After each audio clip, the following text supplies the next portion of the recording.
football team. We take the ball from goal to goal like no one's ever seen. We're in the air, we're on the ground, we're always in control. And when you say Miami, you're talking Super Bowl, 'cause we're the Miami Dolphins. Miami Dolphins. Miami Dolphins #1. Yes, we're the Miami Dolphins. Miami Dolphins. Miami Dolphins #1.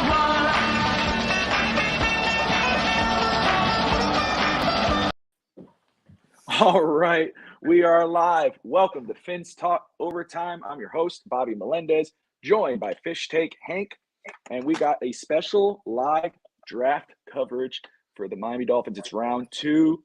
First off, before we begin, Hank, how you doing? I'm doing great. I watched the first round yesterday. There was a lot going on. I don't have it all memorized at this point in time, but because I was more concerned about our team, but you know, That's all right. I watched it without worrying too much. You know what I mean? There were some surprises, of course, which we'll talk about. I was surprised in many different ways, to say the least. Absolutely. Well, first off, let me stay here. Thank you, Evan.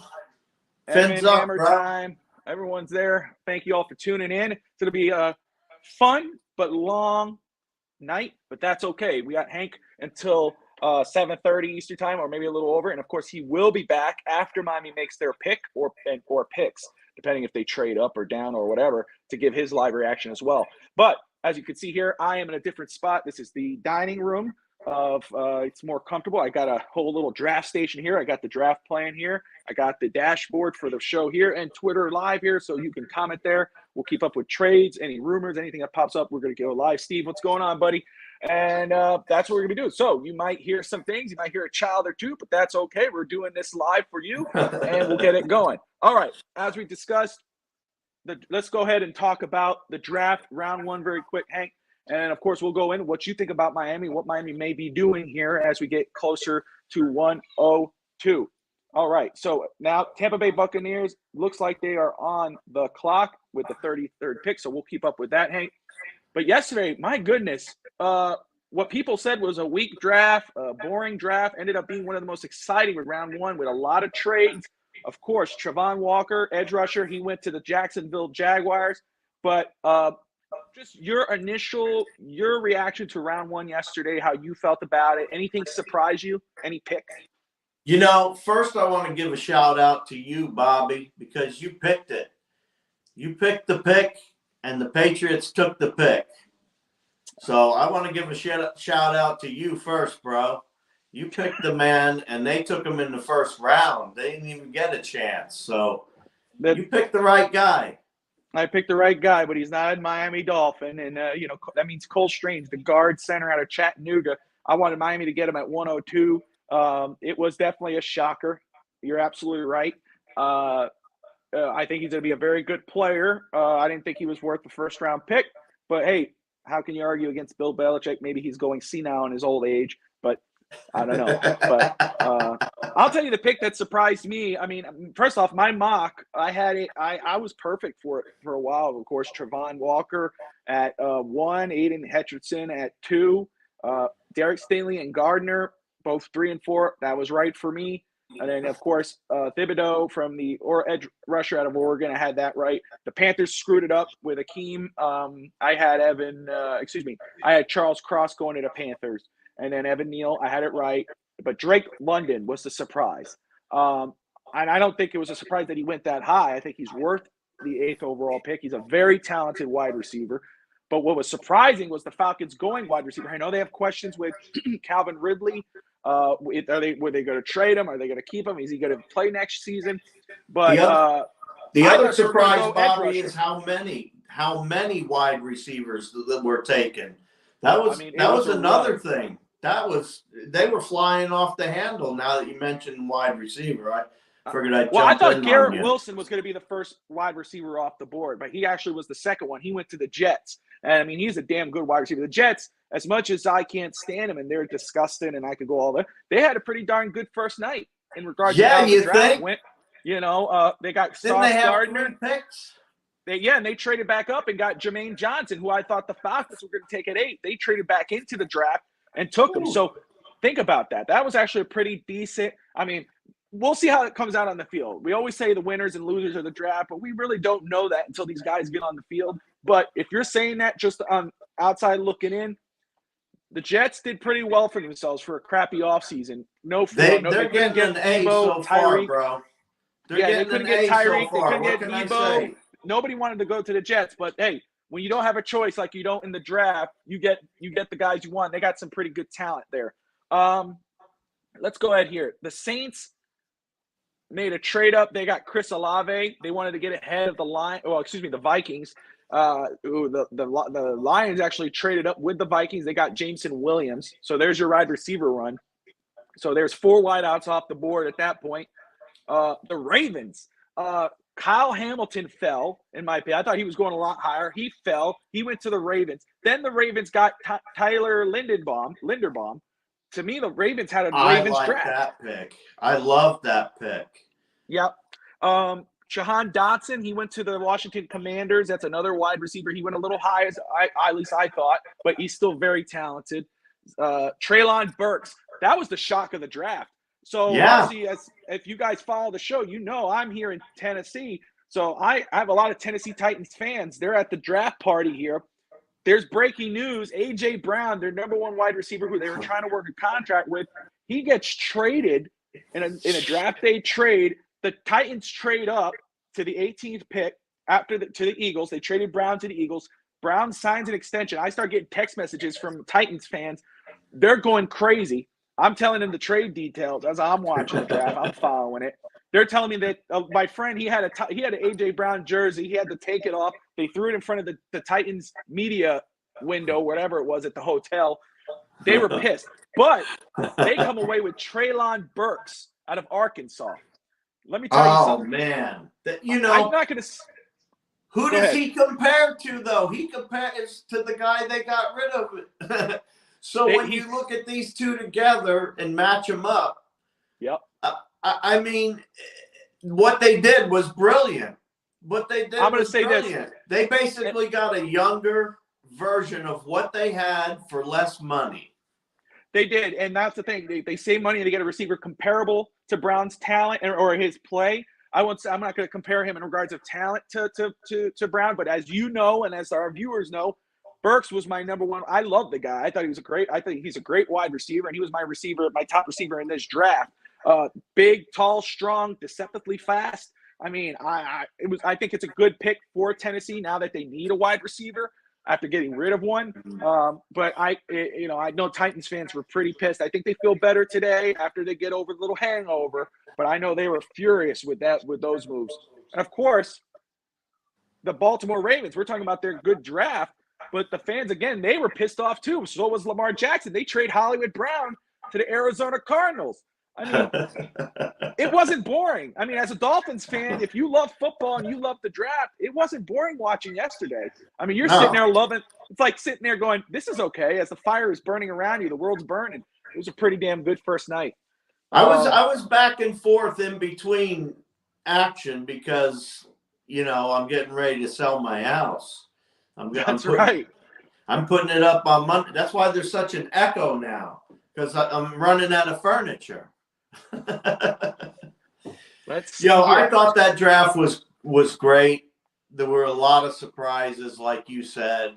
I was surprised that Walker went first. I thought Aiden was going to go first. So, but I had Walker, and that's just based off what I was reading. I follow Charlie Campbell from WalterFootball.com and well, goodness, what is his name? I'm losing it. Tony Pauline. Those guys always they never really lead me wrong. And the first few picks were right on. So I wasn't really surprised by that. The thing we were looking at, that's something I got to look at. Now, here's the other one. The Steelers. Now, you said before the show that you actually had this. You called it. Me, I was a little surprised. Malik Willis is still on the board going into round 2. I know I see a small group of Dolphin fans are kind of nipping at the bud on that one. But Kenny Pickett. I thought the Steelers were going Malik Willis at 20.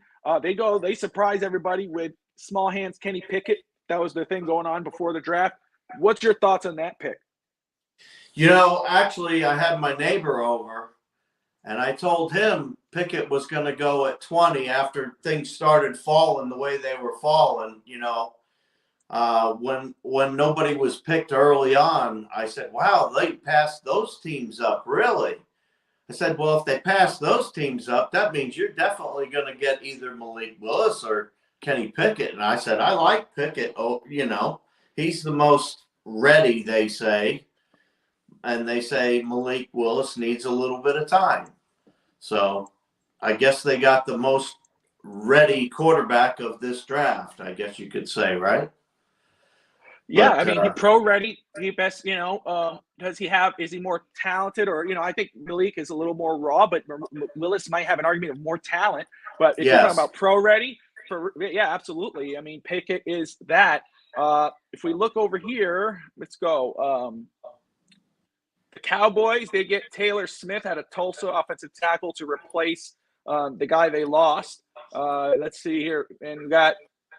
The last pick was the Vikings, and they got Lewis signed. So as we run through the draft here, let's talk about best remaining players on the board, Hank, because the Dolphins sit at 102, but they have a plethora. Even though they have 4 picks in this draft, they have a plethora of picks next year. 2 first, 1 second, 2 thirds.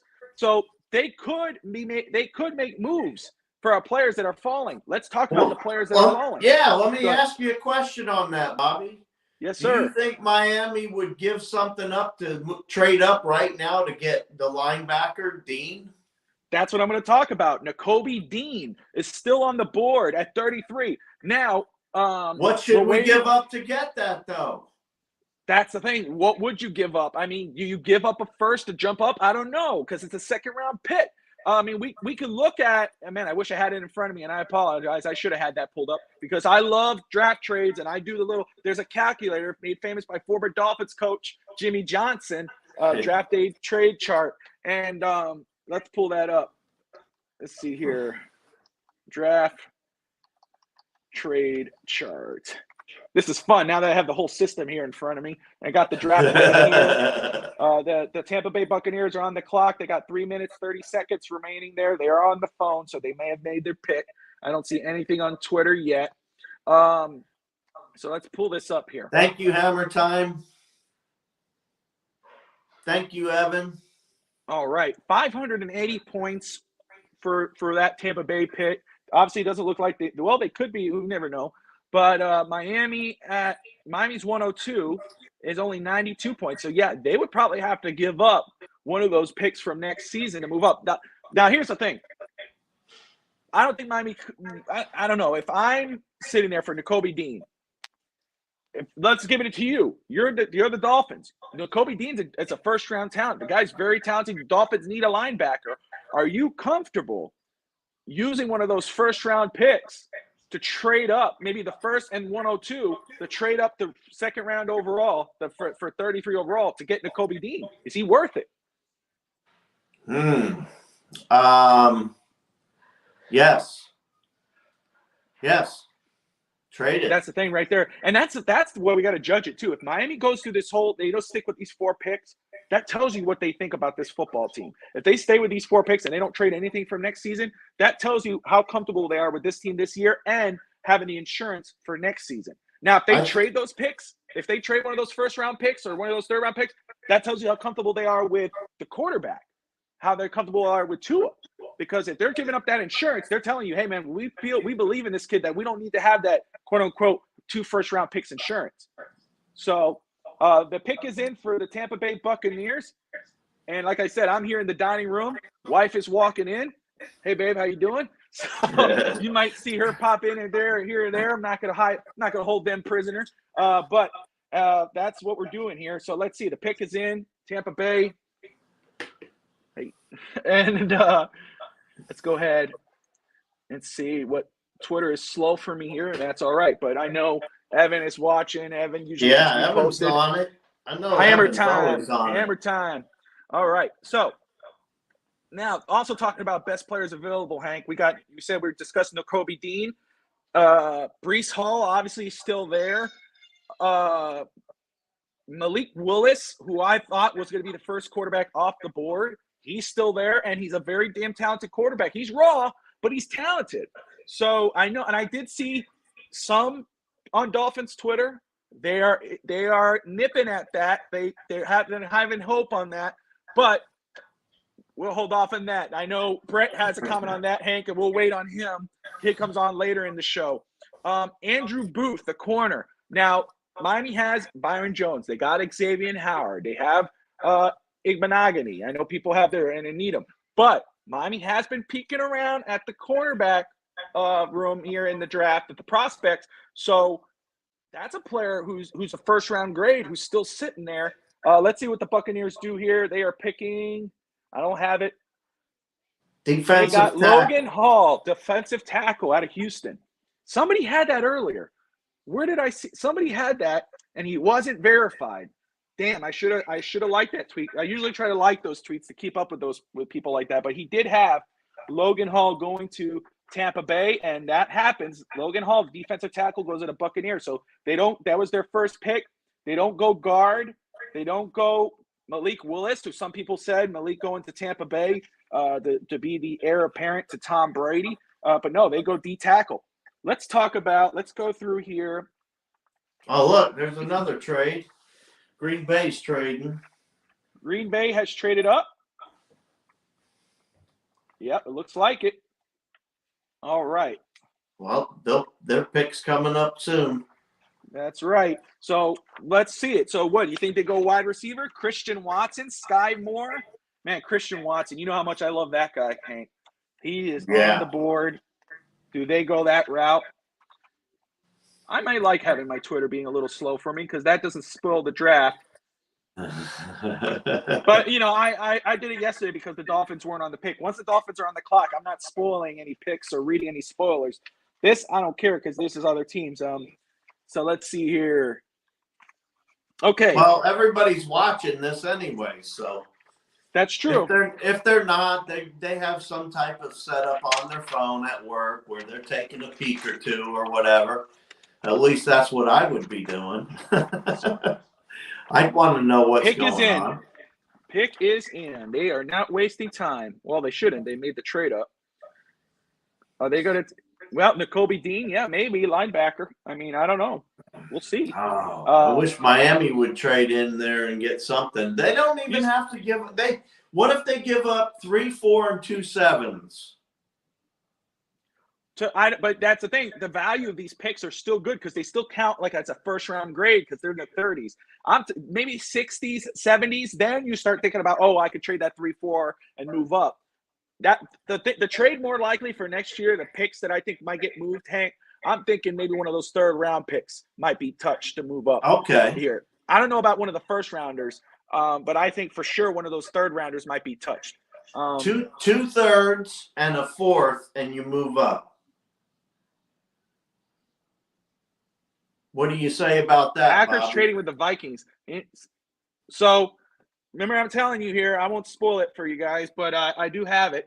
But remember, these wide receivers, the Green Bay Packers, a lot of people, analysts, etc., were getting on the Packers yesterday, Hank, because they didn't get a wide receiver for Aaron Rodgers, and that could be going on right now as the pick is in, and it should be made in just a few seconds. But here it comes.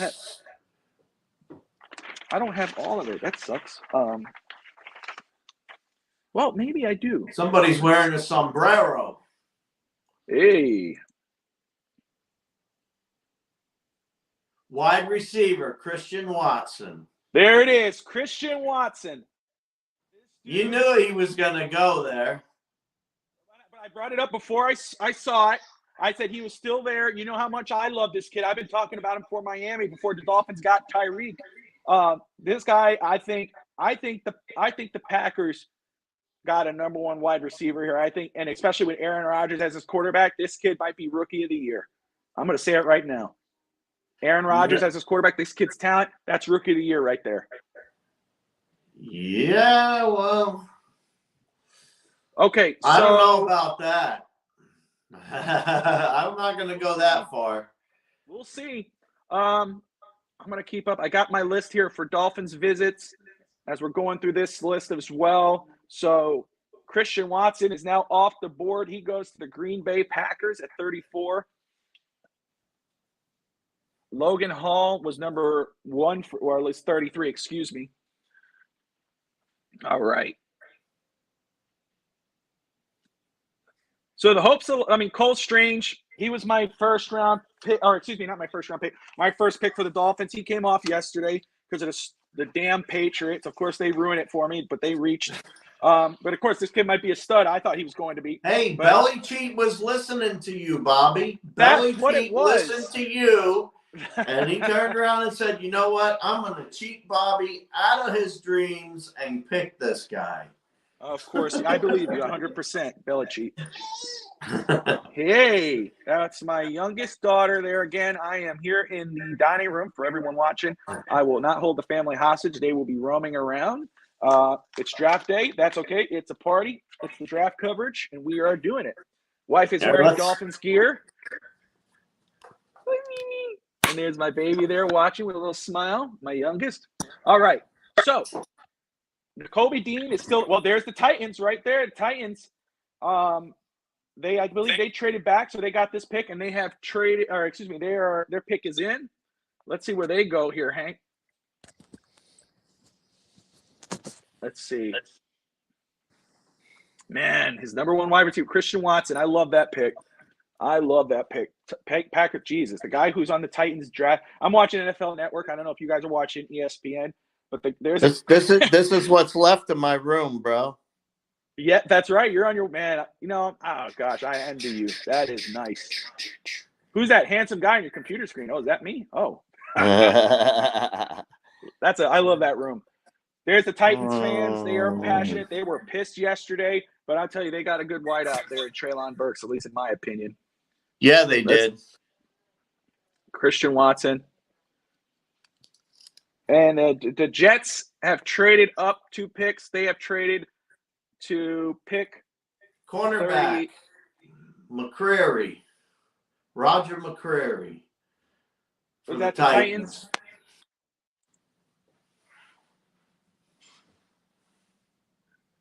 Jeremy Klump, Nutty Professor. That guy is a character, man. I'll tell you.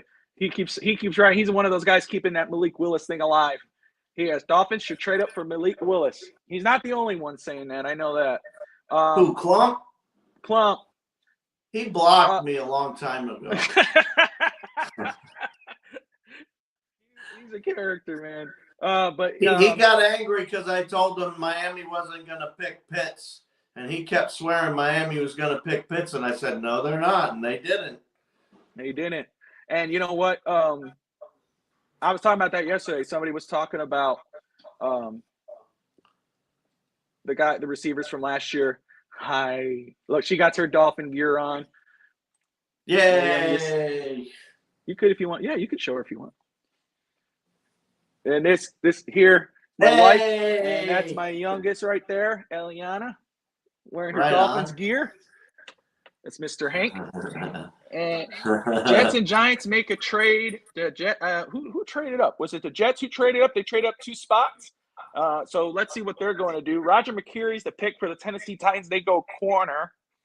Hank, you got me a little bit. I thought you said quarterback, but no, it was the cornerback. You said that. Roger McCreary from Auburn, 3 interceptions last season. He led the team for Auburn. So I can follow up with Titans fans later. Oh, you want to hear this, Hank? What? Jets continue their run here. There's Brats. They got running back Breece Hall out of Iowa State. It's going to the Jets. No way. They got Breece Hall, those sons of beachies. Dang. Wow. You know, people made fun of them, and I was one of them. We both were. I mean, about that offseason, nobody wanted to go to New York. But the Jets are taking advantage of this draft. Joe Douglas, their general manager, is having himself a good draft day. I mean, Ahmad Gardner, Garrett Wilson, Jermaine Johnson, defensive end. That pick is already in? And Breece Hall, it is in. I missed the pick on TV. Huh. The TV might be a little slow. I was reading about that. One of the reporters were going a little nuts. Cap for life, what's up, brother? Ralphie boy. What's up, Cap? Ralph, you're Fins absolutely up, right, yo. man. The Jets are killing it right now, and it's none of. I mean, they got a young squad. I mean, at least they're doing it the right way. I mean, they couldn't get anybody to trade or sign with them, but they took advantage of this draft, and so far on paper, looking pretty damn good. So Yeah, let's see. Jets are blowing it out of the water right now. Our team's going to have some work to do, that's for sure. Well, you know, the good thing about Miami is on paper they're next to the Buffalo Bills. They're the team to beat. But the Jets, they're having a better – hey, I'll say this. The Jets are having a better draft than the Patriots. I guess that means something. Definitely. The Jets are having a better draft than anybody in the AFC East. So Nakobe Dean is still available. Malik Willis, the quarterback, still on the board. Andrew Booth. Bo Meafy from Minnesota, outside linebacker and edge rusher. Sky Moore is still on the board. Stinking Jets. I'm still looking at him here. I hate how slow broadcast is. How people could have the pick beforehand, but we're still waiting. Yeah, I don't even have the pick says that they're still making the pick. Yeah. The pick's already in, so it was Evan, hauled. Tua over Wilson. Evan again, lots of picks when you stink. You're absolutely right. The Jets have a lot of picks to make these good picks because they stink. All right. So hopefully they'll continue to stink, but they're doing one hell of a job. That's right. Let's look at the they're players. really. I mean, you know, they got an A so far. I mean, you can't deny it. No, you can't. It is what it is. They got Gardner, Wilson, and Johnson. And then they just picked up Hall, you said. They just picked up Breece Hall he's the first running back off the board, too. Remember, he was my number one, too, man. My number one running back in the draft. He comes off first. But there's still running backs on the board here. Of course, Miami, despite having Chase Edmonds and Raheem Mostert, they could be in play for running back. Kenneth Walker, obviously still on the board. James Cook, Isaiah Spiller, Robinson, Zamir White. Miami has met with Cook. They met with White. Devontae Price out of FIU, and Tyrion Davis-Price, the running back out of LSU. Miami has met with them. So I wouldn't be surprised at 102 or 125, Miami go running back. There's Breece Hall. He's the new running back for the New York Jets. All right. Nope. So let's see here. As we continue the watch. All right. Okay, Bobby. You got somebody coming on soon or what?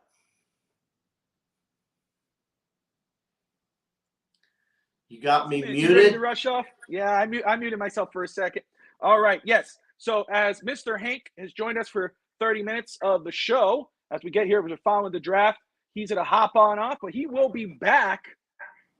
Unless the Dolphins, of course, trade out. And, you know, Hank won't be happy about that. He may have a couple opinions of that. But he's going to hop off. He'll be back later on the show. We got Neal Cordero joining us. He hasn't been on for a little while. He is enjoying a good pizza. You guys can't see him. I could see him. He's chopping at that. So let's get him on here. We'll add him.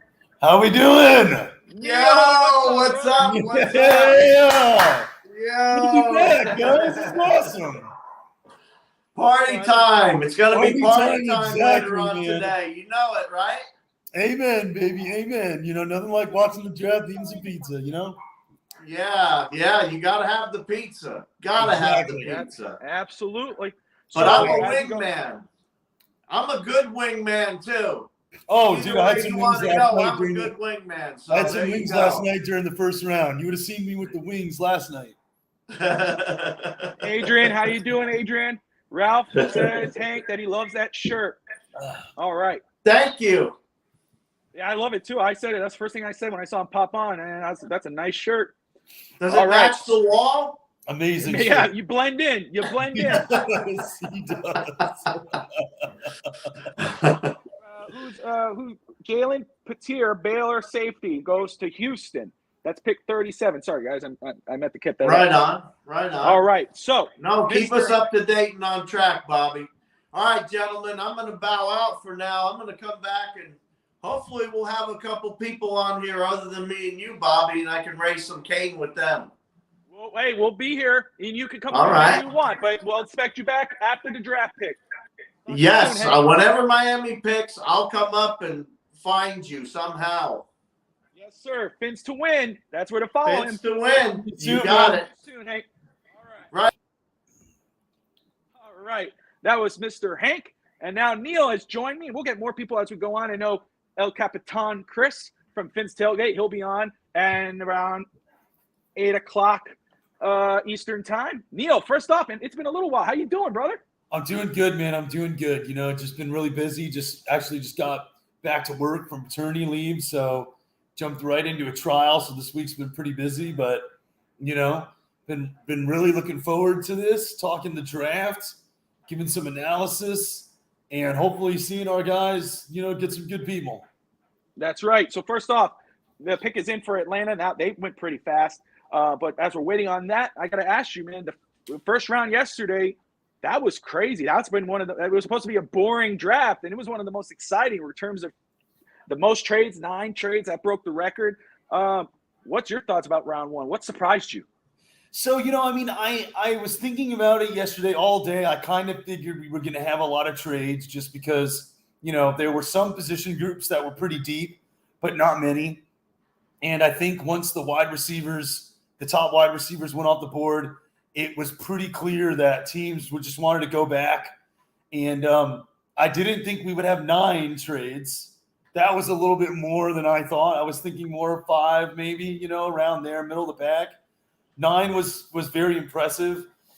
One thing that stood out to me was, you know, unfortunately the Jets, you know, those guys have had a pretty solid draft. And then, you know, coming up and getting Breece Hall too. I mean, that was really, you know, they've really been able to pull it together. Joe Douglas, I think, is doing a really good job. He's kind of doing what I had hoped Greer would have done our first year when we had 3 picks, you know, or 2 picks rather.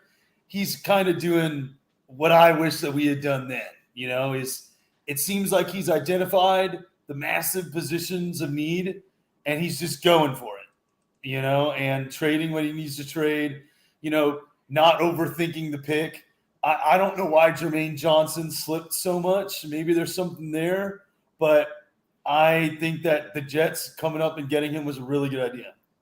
Yeah, with Jermaine Johnson, again, I'm like you. I was surprised he was still on the board that late. Now, I wanted to research that a little bit, and what I was reading was that it was really the general. It was the media that hyped him up. The draft, the general managers had him more lower on the board. So that's what it says. And the pick is in. I saw it already. Let me see here. I saw somebody complaining about the Falcons pick. Let's see. Man, it's slow. I love how their picks are coming in here, but in the social media. But in regards to the TV, they're not in yet. I don't want to spoil people, but I'm not going to spoil the Dolphins pick. I won't even look at it. We'll leave it a surprise. But the Falcons go tie Penn State defensive end. That's where they're going. Really? With this Wow. pick. Yeah. So they don't go quarterback. Malik Willis is still on the board, Neal. Sliding.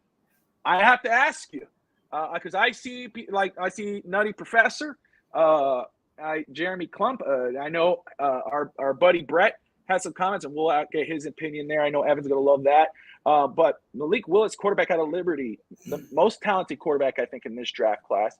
He is falling. He's a great kid. There's no character concerns with this guy. I haven't heard anything. But you know. I'll tell you what Jeremy's saying. I won't spoil Brett's. I won't put words in Brett's mouth. But he's talking about Miami making a trade. He wants Miami to make a trade up for him. What are your thoughts on that? You know, I don't know what the benefit would be of getting Malik Willis to sit behind Tua. I mean, I know what a lot of people would say. If Tua doesn't work out, just go to Malik Willis. But you're kind of going from one unproven asset to another at that point, because if Tua is going to get this entire year, no doubt, then we're just going to use this offense. We're going to revamp this offense to just hand it to someone that we have no idea whether they're going to be the guy or not. I feel like we would only move on from Tua if we were to go for some sort of a veteran or a sure thing, more of a proven rookie, more of a refined rookie, like Will Levis or, Bryce Young, even the Ohio State quarterback as well. I'll say the rookie for me at least is, and I'm going to be a homer here, but it's not really about being a homer, but Van Dyke from University of Miami. I don't think Van Dyke would be bad either. You know what I mean? Nah. So to circle back, I think just like I don't think I wouldn't want to go for Malik Willis just to have him sit for a year behind Tua. That's not what I would want to do. If we were going to get Malik Willis, I think we would just have to trade Tua at that point and just maybe have a bridge quarterback there, get something at least for Tua now, get a bridge. I will say the only benefit of that, we're going to talk about everything, guys. I know there's some Tua stands and Tua haters and everything. It's not about that with us. It's about talking about everything that's out there. That's why we're talking about Malik Willis out of Liberty, the quarterback. He's supposed to be a first-round pick. The Dolphins did meet with him at the combine. That's just due diligence on my thought process of it. But the one thing I will say in favor of, let's say, I don't think it will happen, but 102. Let's just talk about not even a trade up. If Willis is there at 102, can you blame Miami for taking him? He's a first-round talent. He's raw. But he's the most talented quarterback. And Rye, I would think that's okay, because he's a third-round pick, and there's no rush to rush him in, and his contract would be beneficial. I'd take him at 102. Yeah, for sure. Why not? At 102. If Miami makes a trade up, it had to be for Nakobe Dean. He's still there. That's what exactly, Bobby. If Miami is trading up, I would hope that they're going to fill a positional need. You know what I mean? I was watching Linderbaum sliding a little bit. I didn't think he'd make it out of the first round. Obviously he didn't. But I was thinking if Linderbaum wasn't picked day one, I was thinking the Dolphins might have tried to go and get him in day two. But, we didn't have to think about that. But Nakobe Dean, if he's, makes it to the middle of this round, I would not be shocked if the Dolphins tried to come up and get him, because I don't think he's going to make it to the third round. I think that's crazy. Why would you not take Nakobe Dean with a late second? Like, that's just great value. But if he makes it to the middle rounds here, that's somebody I think the Dolphins could try to come up and get. I think that they won't come up and get a center. I think they would get a decent center at 102. I expect them to take a center at 102 is what I think is going to happen, But, if they're looking at, trading up, I think it'd be for a massive positional need. Now, I want to talk about a little bit, why is Willis sliding? I think it has a lot to do with next year's quarterback class. I think a lot of people are kind of like, do I want to? Malik Willis is very talented, don't get me wrong.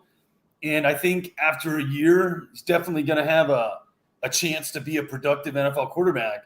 But if you're a quarterback-needy team and next year's draft is full of quarterbacks, why do you want to say to yourself, well, let me go ahead and get Willis. He's going to sit for a year, but that means I can't get any of these guys. I'm going to have to start Willis that year and support him. What if I just wait and go after those guys then? I think that's maybe what a lot of people are thinking. It could also be that, they've done their research and they figured out that not as many teams were high on him and they're going to take their chance on him in the second round. Seattle's coming up at 40. Wouldn't be surprised and that's 40 and 41. Maybe they use one of their two picks on Willis. Oh, there you go. That's a good point. That might not be a bad thing. I think Seattle would be a great team for Willis, especially since, they're more of a run first team anyways. His athleticism would be very much appreciated there. And they've got solid receiver weapons, good deep threats in Lockett and Metcalf. Maybe it happens then. And Drew Lock there to be a bridge quarterback, it's a perfect situation for him.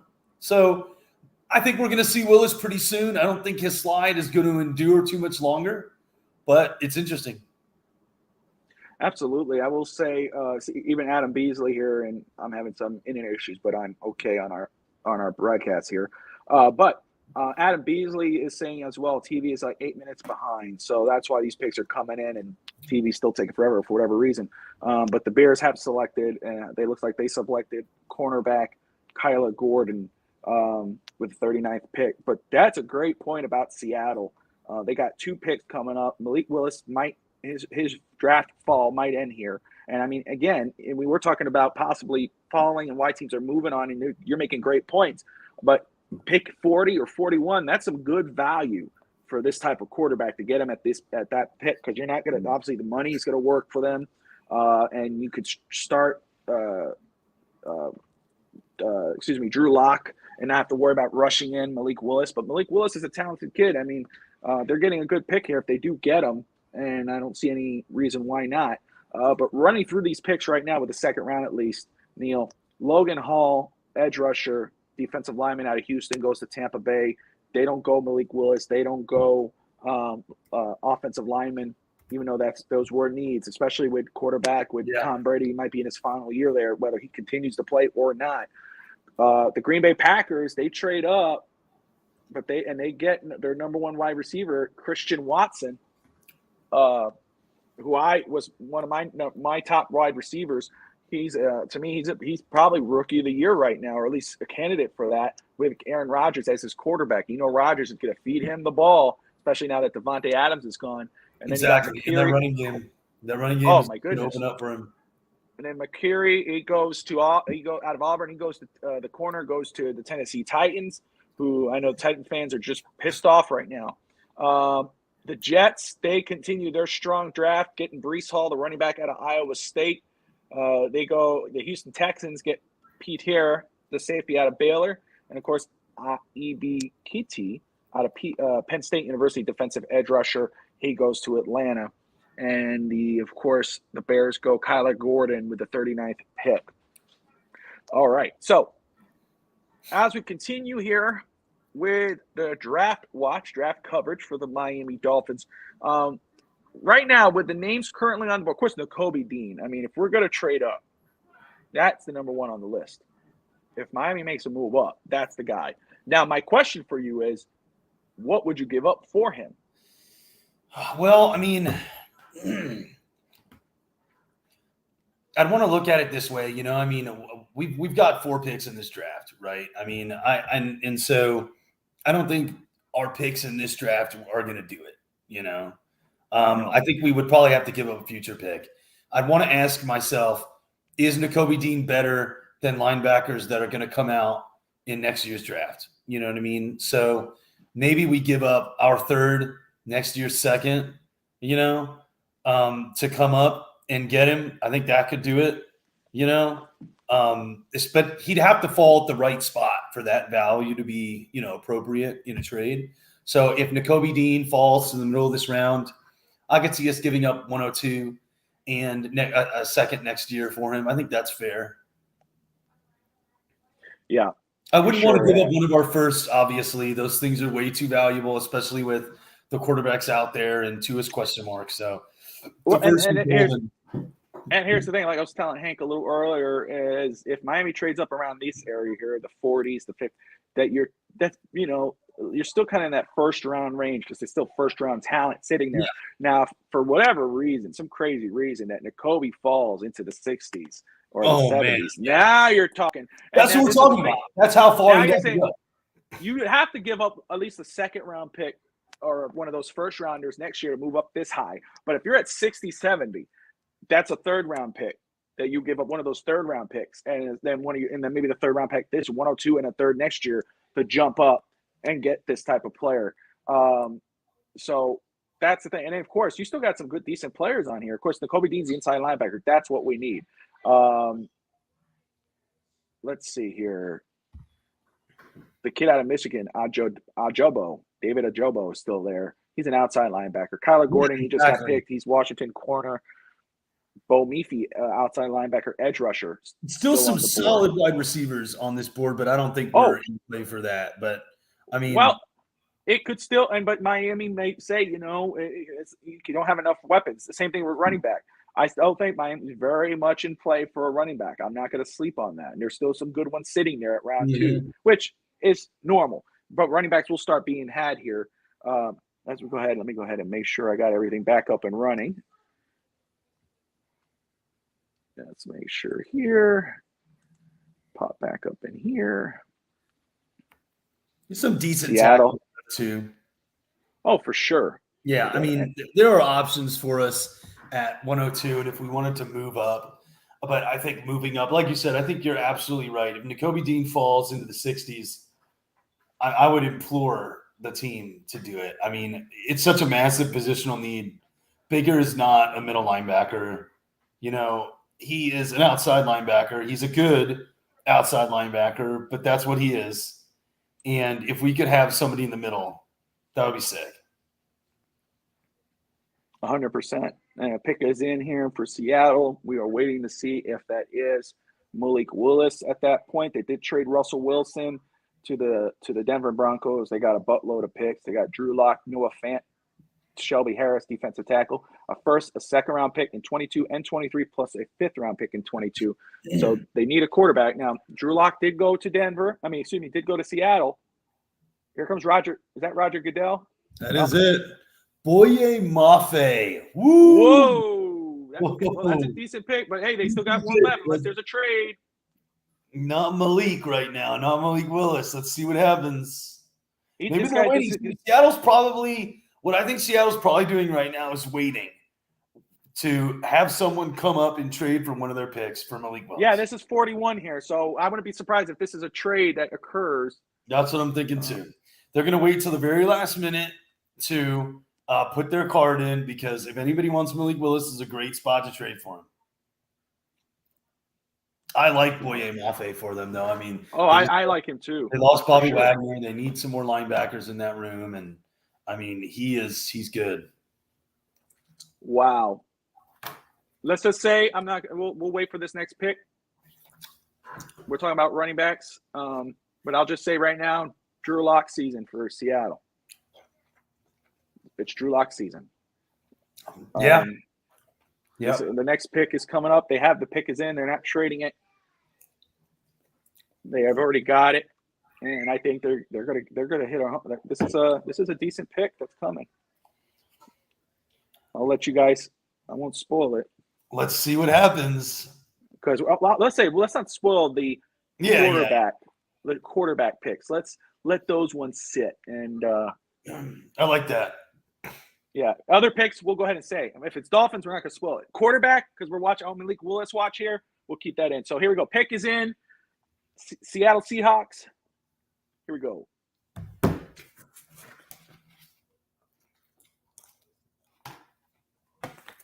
All right. Let me press this here. All right. And guys, that's where we're. Here we go. Here we go. Da-da-da. Damn, Kenneth Walker. Wow. There goes the running backs. Here we go. Kenneth Walker the third. Of course, the run has begun. That's right. Yeah, I like that. The run has begun. Kenneth Walker out of Michigan State goes to the Seattle Seahawks. I love that spot for him. I mean, Pete Carroll will run it for 3 yards every down if you'd let him. He is going to be so busy there, especially with Chris Carson's injury issues and Kenny just failing. That's right.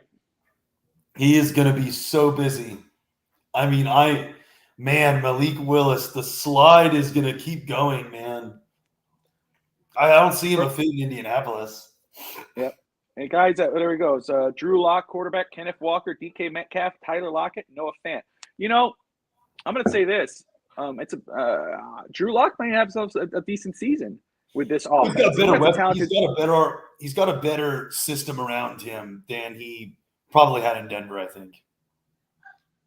Yeah, Denver, and I'm not knocking Denver because Denver is more than likely going to have a good year with Russell Wilson and company. But I'm with you. So as we continue here, guys, you got Neal Cordero here, Bobby Meléndez, FinsTalk OverTime. This is our Miami Dolphins draft coverage as we wait. Dolphins, of course, have picked round 3, pick 102, but of course they could trade up. We're going to be here until Miami makes their picks.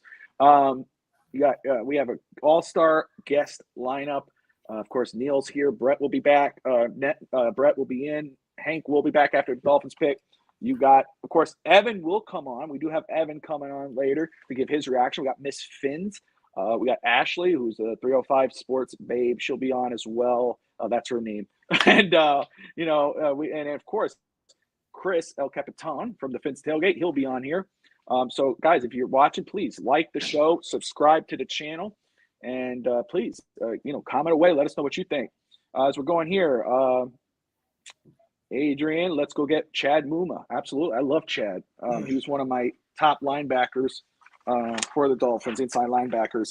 Of course, I didn't think that Nakobe Dean was still going to be available. He might be coming off soon anyway, just because who he is. And Ralph, I believe that our coaches know what we need. I think we should stay the course and play the draft without trading away any of our future draft picks, regardless of who is there now. I get that sentiment. I do. But I think that if Nakobe Dean, especially because we have that need at linebacker, and we'll discuss centers as we're talking linebacker, but if Nakobe Dean again falls into one of those late second round picks, I'm all in favor of trading up to get him. That's a talent. Neal, let's take a look here. Go ahead and pull this up as we're looking at who's still available on the offensive line. Center-wise, okay, so Dylan Parham out of Memphis, Darian Kennard, those are two. Zach Tom, love those guys. Those are guys that I'm looking at there for Miami. They could play multiple positions. That's what I love about those guys, those three guys right there for me, Neal, is that they offer that position flexibility. You can put them at tackle. You can play them at guard. You can play them at center. Center-wise, I mean, of course, my dude, the guy I had, which was Cole Strange out of Chattanooga, he was my 102 pick in my last Miami Dolphins mock. The damn Patriots blew that up. They picked Strange in the first round at pick 29, which oddly enough was Miami's pick. Yeah. But who's still there? Cam Jurgens out of Nebraska, Donovan West, Arizona State, Luke Fortner out of Kentucky, Alec Lindstrom. And I would believe at 102, one of those guys will be there. It's the other guys there, Darian Kennard, Sean Rennan from UCLA, Darian Kennard, Kentucky, Memphis, Dylan Parham, Zach Tom. Those guys are the guys that I'm watching that if they're still around those picks, I would try to move just a few spots ahead to grab them. Those guys are talented. Oh, yeah, for sure. I mean, I fully expect us to be taking an offensive lineman with this 102. I don't think that the team I think the team has done, I know that we're going to take a bigger back, I think, in this draft, one of the bigger body backs.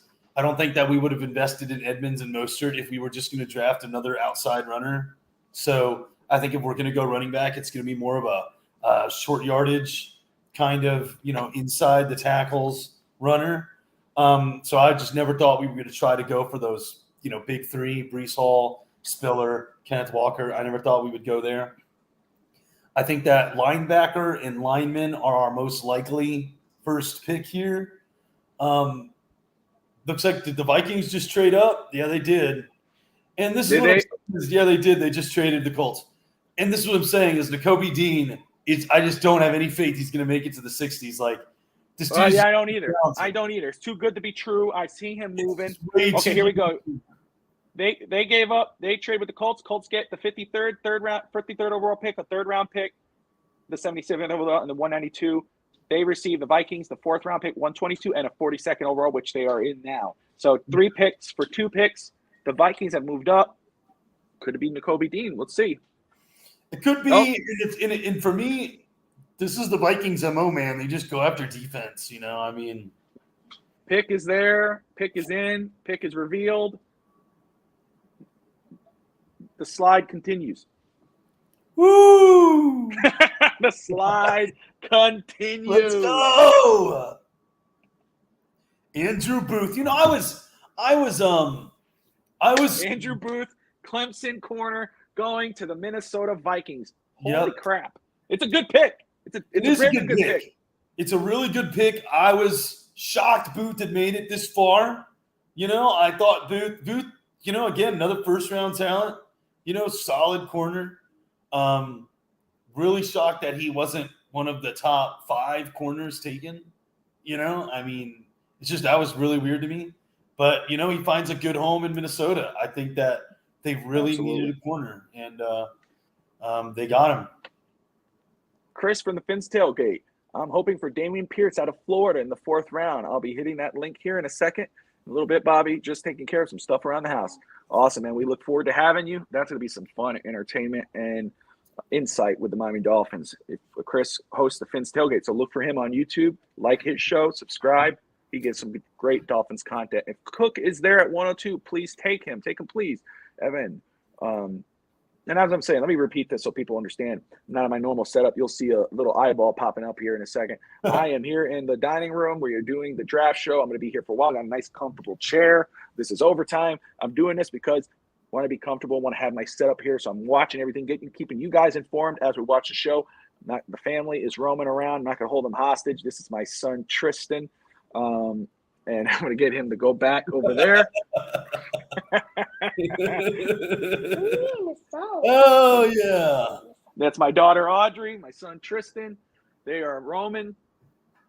Don't worry, Neal, you'll be dealing with this in a few years, how these kids are. Exactly. Exactly. Right. My son is in his real bouncer right Grandpa now. says hi, too. He's there. Go to the room. Can't move. Oh, my gosh.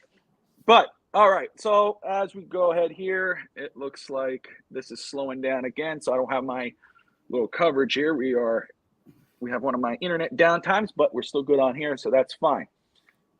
All right, Miss Phins, great show so far. Love it. I'll be up there soon, just finishing up a few things. So, yes, we got Miss Phins. You got Neal here. Bret will be joining shortly as well. We're going to get all great coverage, all the Dolphins YouTube talent in here. Get some good coverage, and as we do, maybe having to deal with that. But all right, so Neal, where are we at here? We got the Giants. Are they still on the board, or has there been a trade? I've dropped here. I mean, for now the Giants are still on the board. A trade has not happened, and honestly, I guess I should have expected that Vegas would have a massive delay coming across here because the Vikings still have not picked. They've got someone on the podium right now, and he's about to read the card. So for all of those watching, they still haven't even seen Booth come off. So Giants are still sitting there, Cleveland right behind them. Switching gears a little bit, I know that we've all really been focused on Malik Willis, but what about the other quarterbacks in this draft? I was just going to say, Desmond Ridder is still there. Matt Corral, those guys are going to slide hard if Malik Willis is sliding. I mean. Yeah, he's the domino, I think. He's the domino. Once he falls, those other guys will start. Maybe teams will start making more trades up to get their guys. But this is good value. Because even though these guys, next year is going to be more first-round quarterbacks coming off the board, besides just Kenny Pickett like this year. But if you get a talented quarterback like this in the 2nd round, 3rd round, you're getting good value for their talent. You don't have to rush them in. You can let them sit behind a veteran or whoever. It can even be a younger quarterback and let them get their reps. But my goodness, Desmond Ridder, that's another one who's very talented. Very talented. Very talented. Ridder, dual threat quarterback, tall, big, got a solid arm. I am shocked that he hasn't been talked about as much as the other guys. I wasn't surprised that Pickett was going to go to Pittsburgh. It was a pretty obvious spot. But I will say this. I think Pittsburgh could have traded back in the 1st round and still gotten Pickett and gotten some value, gotten some other picks. I think that was a little short-sighted of them not to try to do that. Yeah, I think it was a reach. I mean, it was definitely a reach. I think if you were going to go for a 1st-round quarterback, it would have been Willis for me. But I think that Pittsburgh was just always going to take a homegrown Pitt talent. Like they weren't – I mean, it was just too juicy for them. Plus – They weren't going to go – everybody starts comparing the Dan Marino thing. They go, they're not going to pass on another Pittsburgh quarterback. Kenny Pickett and Dan Marino, dude. Come on, man. Yeah. I don't see that. I just see more of like it was just a comfortable spot for them. They knew the kid is from there. He might want to be there long term if he works out. But also they aren't a team that generally likes to have that athletic dual threat quarterback either. Like that's just they've never had that. That's true. Now, talk about dual threat quarterbacks and quarterbacks. North Carolina quarterback Sam Howell. That's another one. That's one of my favorites. He's probably right there with Willis. That's another one I like.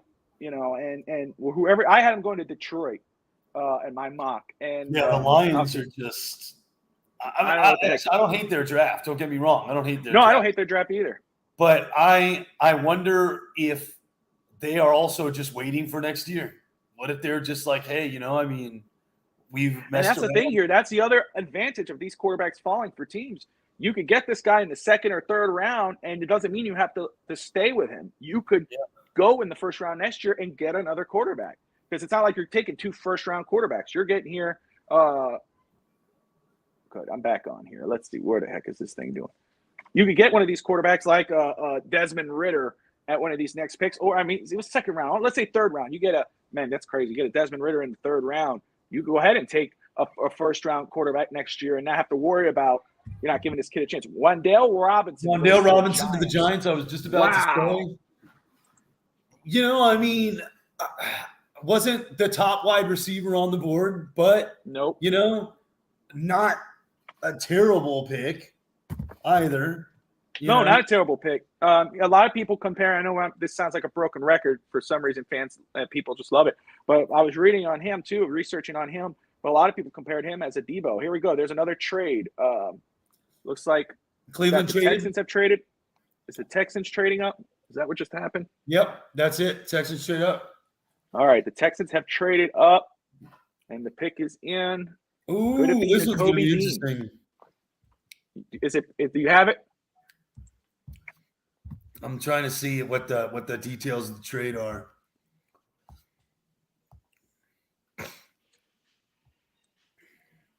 Let's see. I don't have the details of that trade just yet.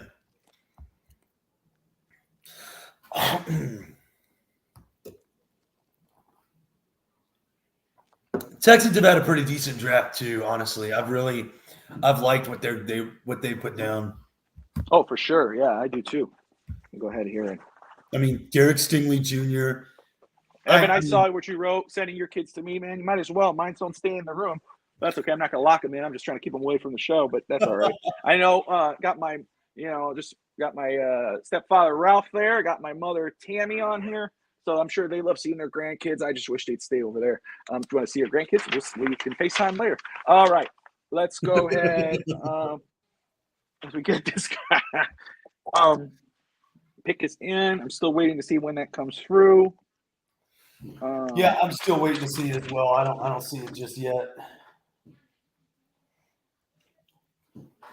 So I wanted to ask you this question, Bobby. So, yes, sir. Now that the quarterbacks are sliding, okay, how far do you think they could possibly go? What's the farthest these guys can slide individually?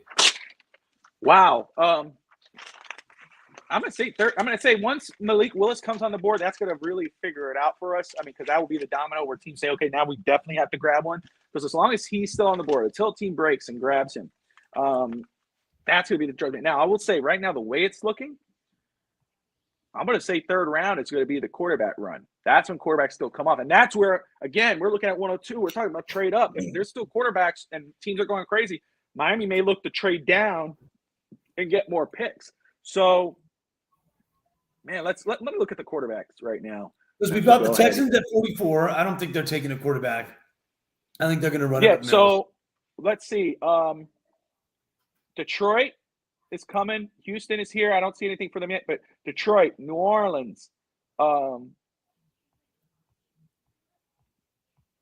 I'm trying to look here, Atlanta. So I guess one of those teams. But they could skip it again. They may trade out.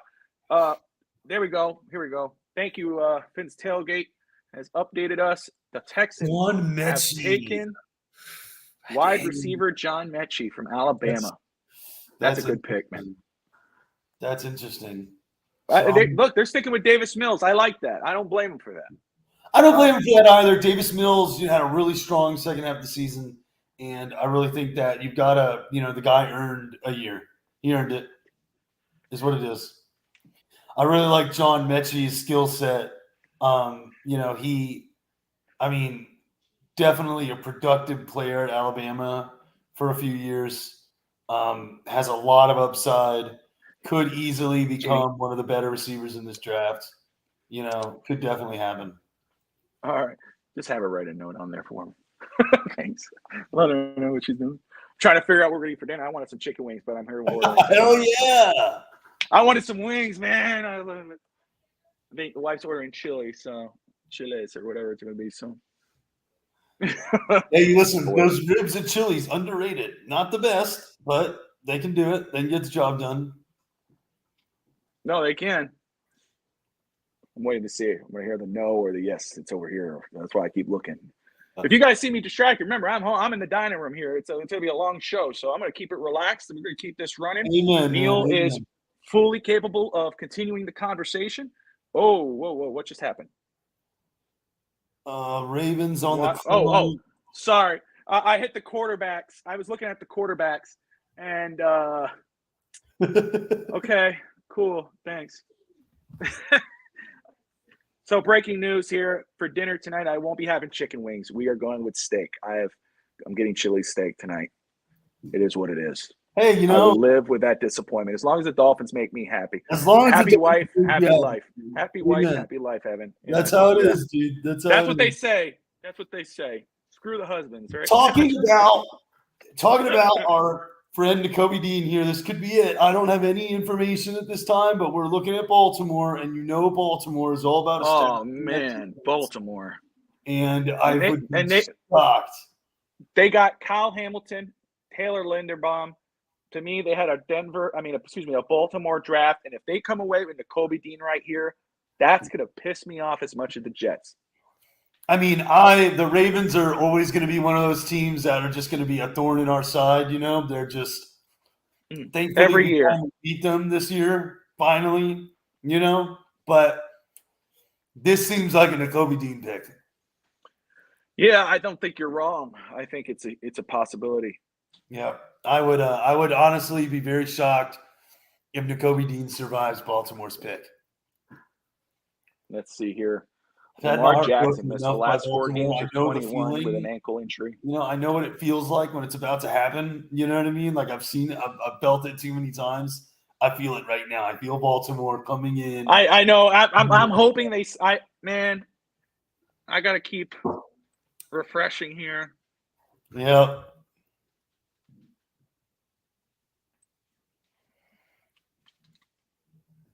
All right.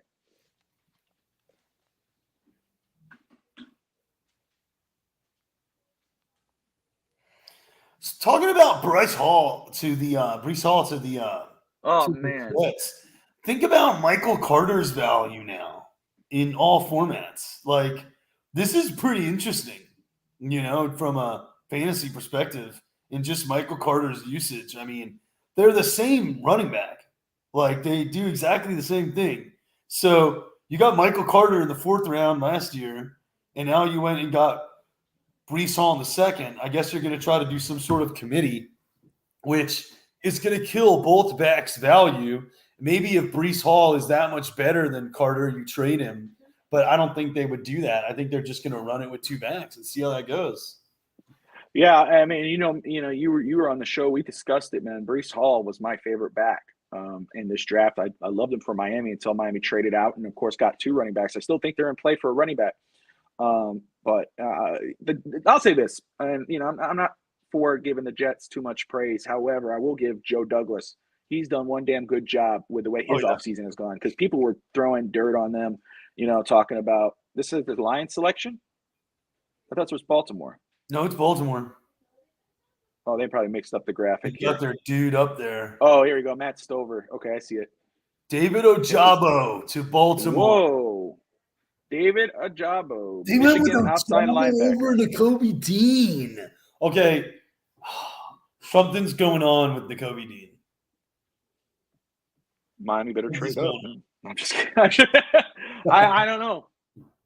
There is some sort of character issue here because I like David Ojabo, don't get me wrong, but I don't think he's as talented as Nakobe Dean. I will say though, if I was a Ravens fan, I would trust the Ravens just because of how good their No, drafts of course. always That's are. what I'm saying here, though, is that like the Ravens are great at identifying defensive talent, especially linebackers, and they decided So- against Nakobe Dean. And and I'll talk about it right after this because afterward, because I want to talk about Detroit. But Lamar Jackson, how he's on. He doesn't seem too damn happy. They gave up Hollywood Brown. He wasn't happy about that. I know it looked like he wasn't happy about Linderbaum, but that's not what that was. At least that's what he says. But we're talking quarterbacks and looking out and whatever. But he is something to look out for next season just to see what occurs. Let's see. I was on a Sirius XM. I called into Sirius XM to talk about the Dolphins about 2 weeks ago, and I brought up the idea that Tua doesn't pan out. Lamar Jackson is from Miami. Okay. Miss Phins, that's pretty good. She said Nakobe Dean is falling like Bo Callahan from draft day. That's good. I like that. Oh man. Pick is in Detroit. Malik, quarterback? I don't know. I don't think so. I don't think it's going to be Detroit that breaks the ice. Nope, they're not. Wow. Okay, I'm gonna leave it. Leave it as it is. Sorry. Okay, Ben Albright. He usually covers the Denver Broncos, but this guy has information all over the league. I trust him. I think he's one of the best. He says Nakobe Dean, his slide is not surprising, given the medicals. So it's medicals. It's his. I guess that's the red flag on him. So I don't know how bad that is, but whoever gets him is getting a damn good linebacker. I don't know if this guy's having some kind of career-altering medical issue, but man, this is a damn good linebacker who's falling. Wasn't it Miles Jack that had some medical issues, and it actually did prove to be very, very troubling and career. Josh Pascal, the Kentucky defensive end, goes to the Detroit Lions. The Washington Commanders are on the clock. Well, unless Washington trades out, this is not going to be a quarterback, and I don't see Chicago taking a quarterback either. So the slide continues for these guys. I love how they all get happy and they clap and all that. It's just the funniest. I know, right? It's great. That's like, come on, man. The whole production of the draft is fascinating to me.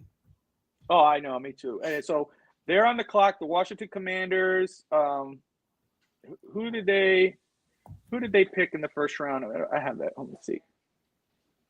Was it Jahan? No. Maybe it was Dotson. Let me find them.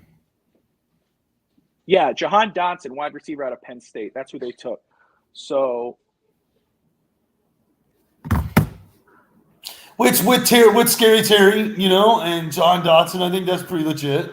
That's a good, yeah.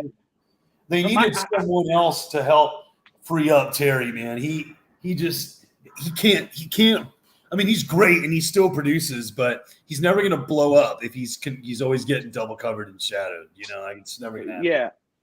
And the pick is in. That was pretty fast. For Washington. Here, Washington, positions of need, looks like linebacker, corner, safety, guard. I guess I wouldn't be shocked if they went guard here. There's some decent talent there. There's still some good linebackers left too. What we got? What's going on? They're reacting now. So let's go ahead and look this over here. The pick is in Washington.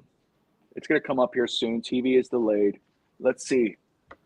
Bassin for Biggins. Thank you for watching, brother. Let's see. Who do you think Miami should take? Military picks. Military picks has Malik Willis taken. Malik Willis has not been taken yet. And we were just discussing, linebacker is a huge need for Miami. I see Washington's pick. I see the Commanders' pick. Uh-oh. I can tell you the slide continues. That's it. I see it. Defensive tackle, Darian Mathis. Wow. Interesting selection from Washington. Very interesting. Miami has not moved, which is expected. I mean, you let the draft fall, and that's what they're doing.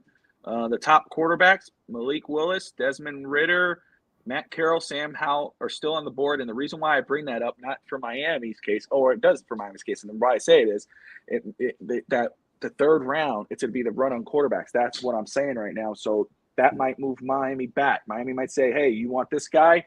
Now they're making this run. You want a quarterback? Give me 3 of your picks in this draft, and then Miami moves farther back. I think that could be the play. Does Miami take Willis if he is still there at 102? Bassin for Biggins. Third round, 102. That's great value. I would not honestly.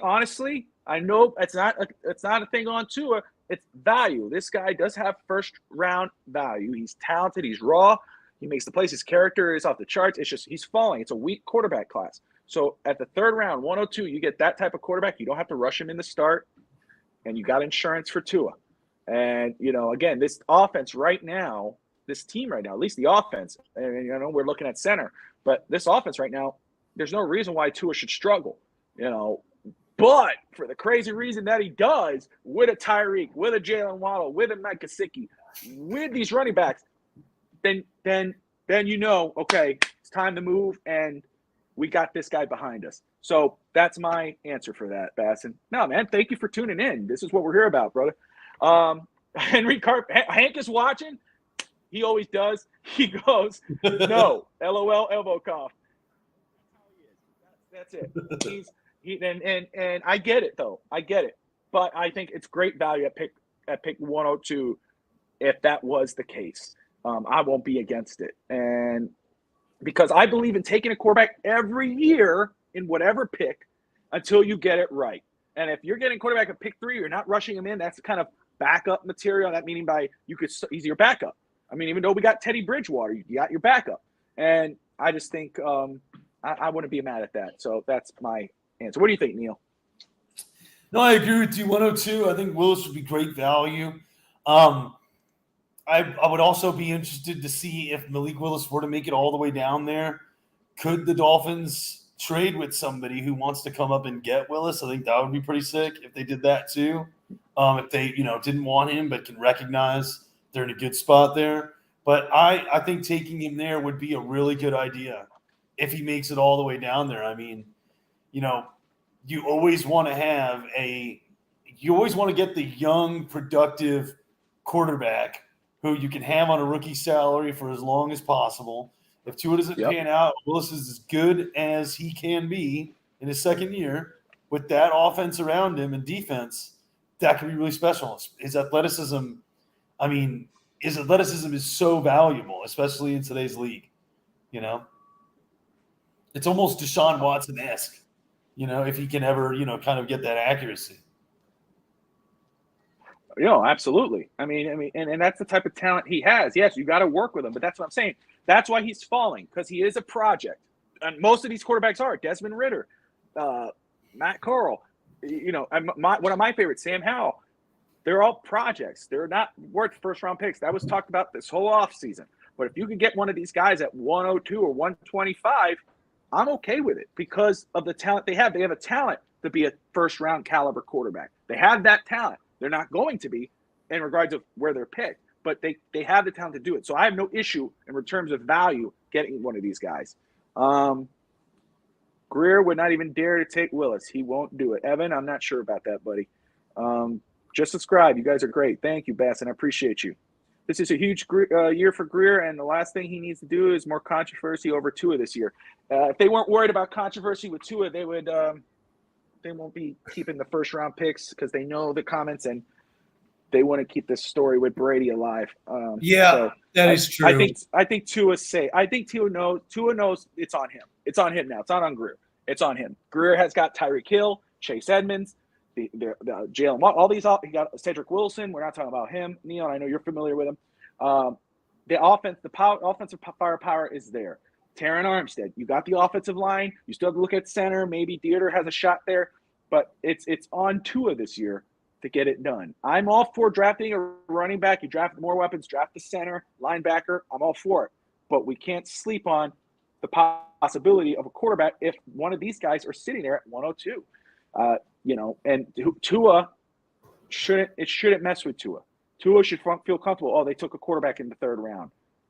They didn't take a quarterback in the first round. If we had all our picks, if they took a quarterback in the third or fourth round, like Kirk Cousins with RG3, which was the same year, you don't worry about it. It's just good insurance.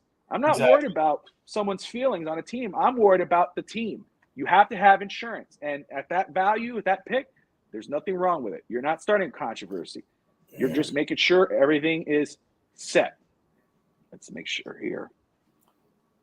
Yeah, I completely agree with that sentiment. I really do. And, I think I don't trade Tua.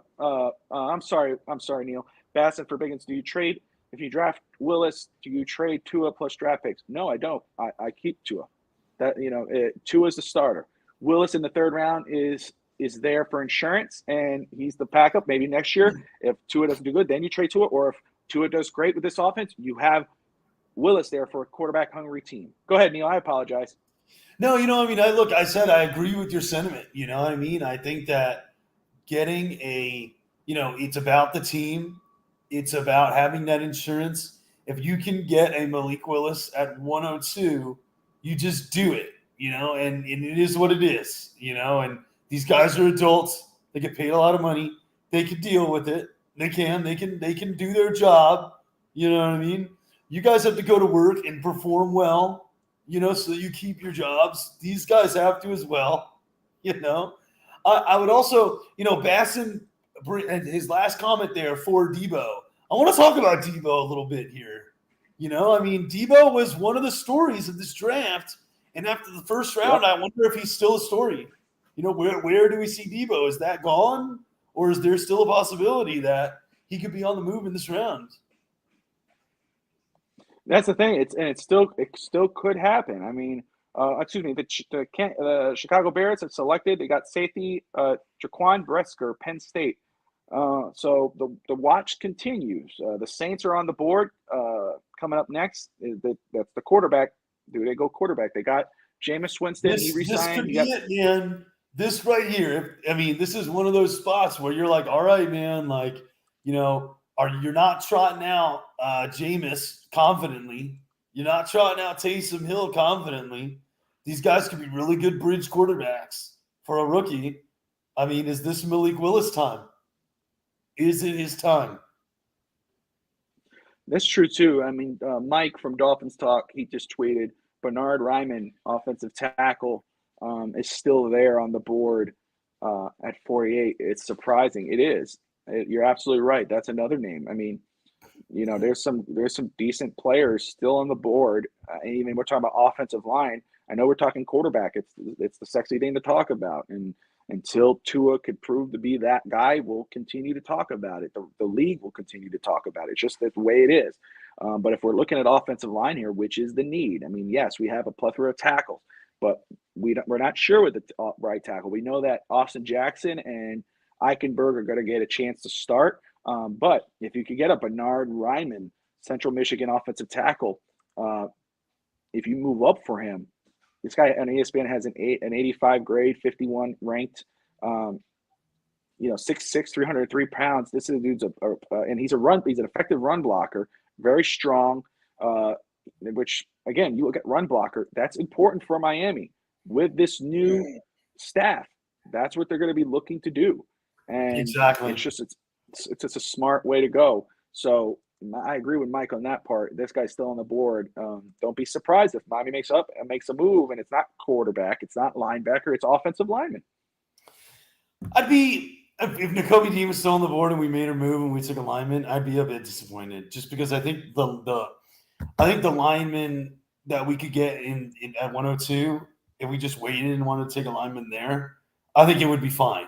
It's a pretty deep class. And we've got we got solid coaches now who can develop talent. And so I would be a little bummed if they went up and grabbed, a tackle or a center. I think we could wait and develop whoever we get. I think, yeah, I agree. If it was Tyler Linderbaum still Well, sitting that's there, I that's wouldn't mind the completely trade. different. That's completely different. If it was one of the top there's tackles enough for Linderbaum, value. Yeah, there's enough players with that in that 102 range that should still be there. That doesn't force Miami to make a trade up. Nakobe Dean is a player you do trade up for. As we get into that 50, 60, 70 range, Hank is still watching, of course. Hank was on for the first 30 minutes. He says, if that's the way it is, Pitt should take Willis. I agree. I mean, if Pitt would be smart, because, I know they have Mitch Trubisky, but I agree. I wouldn't be against them going 2 quarterbacks because they need to figure out who's their guy. And then that's just my case. Defense is good other than linebacker. You're right, but don't be surprised if Miami goes defensive back in this draft as well. Or defensive end. I wouldn't be edge shocked rusher as well. Would not be shocked if we grab a pass rusher. Our pass rush, our pass rush depth is not great. I don't think a lot of people realize that. And if I had it another one, I think it'd be good. Yeah, no, and I had it the way it was, at least for my mock. Of course, it's broken now with Cole Strange going to the Patriots, but Cole Strange was my first pick at 102. My second pick was Kyan Williams from Notre Dame, the running back, who I think fits perfectly in this offense. He has visited with Miami, so did Cole Strange. My 7th round picks was edge rusher Christopher Allen out of Alabama, linebacker, and Jalen Watson from Washington State, defensive back. So those were my guys. So I think those both edge and defensive back is a huge possibility for Miami. Yep. And if we had more depth at our pass rush, that would be a good thing. I think long term but one thing that I'm starting to realize about our division right now is our division opponents are strengthening their secondary, and it seems the Jets are strengthening their pass rush and they're strengthening their running game. So for me, I would hope that we can upgrade our run blocking, and our just overall pass blocking as well. I'm starting to think is going to be really necessary for us to counter their moves. I think we've done enough. I think the Bills, going up there and getting Trent McDuffie is definitely because they're freaking out about Tyreek Hill speed, and Jalen Waddle. I think they're thinking, well, I think we're going to need 2 really good corners instead of just one on an island, The fall continues for Malik Willis and the quarterbacks. Saints are on the board, but they won't be picked here. Evan, we just talked about Bernard Reinman. Honestly, I like the guy. I think he fits the offense. He'd be the right tackle, 6'6", 300 some odd pounds. Run blocker, strong, he's nasty. I love the pick. I'm surprised he's still on the board. Mike just brought that up on Twitter as well. Bassett for Biggins. I can't grow a beard, but the guy on the right needs to grow one. LOL, love you guys. He can't grow his beard due to the military. That's you, Neal. Grow a beard. Okay, he's talking about you. I can grow one. I just trim mine down. But let's see. Alante Taylor, Tennessee corner, goes to the New Orleans Saints. That's an odd pick. He's good.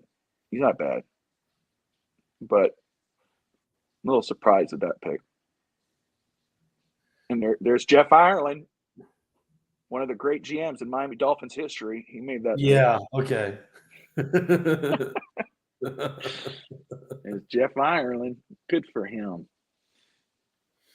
He found a spot that, he could shine in. It wasn't here, but he found a spot he could shine in, That's right. And you know what? He's actually done better for himself, though. Since Yes. Sometimes you need. I'm only picking make mistakes to get better. Sometimes you just need to make mistakes, and a change of scenery to, have a better perspective. Chiefs are on the board. They got Trent McDuffie and George Kalafdis, edge rusher. Cornerback was Trent McDuffie, so they're back on the board. Could they go wide receiver here? We'll see. Or Nakobe Dean, of course. But of course, now we get our third rep in here, our second guest, El Capitan. Chris, he is here. He is ready. Let's get him on board. What's up, guys? What's up, brother? Happening? How you doing? I'm doing good. How about yourselves?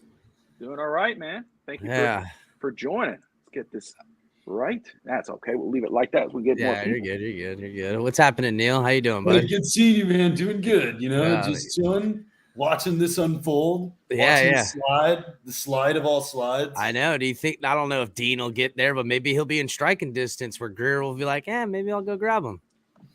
Let's start off with that, man. Chris, first off, thank you for coming on, man. And I seen you tune into the show, so I want to thank you for your support. And I was telling people, man, you got a good program as well.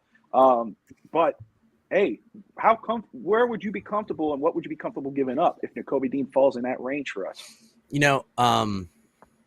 Honestly, Meek, I wouldn't move up at all. If he doesn't fall to us, he doesn't. There's all kinds of talent falling right now that I could see that would be interest. We would have felt grateful with Muma. There's almost a certainty he's going to sit there in the third round to us. Muma's my number one. There's a lot of guys. Again, there's some good running backs left. I mean, there's all kinds of good stuff. They might even go corner. I like that corner. That also played in Cincinnati with Sauce Gardner. I forget his name. It's Kobe Bryant is his name. How did I forget his name? He's pretty good in there too. Maybe that's who they want. Again, Dolphins did so good in free agency that the real two picks they should go is linebacker and center. And then the luxury pick, I would imagine, to be running back. But if they take anybody, it's a wishy-washy draft anyhow. I mean, look at it. What's his name? Sorry, I got like three things. I got one here, and I'm looking at one over there. So I got a bunch of stuff all over the place. So that's me too. So if you see me looking around, that's what I'm. Yeah. I'm like, all over the place. Like I'm at the pub or something like that with all the TVs and all the games on Sunday. Looks like the Pats just traded up. Not to interrupt, but looks like the Patriots just traded up. Really? Oh, there you go. Patriots have moved up. Nakobe Dean is there. This is a Belichickian move here. This is, bro. This is why I don't want to get so in love with Nakobe Dean right now. I'm like, he's not gonna. I just don't see it. I'm like, nah, we don't need him. we don't need him. I'll be happy with Muma. I've got. I see the play. He don't want to get heartbreak. I get it. Yeah, that's right. I'm playing expectations here, fellas. Yeah, man. Nakobe Dean, come on, it's all good, But I am concerned right now. Dean might go on there. Tyquan Thornton to the Patriots. Woo! Whoa! Wide receiver. Wow. Okay. Well, you know what? And didn't he get the fastest 40 time? This dude is fast. Yeah, he's super fast. 4.28 40 time, but he's skinny as all get up. 6'2", 181 pounds. That don't mean he can't put on weight. And even if he slows down a little bit from a 4.28 40, he was one of my favorite guys. Yeah, Evan just said that too. They took one of my favorites. That's right. Mm-hmm. Damn. But again, that's what I'm saying. Miami had such a good offseason. They do have needs. Let's not lie. Linebacker is a need. Offensive line, but they're on paper they look good enough where they could make these picks. Make a pick that just it's best player available. And I was saying earlier, Chris, to one of the comments. Defensive back could be the pick at 102 if a top guy is there, and I wouldn't be mad about it, despite having Byron Jones and Xavier Howard and the secondary you do have at 102. I mean, wow.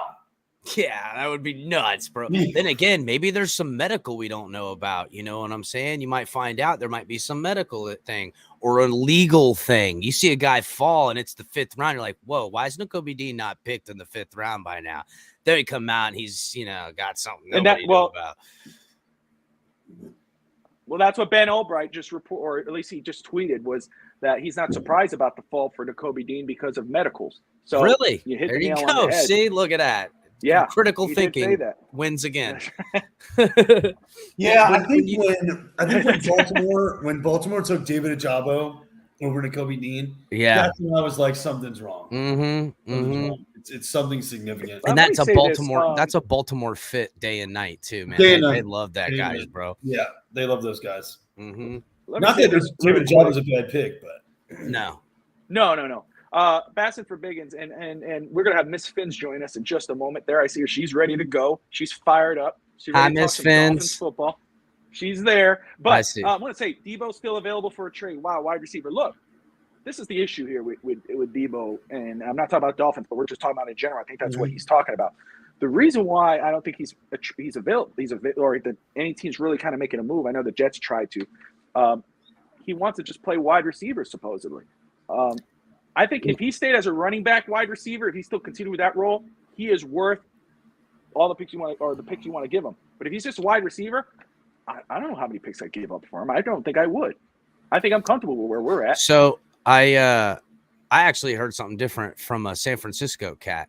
Go for it. In the beginning, he was forcing his way out every which way. When the talk got real loud about hi, Miss Phins, when the talk got real loud that they were gonna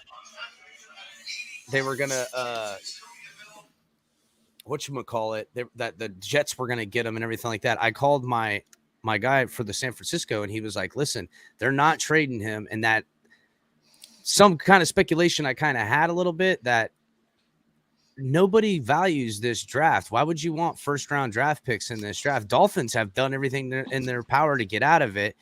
I mean, so alongside that, the fact that they're going to keep him and play him and see if they can work it out. Don't forget, I mean, what leverage does he really have other than not showing up and making it difficult from here on out? I speculated that maybe they don't value draft picks in this draft very highly. You know what I'm saying? So absolutely. And that's kind of what I'm hearing too, that you haven't seen them jump up the board for anybody all day. You haven't seen them move around to go grab nobody. They're not really interested in the draft in the same way the Dolphins are. And again, some of these teams are really loading their entire roster up with this draft right now, the Jets being one of them. And this is just a weird draft to do that. There's incomplete data from a lot of these guys. They all had either the start of their career or right in the middle of their career had COVID and everything shut down. There's the COVID draft, as we'll call it. This is the incomplete data, the last bit of it. And I mean, has any other quarterbacks been taken? I haven't been watching. No, this is nuts, bro. This is nuts. Still going. Corral's still there. One quarterback goes nuts, bro. Pickett's the only one, and I think he went way too high. Well, you know what? Pitt uses the practice facility of Pittsburgh. They share the practice facility. They see him closer than anybody. If anyone knew that he was worth something, it was that team. So maybe if he works out, they'll know why, or at least they know what they like. Comfortable spot for them. You know what I mean? I kind of think they could have traded down in the first round, gotten some value, and then taken him, because I don't think anyone else was taking him there, it looks like. But I think they just wanted to get their guy, and I guess typically if you want your guy, you get him. Yeah, I mean, Bill Belichick did that in the first round. Miss Phins is here. Miss Phins, first off, how you doing? How you doing, guys? Good. How's Miss draft Phins. day number 2? How you doing, El Capitan? What's happening? Hey, how you doing? So tell me, you watched round 1. We're about first part of round 2 is done. What do you think of this draft so far? Well, I would have to say, well, first and foremost, I think at the end of the day, the winners of yesterday, I don't think a lot of people are going to like this, but the Miami Dolphins won day 1. You know, we got Tyreek first overall and Teron Armstead second overall. So we definitely won day 1. That was exciting. As far as the rest of the AFC East, I know I had a show this morning and I was on the tailgate last night. I think the Jets, unfortunately, had the Giants. I'm happy.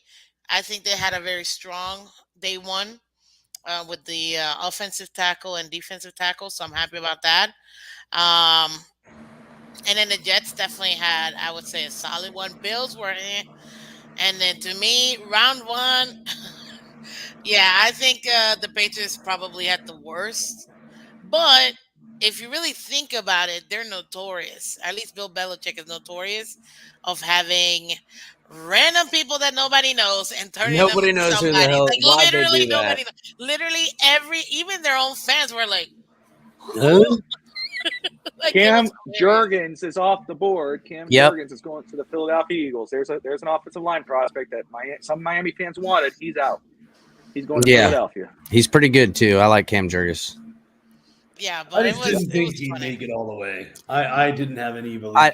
Well, I don't think they're going offensive line anyhow. I really don't. I mean, Really? yeah. What are you thinking, man? I mean, there's just so much talent on the roster already that's untapped. Everyone else is getting the not tapped into talent because of the last coaching regime. Why wouldn't these guys get it as well? That's my point. You got a bunch of first, second rounders all over the place, third rounders. I mean, they're also young with the coaching staff they brought in. Just schematically, I think they'll have better off. And you got 2 free agents on your left side. You got to just figure out your right, and one of them's already there. Hunt is on the line. You literally got to know, is Dieter okay? And or who am I putting at my right tackle spot? Now also, there's still a lot of free agents available. I don't know. It just seems like to me they would rather have a free agent guy who they know what they're getting out of than try to bring up a guy that's a third rounder to take starting snaps on an offensive line. That's a growing pain I don't think they want to deal with right now. If they did take that guy, we're not going to see him till somebody ends up getting injured. So it's not a bad point, actually.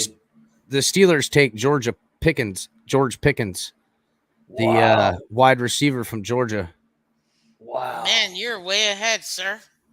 Yeah, I got a couple of things going on.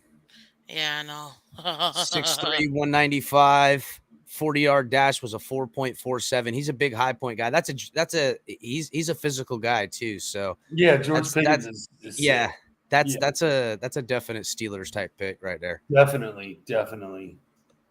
Going to pair really well with. They don't have Juju anymore, but they've still got Deontay Johnson. And I think they really have needed someone, to more red zone threats. I forget who their tight end is, but he's pretty solid. Yeah, him and Chase Claypool, George Pickens and Chase Claypool will be pretty mean duo of wide receivers, just size and speed beating you up pretty good. Exactly. That's gonna be interesting to see. Solid running game, Pittsburgh, good pick. Good for them. I will say, to Chris's point in regards of the veterans and things like that, I think that's where that linebacker thing, I brought it up a couple episodes back in regards to when Melvin Ingram, to talk about Melvin Ingram coming in for a visit. The Dolphins didn't sign him. What I was saying was the Dolphins could wait till after the draft, and that's probably what they're going to do here. And that's a great point by Chris, because they could wait. And if N'Kobe's there, they might make that move, but they may feel comfortable saying, no, let's get best player available. We're not comfortable with the medicals, because then you can get someone can provide decent play on the field, which is Melvin Ingram. So that's a great point. I think it's just, man, N'Kobe, I wonder how bad his medicals is that he's still on the board here. Maybe he needs to get surgery.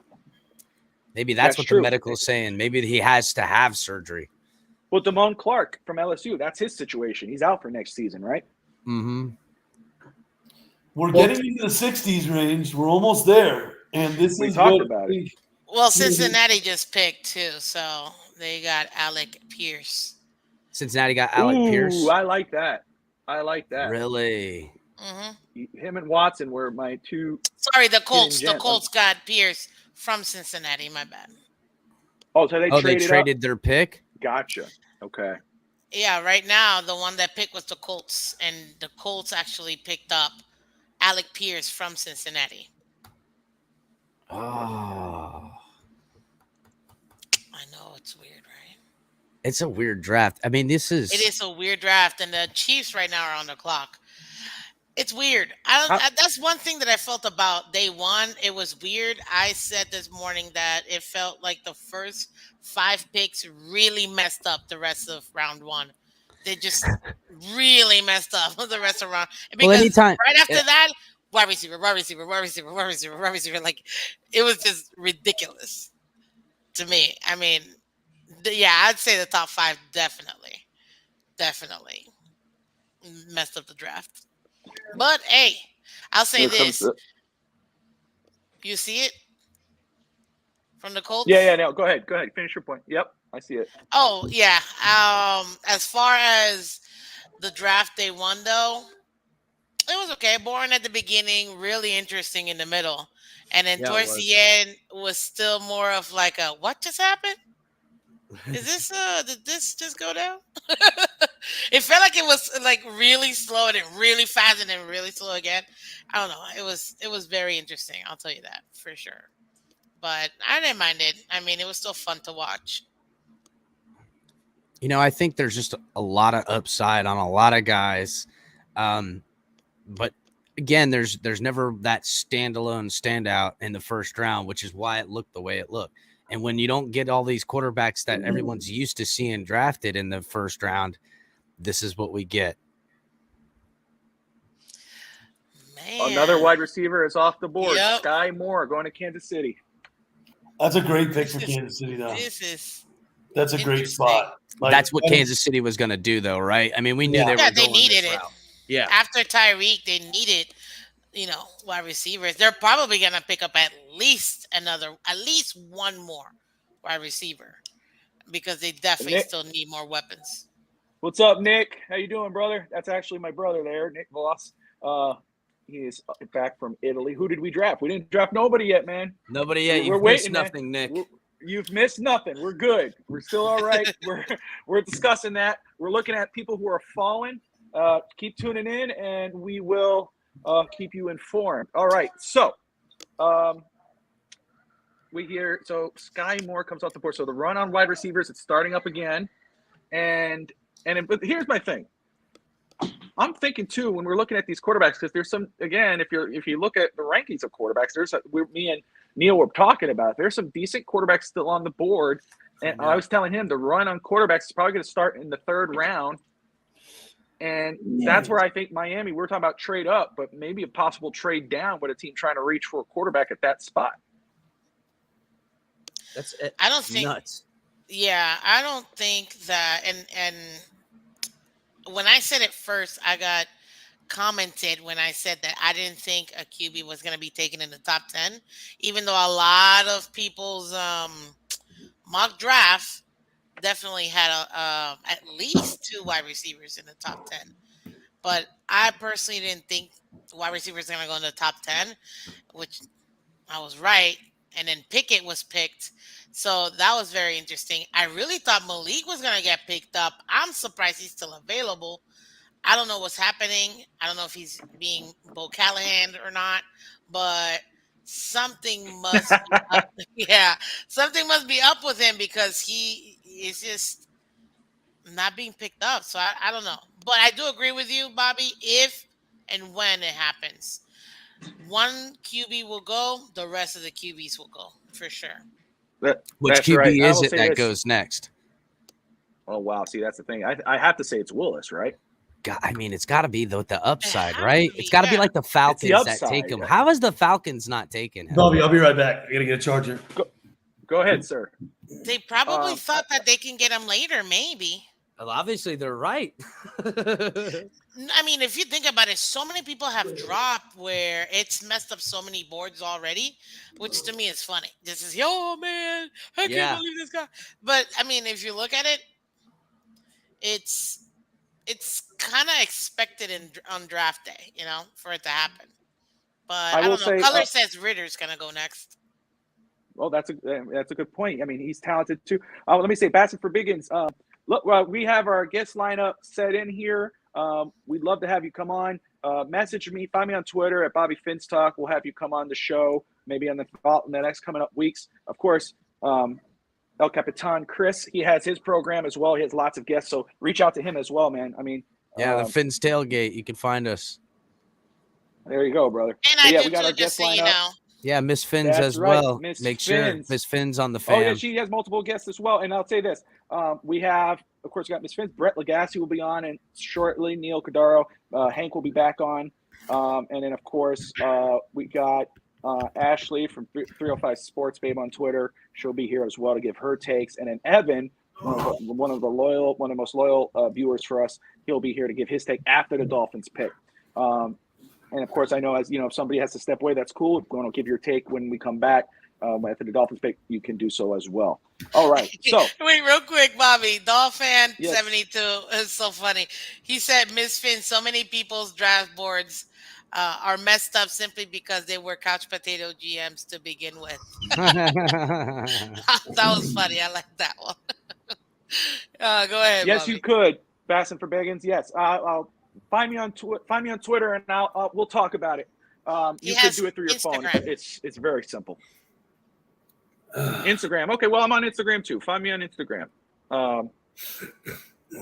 Let's see here. Nick Voss, Matt Hasselback, and Michael Vick were running drills at the Draft Experience here in Vegas. So he's in Vegas right now, Mr. Voss. Can I get a pizza? Yeah. Order one up. Neal's eating in front of everybody, making everyone hungry. Dang it, Neal. Oh, man. No Been regrets. a long No day. regrets. I couldn't find any time. Just got home for this. I get it, brother. He was in court. That's right. We appreciate it. All In right. court. So let's Well, yeah, see jury here. duty. No, I'm a prosecutor, so we were in a Oh, trial. you're a prosecutor. Good. Send him to jail.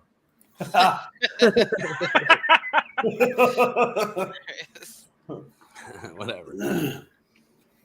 Man, Sky Moore, that's a good pick for Kansas City, though. I mean, the AFC, there's just so many tough. Trey McBride. so many I've been teams. waiting. This kid, Trey McBride, I love. He went to Arizona. Bro. Arizona took Trey Arizona McBride. Trey McBride. I Oh, loved this guy. no If we would way. have traded I love that. Gesicki like long ago, this was the dude I wished we would go get. Yeah, I agree. Obviously, when we got out of the second round and those other picks, I was like, nah, there's no way we'll get him. I love this. In the system they played at Colorado State, it is identical to how the Shanahan system. Wow, dude, what a good pick. That when it's all, I think this kid's going to be a stud. Trey McBride, remember that name. I agree with you. Trey McBride's tape is amazing. Amazing tape, bro. Amazing tape. Joy Amazing. to watch. Amazing. You're just like, wow, this guy could do it all. When you want a new breed tight end that can, lay guys out or finish, after he catches the ball, he's just perfect, man. Inline blocker, spread out, everything. You name it, he's got it. He's like Zach Ertz. He's like Zach Ertz when Zach Ertz. He's exactly like Zach Ertz. It's exactly what they just got, but he's a perfect comparison. Exactly. Man, he looks like Brett Favre a little bit, though. Damn, knocking on that's that boy. See, that's Mike another Gesicki team, that's a great point with Gesicki. I mean, I don't how know. comfortable are we that Everybody he's going to stick thinks around if- with the Dolphins? Should the Dolphins look at tight end? I don't think so. I think they're going to play it out with Gesicki. I know they fielded calls. I know the Packers were really interested in him, but no, I think they want to keep him. And I think Mike knows that Chris Greer is serious when he says, stay this year in this contract and play, and I will get you paid, or you will get paid the big bucks from somewhere else. Done deal. They did it with Xavier Howard. He's done it. He's kept his word with Yep. everybody that he says that to, and he says it to us. That's the difference. When it's on camera, then he's going to take it seriously. And he kept Ogba. He worked things out with X every time. Everybody wants to, and not that I'm trying to say anything, obviously, Capitan. And Bobby, too. I mean, it's not like I'm wearing his jersey or nothing, but, I'm a fan of Gesicki. And I just keep hearing it all the time. Yeah, he's getting traded, blah, blah, blah, and all this. But I just have to, what I want to see is 1 year, just 1 year in this offense, because we need somebody that we can trust, that it's going to be a safety blanket for Tua. We're all in for Tua. Anybody that says that we're not, you're blind. There you go. I said it. You're blind. But when it comes to that middle, Tua still needs that safety blanket. And because we have Tyreek, we have Hill, that middle's going to be like the Red Sea, just parting ways. Sam Williams to the Cowboys. Sorry, So- Miss Fins. No. Go ahead. It's fine. Sam Williams to the Cowboys from Ole Miss. Pass rusher. Nice. It's pretty good. He's I mean, he's all right, but I don't like Ole Miss pass rushers. I don't know. Pass rushers in the mid rounds are hit and miss. I don't know. He's right where he should be. It's not a reach. It's not a fall to me. They picked Dallas, their guy. That's their guy, and he's Dallas-esque. They love getting pass rushers. You know what? Miss Fins, the thing with Gesicki that I think about is I would rather unload him this year than just have him for 1 year and get some value. It's the same thing with Christian Wilkins. Personally, I have nothing against either one of these guys. In fact, I love them. But I think been a Dolphin fan so long, we're so used to seeing that happen anyhow. With the money getting thrown around and things and this and wherever the team might go, I don't want a 1 year rental on anything. And I also project that our GM thinks this way. You know, he's already got he's a guy who likes to get some of that pick money. You know what I'm saying? He might deal and wheel and deal. But I will say this, Mike Gesicki looks like he's stouted out a little bit. He looks like he's rocked up a little. Up. He looks like he's been beefing up. He's been on that extra plan, you know. He's been getting some of that good. And, you know what? Maybe he's getting ready to, to do some block. Look, we have 5. No, sorry, that's an O line. But we supposedly have a tight end genius. I need him to. Oh no, I agree. Embry, so do your job. If you feel like you are that great of a tight end coach, Embry, I think you're right. Embry can get every last bit of him in this system that they're going to put together, and listen. Mike don't need to be the most physical tight end. What I need him to do is break tackles. Break tackles when you catch the football. Don't go down when the first guy grabs you. That's 198 pounds slot corner. That's the one thing I got against him. Buffalo traded to the Bucks, 2nd round pick, 57th overall. Yep. What? What are they getting? What are we thinking, guys? What are the Bucks gonna get? They could go offensive line, and they still need one. Yeah, they do. That is true. Actually. Yeah. Well, Bassing, yes. I think he'll hit 1,000 yards. I agree. This season, with all the mouths to feed too. Hey, and listen, when Tua goes for 5,400 yards and 45 Tua touchdowns. goes for 5,400 yards. Girl, he goes for 5,400 yards. Hey, it's a draft. We can be crazy today, okay? Oh my God! Are you drinking? What are you doing? It's water. It's water. I promise. Oh, all right, yeah. It's gonna make me start drinking. It's Patron. Hey, you know what? At this point, if they're making me having to stay with Tua, then I better get the most out of that kid. And if you have Watson, we're not that I'm comparing him to Watson, please. We all know that's not even close.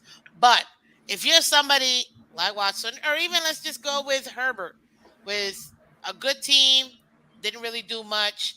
Now I feel like we have a really good team like the Chargers. Actually, I think we have a better team than the Chargers. I fully expect you to go hard. So they took the guard Gadecki. They did? They took Gadecki. Yep. That makes sense. They took Gadecki. Well, he's played tackle too, but they projected him as a guard. Look, I guess he played a couple games at tight end, they said. So he's got some really good athleticism. 6'5", 312, 32 and a quarter. 6'5", 312 pounds. He's a big boy. That is a big boy. He's a big boy. And the Bills got the 2nd round, 60th overall, and a 5th round, 180th overall. Hey, I think they're seeing all these moves the Jets are making. They're getting a little scared. Hey, it is what it is. I'm not scared. Watch, we're going to get close to our pick, and Chris Greer's going to trade it back. Oh. Not only is he going to trade it back, we have the last pick anyways? Isn't that? I thought we had the last pick because we have to wait for every other team to go first before we can go with our comp pick. Did I not get that right? Correct me if I'm wrong. But I think, don't we have the last pick? I don't know. This Phins. Because I know it's 102. Is that the last pick? Or I had the thing pulled up here, but now it's got to restart. I had the whole list. Oh no.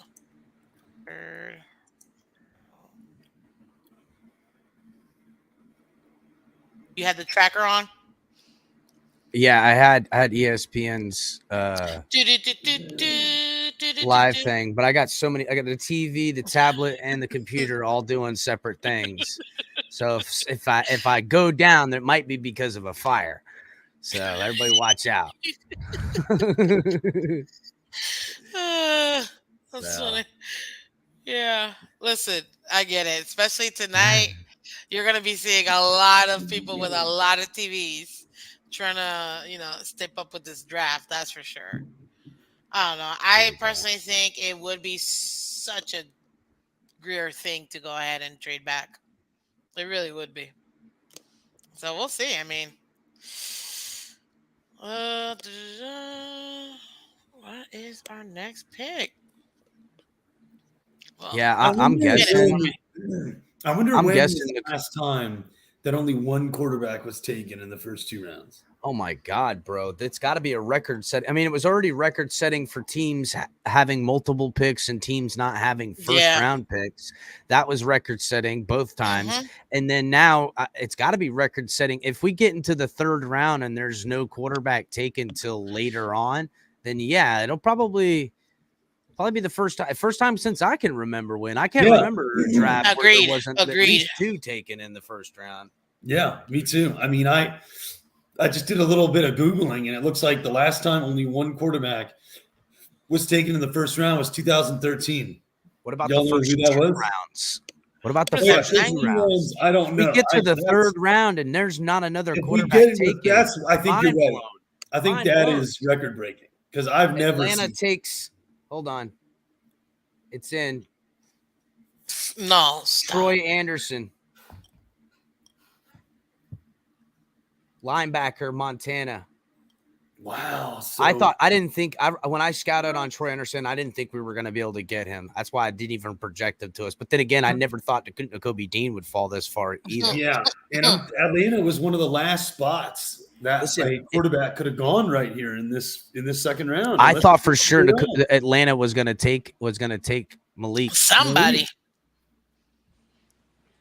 Everybody plans. I mean, I guess the quarterbacks. There are going to be like 12 quarterbacks that go in next year's draft. So if you think about it, there's going to be a high amount of quarterbacks going no matter what. And the Dolphins, I don't think the Dolphins take a quarterback no matter what happens with Tua because they'll either use those picks to retool the team or use them to go get a different veteran quarterback potentially.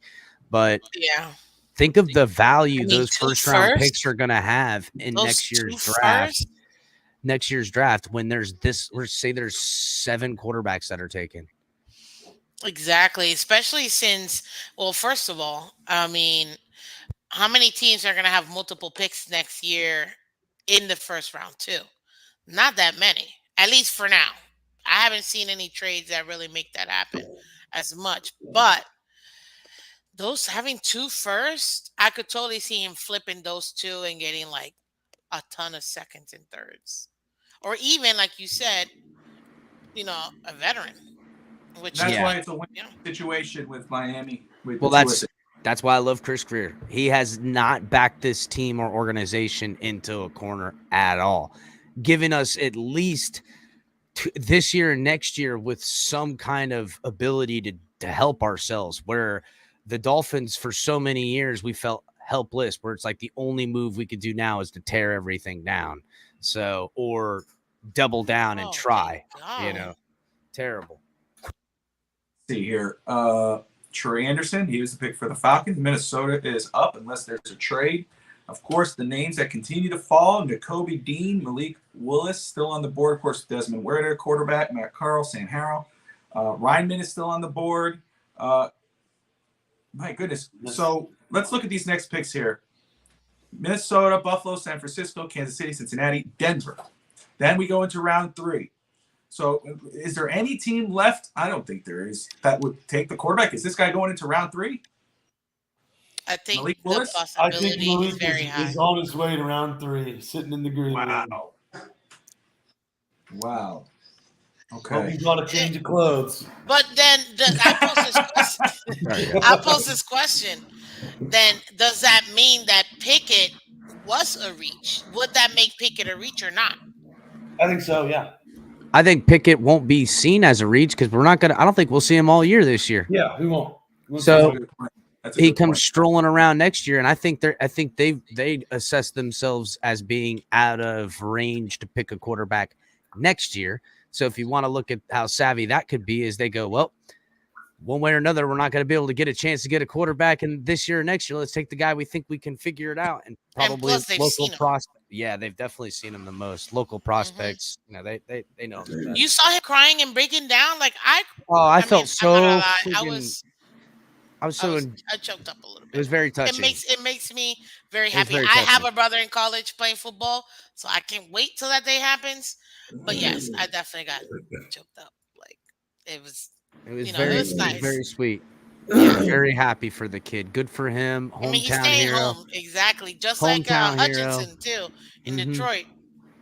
I love that kind of stuff, man, honestly. Ed Ingram out of LSU, the Vikings picked. Oh, yeah. I thought there's. Did you mention that already? I heard. I got another thing over here on this side going. I got a lot going on. You're gonna burn down your house at this point. No. That you have. What I do need is more coffee. Is what I need. Yeah, he's honestly. Ed Ingram to me, I could have seen him in the fourth round getting picked. I don't think he's too great or bad, but he is at LSU, played against good competition. So he was second team all ACC or SEC, excuse me. So, I mean, there is that. Hey, color Vikings FinsUp, look buddy. jacked up, though. Vikings fans are jacked up. Then again, every one of them's got a beer in their hand, so they're having a good time. Yeah, all they know is beer. School! Dang, they're all got matching jackets. They stole my jacket. Oh, wait, I kind of stole their coat. Good-looking crowd, for sure. So right now, so far, since we're already at what pick are we in right now? 57? I can't see this. Anyways, we're in the middle of the second round. So how would you grade the draft so far? It's been a crazy draft, in my opinion. It's been crazier than I expected. I expected a more boring draft, but with the trades, with players falling, I gotta say it's crazier than I expected. Especially for us that don't have any picks. Yeah, that's right. You know what I'm saying? Like for a bystander watching, pretty interesting. Pretty good draft. Yeah, I agree. It's definitely it reminds me of that meme, that meme where you see that little duck dude and there's fire around him. It's like, this is okay. That's kind of what it is. Yeah. That's funny. I'm okay with this. This is just exactly what it means. Buffalo is on the clock unless they are. Yes. Listen, we have a fan here asking El Capitan, why is your jacket violet? Oh, I stole it off the Ravens when we beat them that bad. I just took the colors and kept them. That's why. Well, it's the Joker. You gotta. Everybody takes it just a little too seriously in the fan base at time, to the point where they go at each other. They're eating their own in the fan base. It's ridiculous, guys. I don't know where the steak is, Evan. Sorry, Chris. Somebody. You're good. It's such a weird thing to me, because I've grown up in South Florida. Never lived more north than Central Florida. We're constantly accepting outsiders into our state forever. I don't know anything other than to be multicultural and multi-loving and just this way, that if it's met with all this friction, you look weak and just pathetic with all that nonsense. And so I'm just making a mockery out of things at times, to be honest. So having some fun. Okay. Ooh, the Bengals traded with the Bills.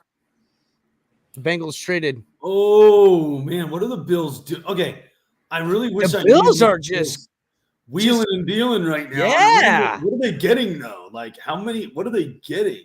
I don't know, but there's no way they go offensive line here. What did the Bengals go up? It's got to be defense, right? You would think. It's got to be defense. Yeah, got to be, right? I don't know, guys. And San Francisco's the next pick. So who did they jump in front of that they think that was going to take their player. That's the thing. I wish I had the stupid thing. I wish it would stay up, because that's how you know why someone jumps. You'll go, oh, I know why they jumped up there. Let's see here. They got a corner, Cam Taylor Bret. Oh, okay. No way. Yep, from Nebraska.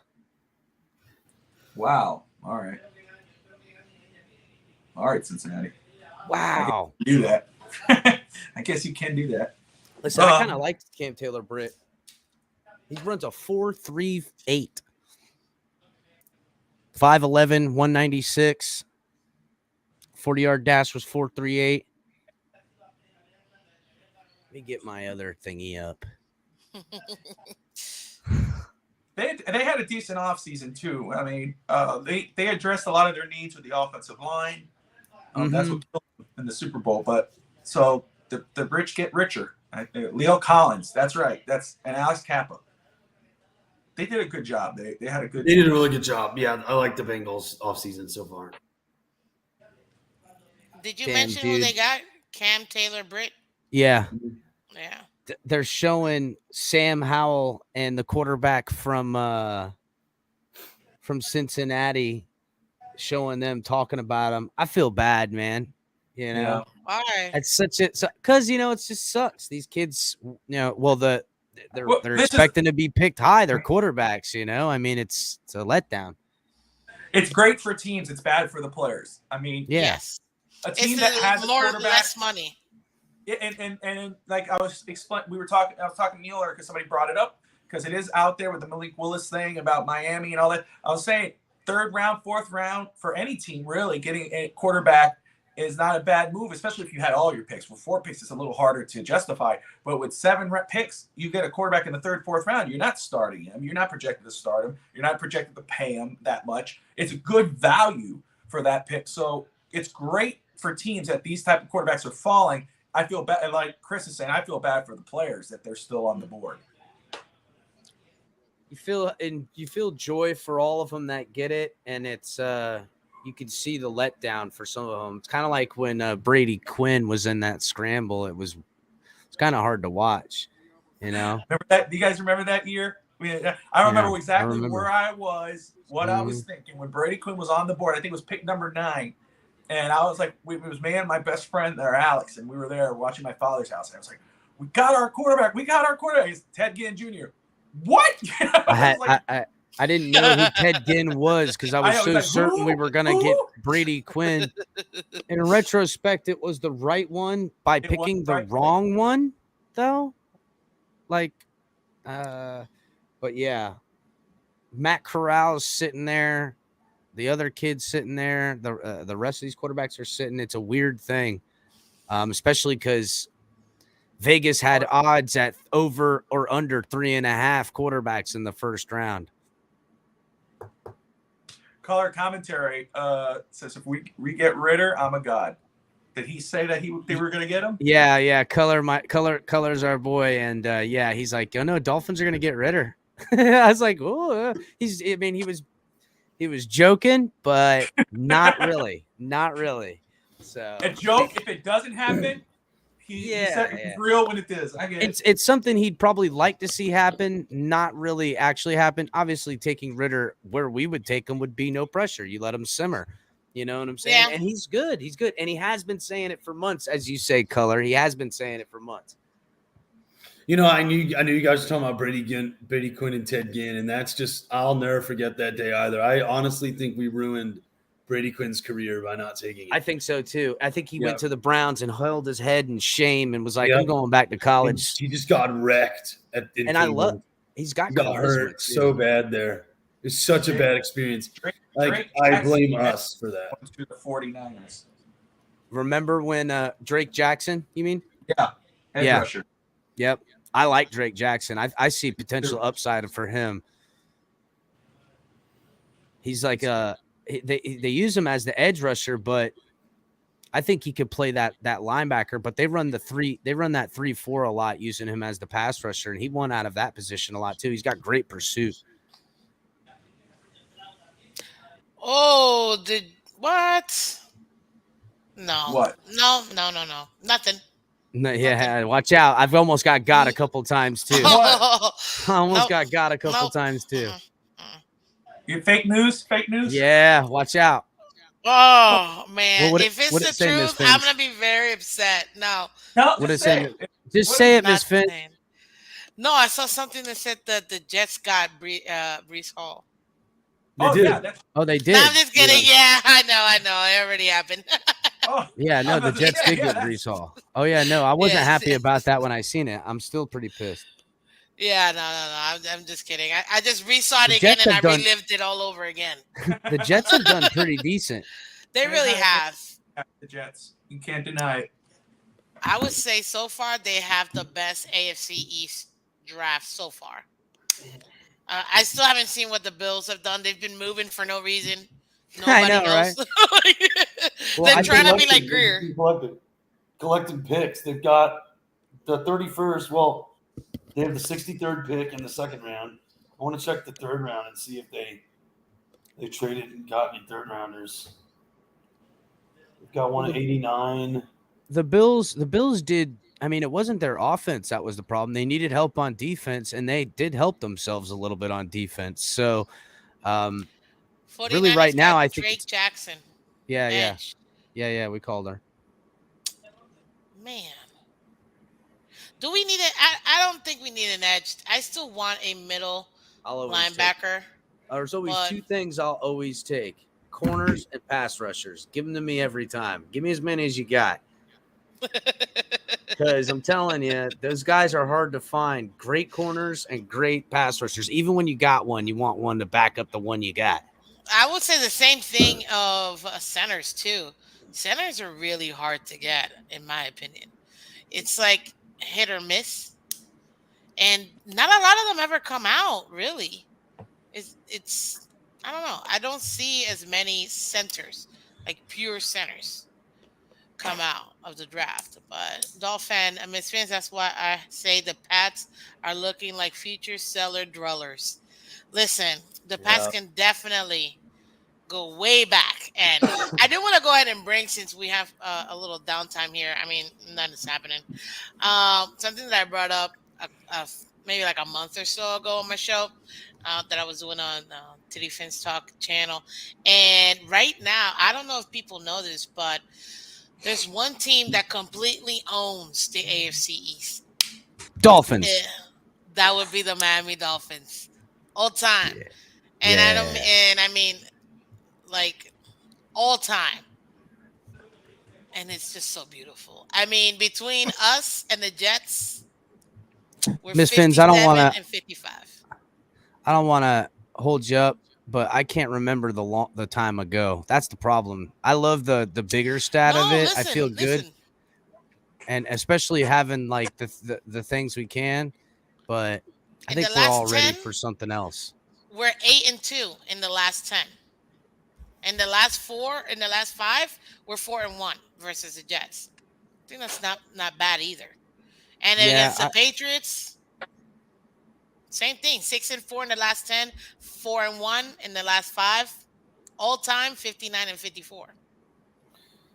So now with the Bills, that's probably the one that recently, obviously. Well, listen. I remember winning the AFC East all the time with Dan. Beating up the Colts were the real problem when I was younger. It was the Colts in the division early on, and always the Bills. Bills fans we hated, Jets fans we hated. Patriots, I didn't even know what they were because I couldn't tell what was that guy on their helmet really doing. And so for the most part, Chiefs are taking Cincinnati's safety. Brian Cook.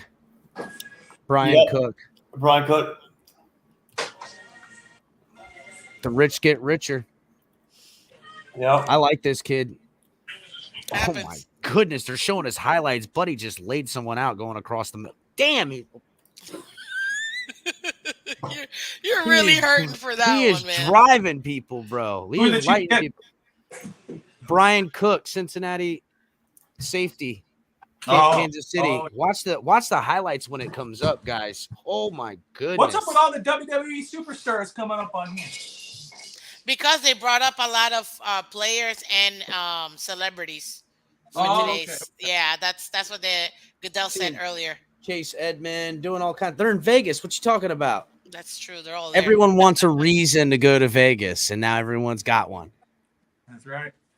This is a good pick, Brian Cook, man. Yeah, I'm looking at the highlight. I'm telling you. Oh wow, he hit a guy that hit the other guy. That was intense. He's hurting people out there. That's what you want in a safety. He's got that look on his face, like I'm gonna hurt you. I like that in my defense. That kid. I hope his back is okay. I love it. His neck and his back. These are. Wow, this is wild. I mean, the slide is gonna. The quarterbacks are not gonna be taken in this round. It's gonna be third round. Yeah. Did anybody predict that though? Have you guys heard that in the major media? No. Not one of them. That's yeah. See, that's why this is what people, and you guys probably get this, but like this is what I think with the media. You know, people go when somebody goes, "Oh, there's no way this player's going to be at that pick. There's no way this player's going to be here. There's no." The media is one thing. If you start reading the insider thing and you're following actually team needs and stuff, it's not that much of a surprise. Just the surprise is they're going into the third round. That's a surprise. Yeah. The first round wasn't much of a surprise. Now, Kenny Pickett over Willis for me was a surprise. The fact that Willis hasn't been picked is a surprise. 100%. I'm not surprised with Pickett going over Malik only because of where he went. It's Pittsburgh. If it wasn't Pittsburgh, then I would have been. Yeah, if he went to like Detroit, we'd all be like, "Whoa, whoa." What happened? What is going on? And the Detroit must love their quarterback situation over there. Everyone's like, they're building around him. Detroit. I guess. Sure. I mean, they paid so much, they might as well. I guess. At least okay, now maybe get someone to take his place in the future. I don't know. I think they might want to do that next year. Maybe they're expecting to be top 5 next year too. Is the Kobe Dean's medicals that bad? It's got to be, bro. He must Okay, have so to get predict his surgery. round. Predict his round then. We haven't gotten to the third, so predict his round. Where does I mean, this is definitely the round he goes in because he shouldn't be in the third round at all. So somebody's going to take him here. I don't know. They have to. The value is there. I mean, you have to take him. You mean if you don't have him for the year, you don't have him for the year. But then he comes back next season. Well, linebacker and running back have both been devalued as positions just because of the fact of how these guys get hurt. So, the Bills got James Cook. Oh, the Bills select James Cook with the 63rd pick per source. Stupid Buffalo! Serious? I swear, I'm reading it right now. It's James a done deal. Cook off the board. James Cook goes to the Bills. Wow, he's a Dolphins fan too. I know. You know what though? A lot of people had him really high on their draft board, and don't get me wrong, I like him. But we have a lot of running backs that do what he does already. Yeah, I heard you earlier, Neal, when I was listening as I was prepping and stuff. I agree with you wholeheartedly. We need a different style of running back than what Cook provides. Give me the kid out of Florida. That's who I want. And then if I want to see if we can get him with the 4th pick, that's who I want. The Dameon Pierce kid. Is a stud. You know, he's grown up as a Gators fan and a graduate of Florida. Oh, Dameon really? Pierce is sick. Yeah. Oh, so you already know because my brother-in-law, diehard Gators fan, ain't shut up about him. Brandon the bookie. And he's like, listen, you don't understand. The kid per snap, per handoff was just a straight monster. It's just they went off him. They didn't give him the ball all the time. Yeah, that's the thing. I mean, when we had Kyle Trask, and that was when Dameon Pierce was solid. Like, you know, when we had a passing, and he even was really good when we had, you know, AR-15 and we were switching out with him and Emory Jones. Dameon Pierce still put up really good numbers because he's a really good back. Yeah, excellent vision. The guy's vision is amazing. I mean, I think it's just more of like, okay, you see these running backs that come in and then like they're successful, but then people ask, hey, are these guys like an every down back. Like Reggie Bush got that, and that's when he went to the Dolphins. Like, is he a hard-nosed running back? Can he get the hard mileage? You know what I'm saying? And he kind of proved himself to be that. But obviously James Cook isn't that guy, but those kind of running backs, they're finesse type of guys. And we have some of those pass catchers, decent, okay in blocking, stuff like that, more of the check down, chip block kind of guy.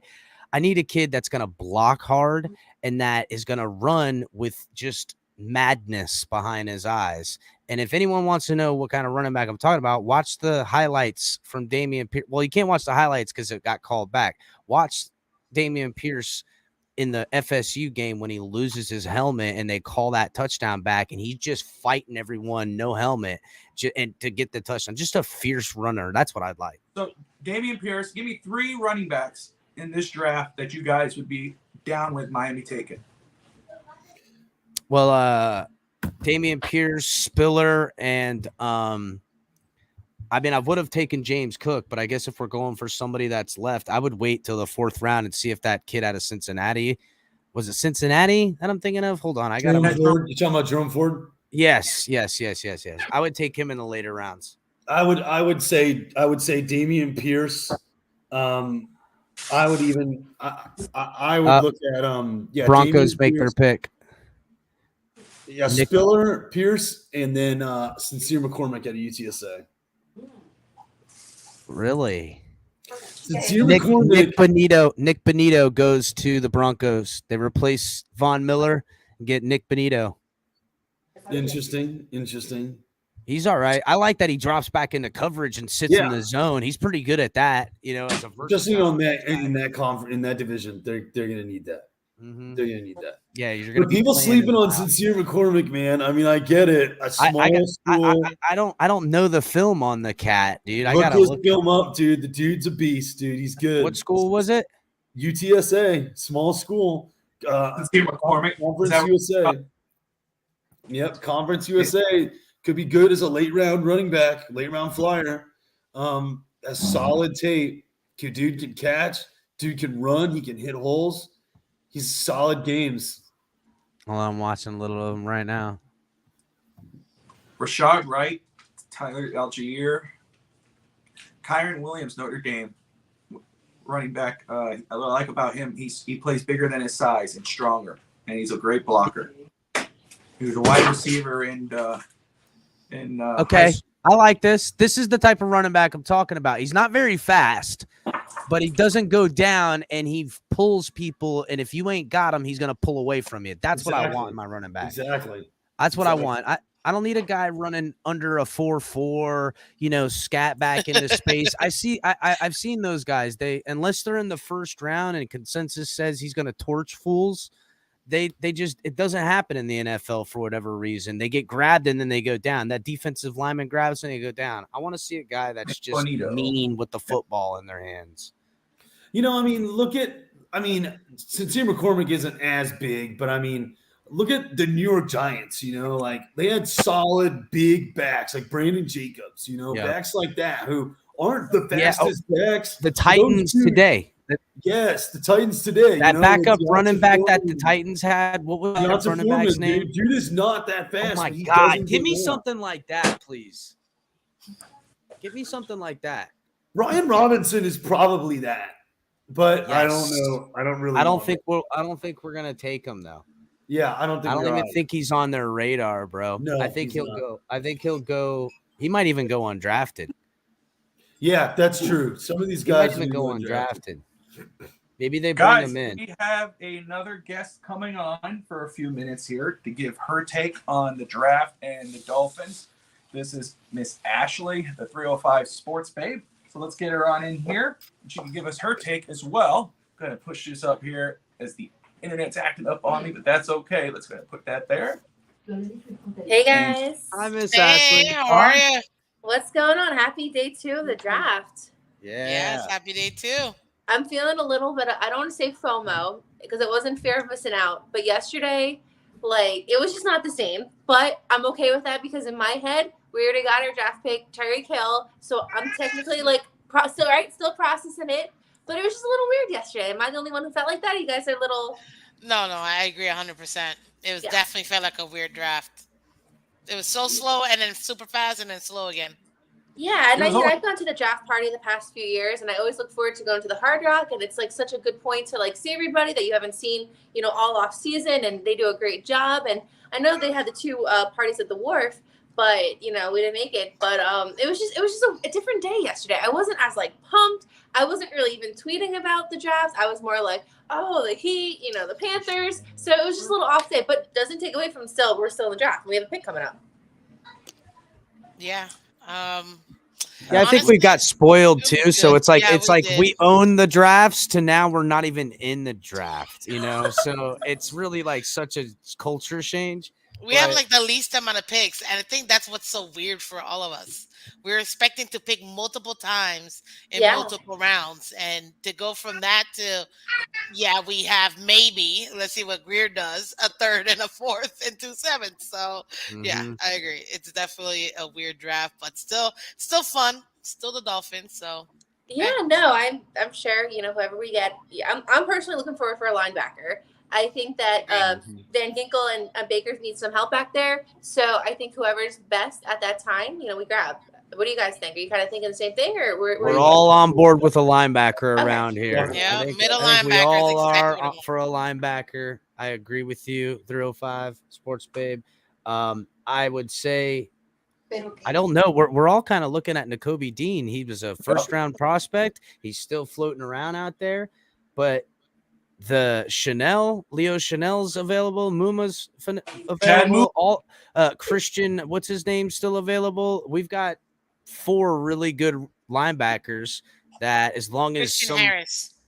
Thank you, Christian Harris. Oh, Christian Harris is stud. They're all still sitting there. One of them should fall to us in the 3rd round potentially, because another center's off the board. Looks like Luke to the Vikes. Brian Amut. What's his name? Is it Osmoa? We're sure to butcher some of these names. It's okay. It's draft. We're allowed to butcher these names now. Get it out of our systems. But right now the Jacksonville Jaguars, I think, are taking Luke Fortner out of Kentucky. Wow. Oh, yes, really? Luke Fortner. Center. Wow. Let's see.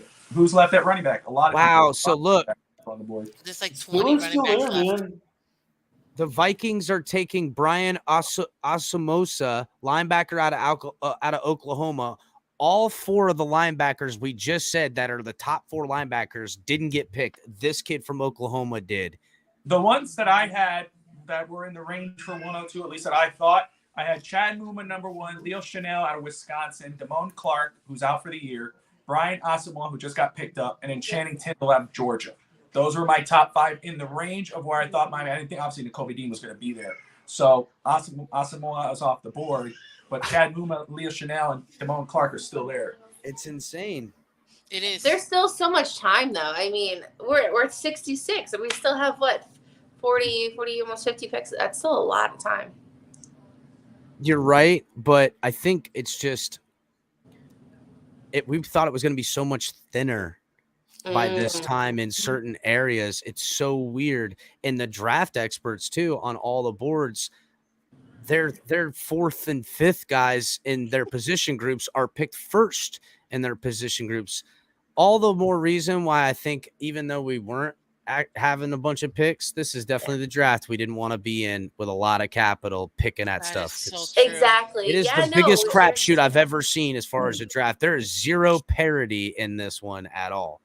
And you don't want to discount the people who are in the draft. Everyone, you hope what's best. But you're right. There's no standout players that were like, dang, if we had the 4th pick, 7th pick, whatever we'd want. There's really none of that this year. And I think that's probably why, in an incognito way, Greer made all those moves. And that's why he was okay with oh, Tyreek, you want picks? Sure, here you go for this year, not really for next year as much. So that was genius for him to actually foresee that, especially with this draft being not as strong as we expect next draft to be. So I wanted to bring up something with you guys, since I have a solid group with you guys. Let's just be real. If this whole thing with Tua, and I pray and I hope that it works out, but if it doesn't, do we go for a young draft pick next year as a quarterback, or do we go for a veteran? What are your kind of takes on that? Veteran. Giants take guard Josh Azudu. Ooh. from North Carolina. He's Wow, actually they're shoring up that offensive line now with those 2 picks. They are. I think, and also Dayball is going to get. This is a 1-year ordealio. If it doesn't work, they're gonna let him pick his other quarterback. I think that's why he took the Dolphins job over this job. So, or took the Giants job over the Dolphins job. Personally, I think that's what it came down to. 305. I would say I would go with veteran. This team is all ready to win now, and we don't want to waste our young talent because we have like 13 or 14 rookie contracts right now that we don't want to waste. So we have such great talents, and they're pretty much, producing for us now. So they're getting into their second year. Now is the time for us to strike. I don't think they're going to give this to a brand new rookie. And I don't see anybody next year either to be such a stud that they're going to take us like Joe Burrow. And even Burrow, it took him 3 years. So realistically speaking, we don't have 3 years to waste. So it's going to be a veteran, in my opinion. What are we gonna let Tyreek Hill marinate there for 3 years? No, it's like this is the game. It's showtime. That's why my opinion of it is, and I've said this throughout on past episodes with this team. Not that it's not a knock on Tua when I say this. It's Tua can grow into that. But this team right now, on paper, because we got to see how they play on the field, is a quarterback away from being a legit contender. They have the talent. So my question for you guys, ladies and gentlemen, is that if we're talking veteran, not rookie, we're talking veteran here, right? Is there a veteran quarterback who could be available next year? I know Lamar Jackson's having beef in Baltimore. He could probably be had there. Kyler Murray's another. Yes, Tom Brady's another one. That's a name that's out there. What veteran quarterback would you, if it had to happen? Aaron Rodgers, if you had gas left in the tank. Aaron Rodgers. I would love that, honestly. I would love that for me. But I would say it's going to be Lamar Jackson. It's going to be Lamar. It's totally pass. Because the thing is, you don't know how long he's going to want to play. Unlike Brady, we all know Brady wants to play till 50. That man, I was thinking 100. Right? If he could, he'll do 100. But with Aaron, he's in this like teeter-totter, like, yes, he wants to play, but not really. I don't want to gamble on that. I'd rather have somebody else that we know could at least have 3 solid years and still be in their prime. I think not Lamar, that he's not, but the Browns make their pick. It's Mark Emerson. It's their first pick in the draft, corner out of Mississippi State. That makes sense. Guys.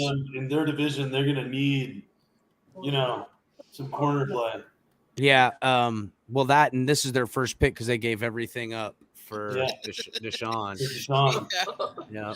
I'm surprised they even have a pick left. But yes, I wouldn't go with Aaron, but I could see why Lamar would be enticing. Lamar's athleticism with our talent is scary. That's the thing. Like if you put Lamar on this team with his, first of all, just the vertical threat's going to open up running lanes for Lamar to just chew you up. And the second you put a spy on Lamar, you're getting the ball is just facilitated to torch you, which to me is the missing element that I think Tua can take those cheap yards.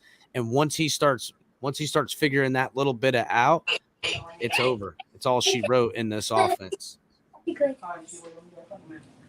I will say so. Lamar Jackson, I think that's great. I think he fits the offense well. It's the speed of this offense will fit perfectly with him. I'm not big on Kyler Murray. I know that's a name that's been thrown out there. I don't think that's much of an upgrade. It is a little bit, but not a big upgrade over. What, half an inch? Yeah. Oh. Wow. I know. Sorry.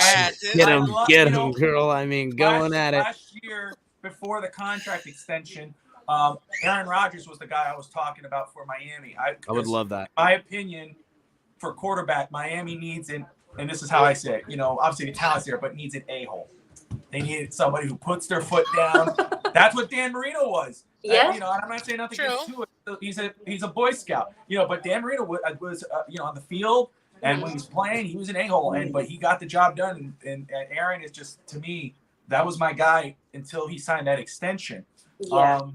But yeah, if you're gonna give me those 3 guys, I would say Lamar, and Aaron would probably be 2, but he signed that extension, so I don't think it's likely. But let me tell you something. You know, the Brady story that's popping around, I was saying this. I was just going to say. That ain't no lie. Who yeah. it'll probably Let's be? It'll not be forget. Brady. It'll probably be Brady. But Oh my goodness. Look, if Brady still plays as he did last season, which he played, I know it. It's terrible. I hate it. But I will say this. It can be What? sick to my People are saying, stomach. I don't me think too. it's more Miami leaking this. It's Tom Brady leaking it. Brady wants to be with play. Not only, of course, he wants to be in the front office and ownership. We know all that. But playing, he wants to be. He's wanted to be a Dolphin for a while. If you read with the whole Tampa, with the whole Brian Flores thing. But even now with this roster, he knows what this roster can do with that potential. You put a prime Tom Brady on this team, this is a Super Bowl contender. You put a prime Aaron Rodgers, it's a contender. Lamar Jackson, you know what I'm saying? So I think it's a third Super Bowl with a third team too. That immortalization puts the bar so far that people won't even go after that. You can't get as many and from 2 different teams, much less 3. It's And just both such a conferences, ridiculous. too? It's Both just conferences? everything. Yes, everything. Unbreakable. Like you would literally, their quarterbacks would have to start in their early to mid 20s. Their ideology that I'm going to be better than Brady. Listen, it's good because it'll get kids competitive for their whole lives. Yeah. But like, goodness gracious, it's such a far I reach. think you know what? we're being You know what, spoiled. though? That's all I have to say real quick, Bobby. I think we're being spoiled with Brady because I don't think we'll ever see something like this ever happen again. I don't want Brady as my quarterback personally. I don't either. I'm a Dolphins fan, and It makes my liver hurt for some reason. I hated him for so long that It it's might just hurt your liver by drinking that champagne if we win the Super Bowl. I rather have somebody like Gronkowski come than I don't know. Brady. It's something about I won't say I won't cheer and be happy to have to be a Super Bowl winner, but it's something about the taste of the wine. it'll It's have not an gonna asterisk. taste- It'll It's have just an not asterisk. gonna taste right. Will I Yeah. celebrate it? I'll buy the T-shirt and the hat. Yes, Yeah. but it's just gonna feel weird, you know. I'll buy Yeah. that. I Oh, think he yeah. really also wants to stick it to Belichick. Like that has to be the biggest That I like. F you. That I like. Belichick. That makes me I sleep think easier. Stick it that's to more of the motivation for Brady to want to come to Miami and what he wanted to do before he got to Tampa Bay. He wanted to come to Miami not because of the talent that was there, even though there was talent, but was more because he wanted to beat Belichick for two games a year. He wanted You know what, that. though, Bobby? This is the thing. We're the last people that hate Brady, and if he comes and plays for us, then everybody kind of likes. He's like making everyone who hates him the most love him in some weird way. And then now, what is he going to be? A politician, take a mortal head wound, No, and he's be the gonna- Antichrist? Like, all right, like I gotta watch out for this kind of stuff. I'm just looking Well, around the listen to corner. this. So He's I too work- beloved. I work by the airport. When I go to work, I pass the airport, Miami Airport. I get real close to the runway. And last week, the Patriots plane was in the hangar for a few days. I don't know what they're doing down here, but their bad juju's coming down here, and it ruins my day. I'm driving 7 o'clock in the morning, and I see that my I have to peripheral. sage my really? house now. So I get the sage and stuff, all of that. Mhm. But no, their plane they have a big 747, and it's been on the tarmac in the hangar for a few days. So I don't know what they're doing down here, but anything with them, and I just associate Brady with the Patriots, like it's so embedded. Yeah, that it just, yeah. Mhm, yeah. Like I I'm don't not gonna lie think though. you think of And I Brady? like him a lot more as Tampa Brady. You know, Me I like too. Tampa. I was I gonna like say that. him. I like him. Like as I'm a like, all Tom right, Brady. cool, stay up there. But it's just all right, Yeah. man. Like, Up there. just you're still up there. I'll root for him in the Super Bowl. I'm like, yeah, go guys. I like Tampa Bay getting there. But like, I don't know. It just feels weird. But then again, I'll be happy as all get up with the Super Bowl ring. We'll hit. Chad I have a Muma goes to question, the though. Jaguars. No. Oh. Oh, you're ahead of me. You're a good few seconds Chad ahead. Muma to the Jags. Wow. Jag Muma to the I wanted him so badly. That sounds good though. Jag Muma to the Jag. Good for him. The Jags would take it. The Jags would be that team. God, I Dolphins, wanted this 72. kid. I was hoping that slow 40-yard time was gonna drop him right into our R.I.P. lap, his bro. career. R.I.P. had- his career. Had the slowest Dolphins, 40 that's- time I love ever. Brady. I love winners, period. Listen, I like to emulate after winners, not hate on them. You guys will appreciate that statement when you're younger, get older. When you're younger, youngins get older. I love Brady. I love Winter. No. There's nothing about youngins or loving or nothing like that. What you mean? Not saying I won't be a Dolphins victor and enjoy the embrace. It's a selling out by buying in. Just the whole thing feels dirty. I got to shower talking about it. That's the thing. It just feels weird. It feels like I don't know. I have a question though, panel. If let's say he comes in and wins the Super Bowl, is he ranked higher in our minds than Marino? No. Marino is a legend. I mean, It's hard to say. It's easy to say no now. That's what I'd have to be in the moment to really process it. Yeah, now it's if he throws for 5,800 yards and 50-something touchdowns, they win the Super Bowl. See, that's what I think his true intention is, guys. It isn't about anything other than taking something from Dan, and that's what's tasting bad for me, bro. That's I can't. That's what stops me personally. Mm-hmm. Dan the man, we share the gritting same my birthday. teeth thinking about it. I can't. It hurts. That's bad. That's so bad. Oh my Plus, god. I don't want to hear from my dad, and he's a Patriots fan. He used to be a Dolphins fan. I know it's a battle. That's bad. It's a battle. But you know what? He got hurt by the Dolphins, and we all have at some point. And he went with the Patriots. It's still death do you part. Okay, that's right, 100%. It's like it's like this. Trust me, yeah. we all the time. Still death do you part. So trust me, I get it, guys. I just don't want to hear from him. Yeah, you have to take Brady not to win. Like, no. Dude, Chad Muma, to me, Chad Muma might not get picked at all. Something else might be coming or not Chad Muma, excuse me, Nakobe Dean. The fact that all these other linebackers are jumping over him, he must be hurt. There must be something going on. He must have I'm shocked by it. Something else, maybe a legal issue. I know they said there is something like that, but everybody knows something we don't. Well, I don't know. I'm just guessing. And it's the trade up range. Neal and I domestic violence 71 now. Yeah, I think this would be the time, to trade up and try to get one of those fallers. 72 Seattle. This could be Malik Willis after this pick here. Bears. Pick is in. I thought Willis would go a little sooner than this. I'm a little shocked he's still here. What great value for Seattle if they're able to, if they do indeed get Malik Willis at 72. I mean, what if somebody goes up above them? Or no, they have the next pick. Never mind. Yeah, they're the next pick. Okay, I'm getting the word on the Nakobe Dean right now. What happened?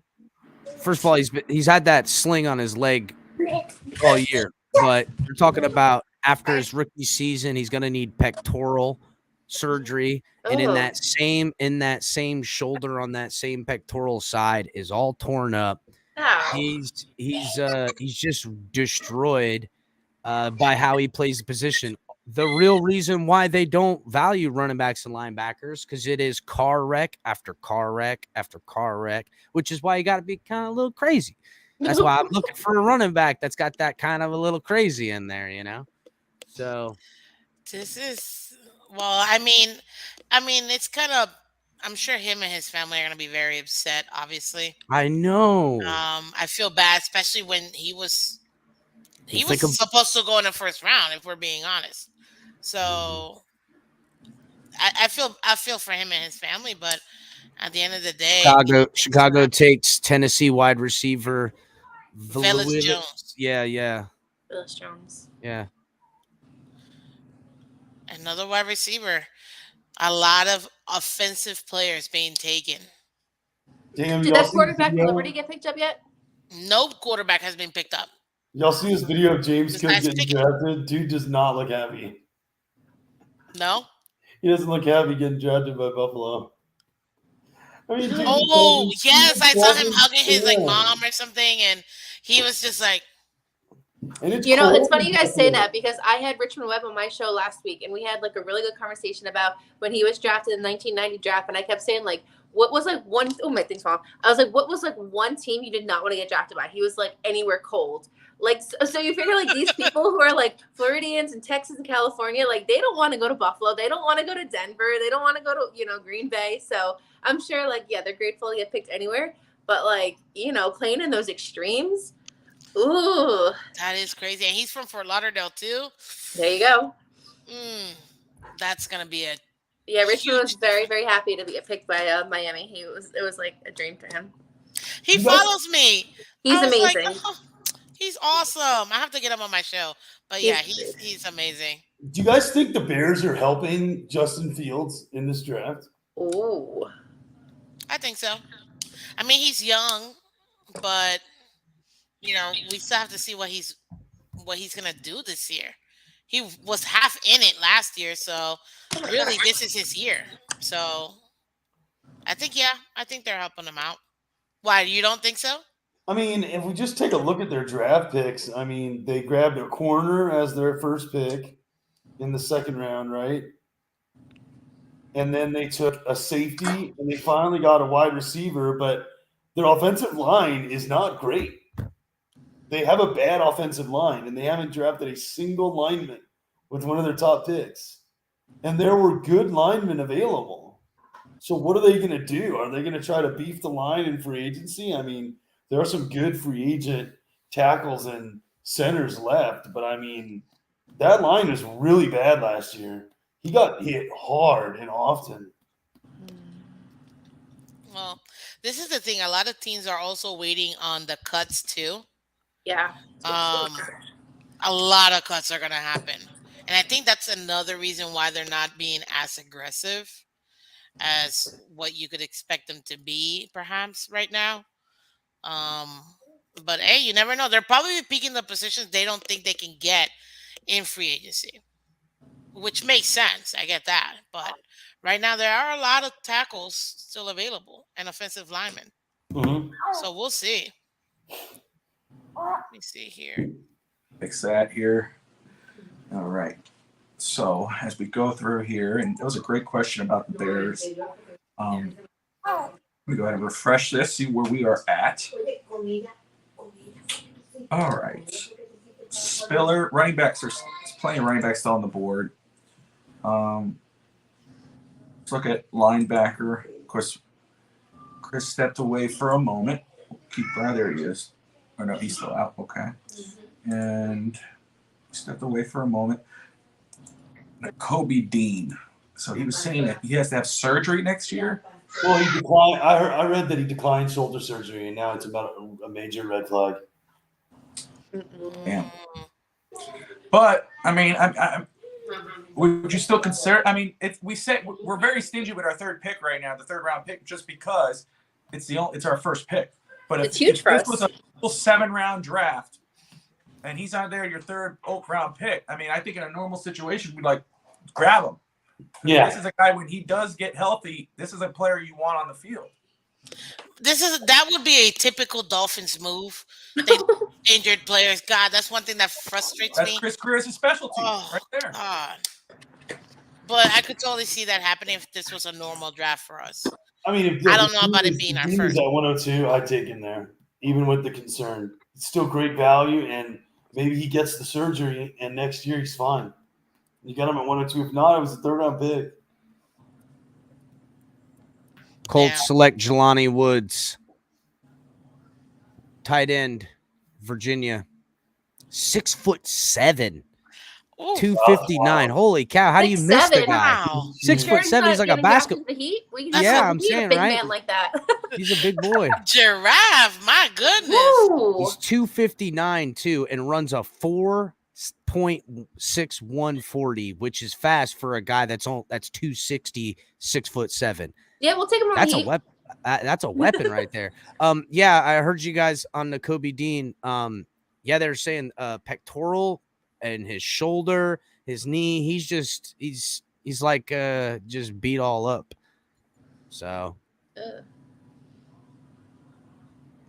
I don't know. Maybe he slides all the way to the 4th. Maybe we trade back from the 4th and pick him up in the 5th or something like that.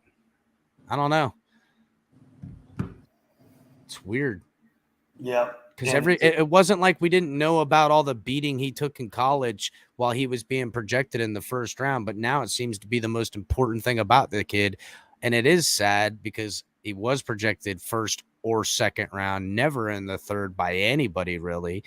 And he's a part of that Georgia defense that everybody's damn near gone, you know? So it's sad, but Abraham Lucas goes to Seattle Seahawks tackle. That's a solid pick. A very solid pick. That's solid. Abraham Lucas is good. I Solid. just wanted to say your baby is super adorable, by oh the my way. goodness. Little munchkin, little peanut. I've got two. He's sleeping. Yeah, his mom wanted a break, so obviously I had to go down and get him. Oh, Listen, he's it's knocked the best. out. I miss those 100%. days. Oh yeah, he's out. He's out. I wanted him to see the Dolphins draft pick. You know? Yeah. He really doesn't understand me. I talk about them with him. Putting him into a lifetime of suffering early, I see. I'm hoping he'll actually experience the golden age. I know, man. Oh, I'm wow. hoping that's You the know same what I thing. I got a 9-year-old son. He'll be 10 in Yeah, October. maybe our and he children plays will a see little. what we Yeah, never could. maybe, bro. Maybe. You know what I I mean? think They won't have to get blackout drunk when the Giants are. What is happening with the Colts? You know? You guys are ahead of me. No. I'm looking at ESPN too. They had some two kids on top of each other, and then Jelani Woods, that dude. they just fell on the stage. Yeah, No, those are stars. like, this is interesting. I think Larry Zonka's doing our pick, right? That's who they said? Well, it'd be sick. Yeah, Sanka. Yeah. I really want to get a signed Zonka jersey. They're expensive, though. I mean, this was just a bad idea. I'm watching it right now. Right? It was a bad idea the whole time. It was. But leave it to boys to do that. I mean, Yeah, it's a little bit of a bit too. I don't know if Atlanta's. Atlanta could take a quarterback. Atlanta. Another one. Atlanta takes. Listen, Desmond Ritter comes off the board to Atlanta. No way. Cincinnati. Yep. Over Oh my Malik Willis. God. For Desmond Ritter. Wow. Desmond Ritter goes to Oh my God. Atlanta. Listen, I like Desmond Really? Ritter. Yes. No, but I'm just saying, I'm just surprised that he goes above Malik. Malik to me he looks and does all the things. They say he's 6 foot. I'm hearing he's not 6 foot. That's a stretch. I'm hearing he's shorter than 6 foot. He's small. And it's not like he had Kyler Murray-esque numbers against Kyler Murray-esque talent.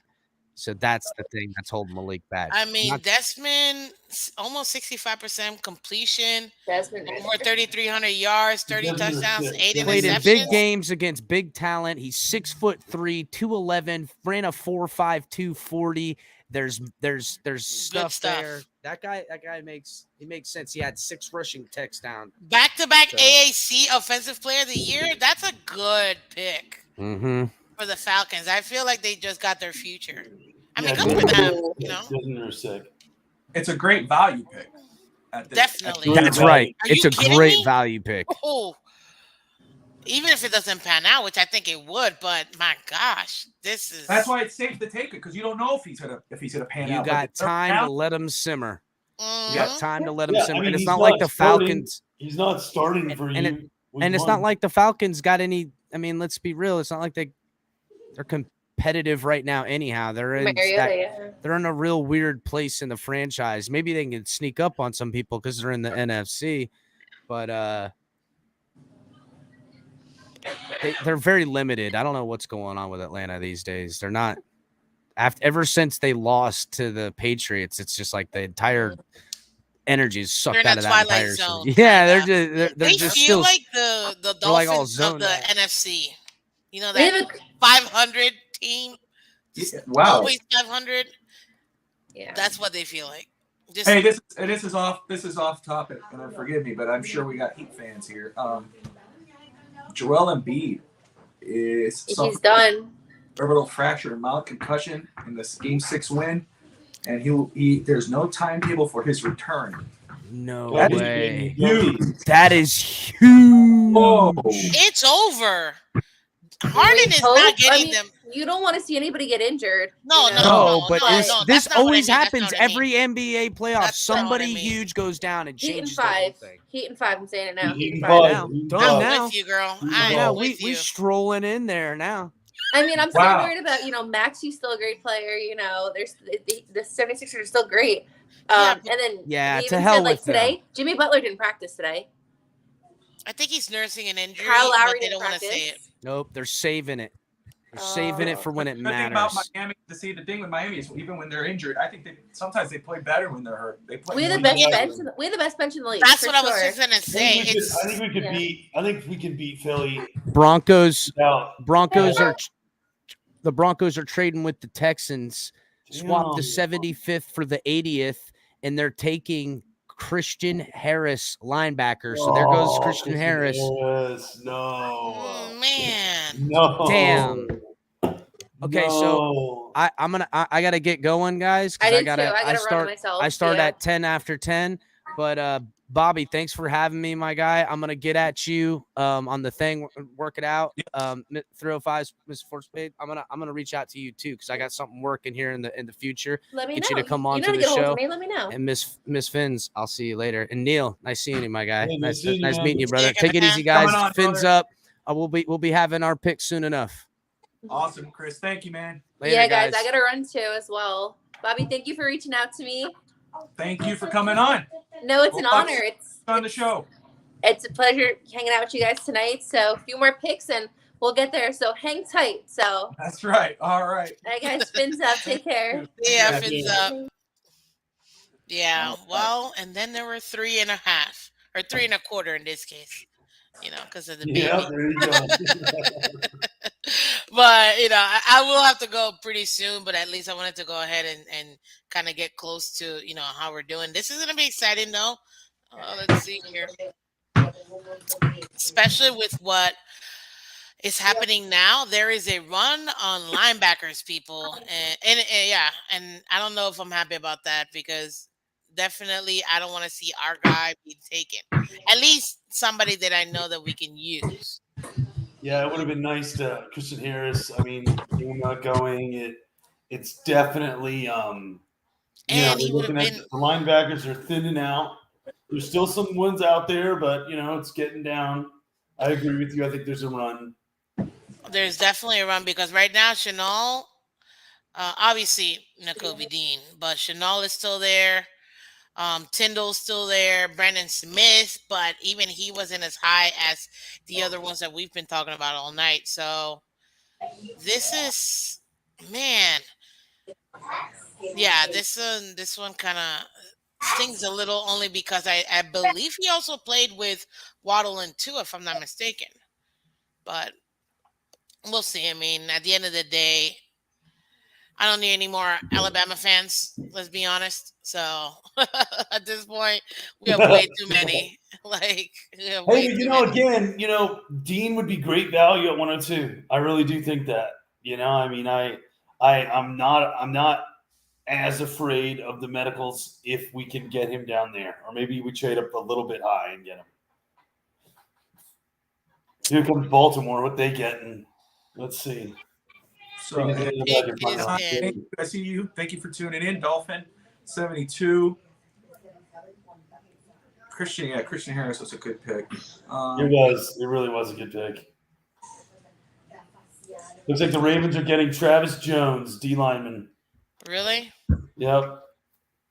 I'm sorry. Say again. Who they're getting? Travis Jones, D lineman. Yep.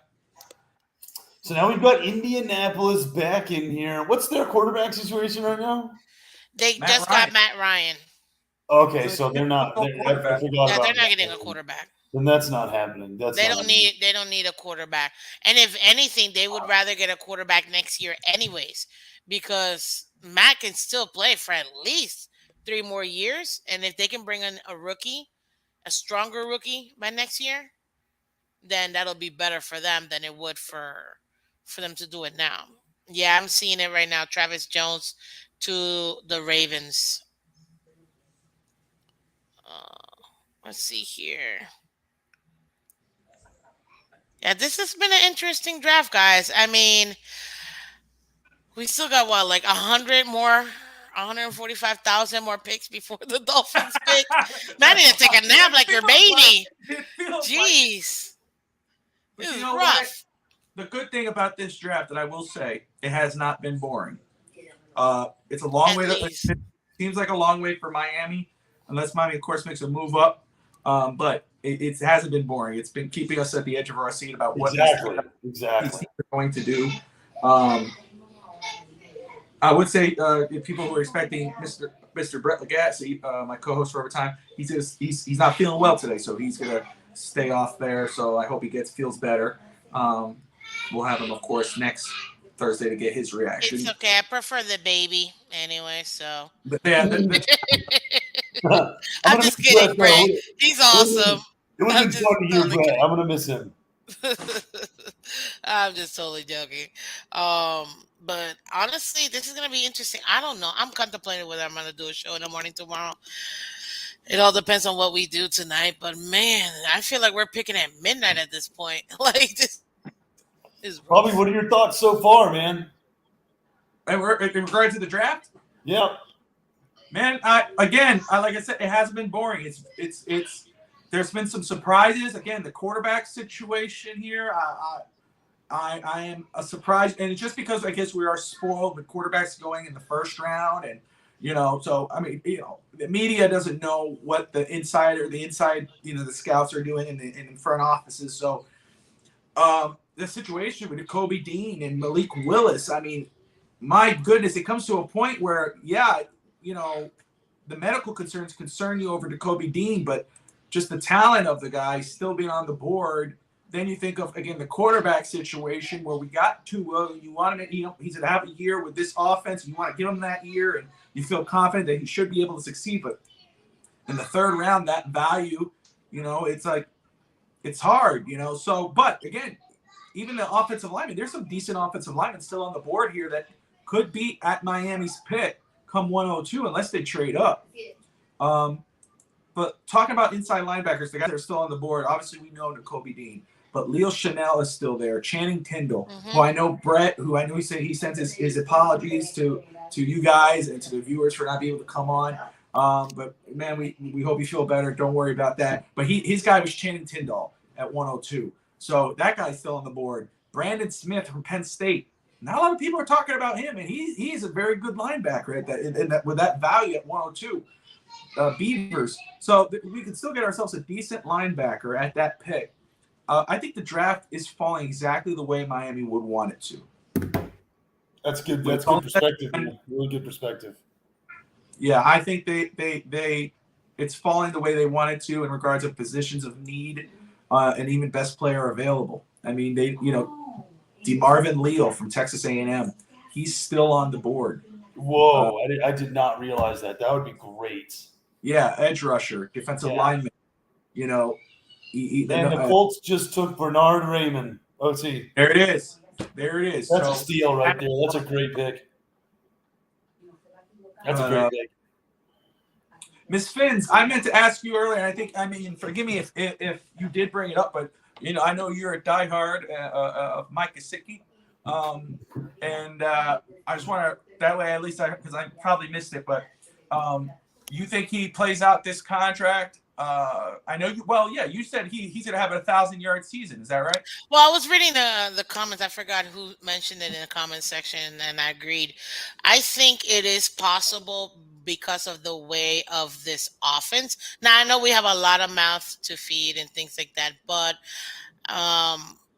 the reason why I say that is because if you have Waddle and Hill, you're going to have a lot of shorter passes. Obviously, Tua's going to throw the deep ones. We know this. But you're still going to have to play multiple plays in each possession.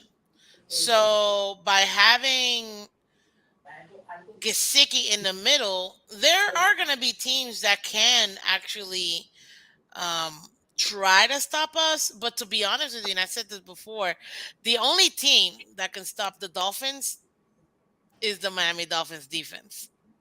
So our defense is what can stop us. Not a lot of teams play our defense as much and as aggressive as we do. So because of that, we're going to be able to have a lot of open opportunities. There will be teams that are going to double Tyreek or double Waddle where, we'll still have one of those guys open, but I still say that middle's going to be wide open. I mean, wide open. So that's why I think definitely for sure he's going to get to at no less than 800. No less than 800. I can see 1,000. And because we have Tyreek, he might even become a Pro Bowler with Tua. Yes, I said it, people. Because I think this is the year where he's going to ball out. And honestly, it's going to be to our benefit at the end of the day. I don't think you're too. I don't think you're off on that assessment. I will say in regards to Mike Gesicki, which I've said before, he benefits from Tyreek Hill being there with Jalen Waddle, Cedric Wilson, because Tyreek will be double teamed. Jalen Waddle will get the ball, and it's you know what, the 1,000-yard thing, I'm not sure. 10+ touchdowns, I think is more likely. Big red zone target, breaking over the middle for that touchdown. I think, and he might have the most touchdowns out of our receiving unit. I like that. And I could totally see that happening too, because he's such a large target too. It's hard to cover somebody that's as big as he is anyways. So the fact that he's already bulking up, I think he will be able to break up tackles this year, unlike how he hasn't been able to do in the last couple of years. But I still say he's going to get close to 1,000. I really do think too, with these weapons and the fact that we've upgraded the O-line, we still have to, in my opinion, get that veteran tackle, veteran center. But even if we stay the way that we are, we have enough pieces to kind of manage the right tackle.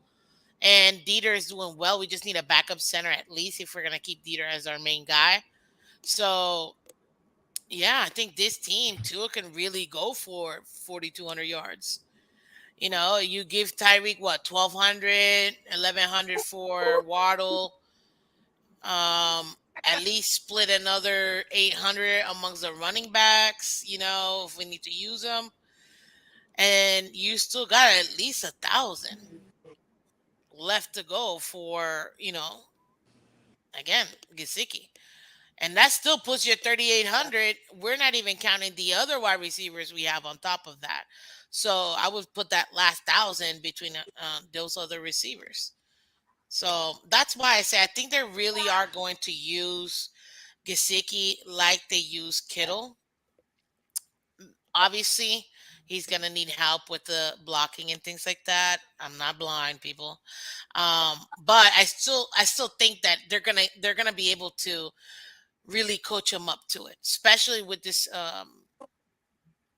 coach that's supposed to be whisper. Evan Posner said Gesicki is motivated to get a huge contract. That is true. He will get, and it makes sense for us to want him to ball out for two reasons. If he balls out and we don't keep him, he's gonna be his trade value is gonna go up. So why wouldn't we want his trade value to go up if we're gonna get rid of him anyways? We can go ahead and get rid of him, and I say right now we can get 2 seconds or at least a second and a third for him. His value goes up. The board from UAB. I know Miami had interest in him. He visited. It looks like the Chargers grabbed JT Woods, DB. Safety, okay. So picks are moving a little fast. They are moving fast. They getting down there. We're getting in there. We're in the 80s now. That's right. Prime time, and the Dolphins wanted to move up, see if they could grab someone here. But I don't think that they're going to do it. I don't think they're going to either, but this is kind of the area that I thought if we were going to, we would. I think they're also shocked that so many people are still available. So I think that's, again, unless there's another run on linebackers, like actual run, I don't think that they're going to make a huge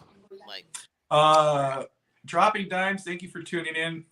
Dropping Dime says Malik Willis, I guess that's what he's talking about. Malik Willis was disrespectful at the combine. He farted during a one-on-one with staff, which turned off a lot of teams. Can you confirm? I can't confirm. I don't know. I never heard of that. I would love to confirm that. That would be awesome. I don't know. I I heard that. I don't think there's any real character concerns with him. This guy Yeah, I don't think so either. is a high character individual. I just think it's more about raw talent and can you coach that up? Because I've seen nothing, I've heard nothing but great things about the kid off the field. So I can't confirm or nor deny that because I haven't heard that story. But Gesicki, again, if we get Debo, I expect Gesicki to get traded. I don't know about that. I mean, the Debo thing again. I know the report is that Debo doesn't want it only wants to get traded because he doesn't want to be a running back receiver anymore. I honestly think he may continue that role with the Dolphins if he were to get traded to Miami. If we're going to talk about that, because he's not the only weapon on this team. Where in San Francisco, besides George Kittle, what else do they got? In Miami, you got Tyreek Hill, you got Jalen Wallace, Cedric Wilson, Mike Gesicki. And at least in Tyreek Hill and Lynn Bowden and Waddle, you have another 3 guys who could, besides obviously the running backs that we do have, who could take that role. Looks like the Broncos took tight end Greg Dulcich. Okay. So there you go, another tight end off the board. Since he is in the franchise tag that Gesicki can walk at the end of the season, I see we're signing him mid-season to an extension if the team is doing well. I can see that too.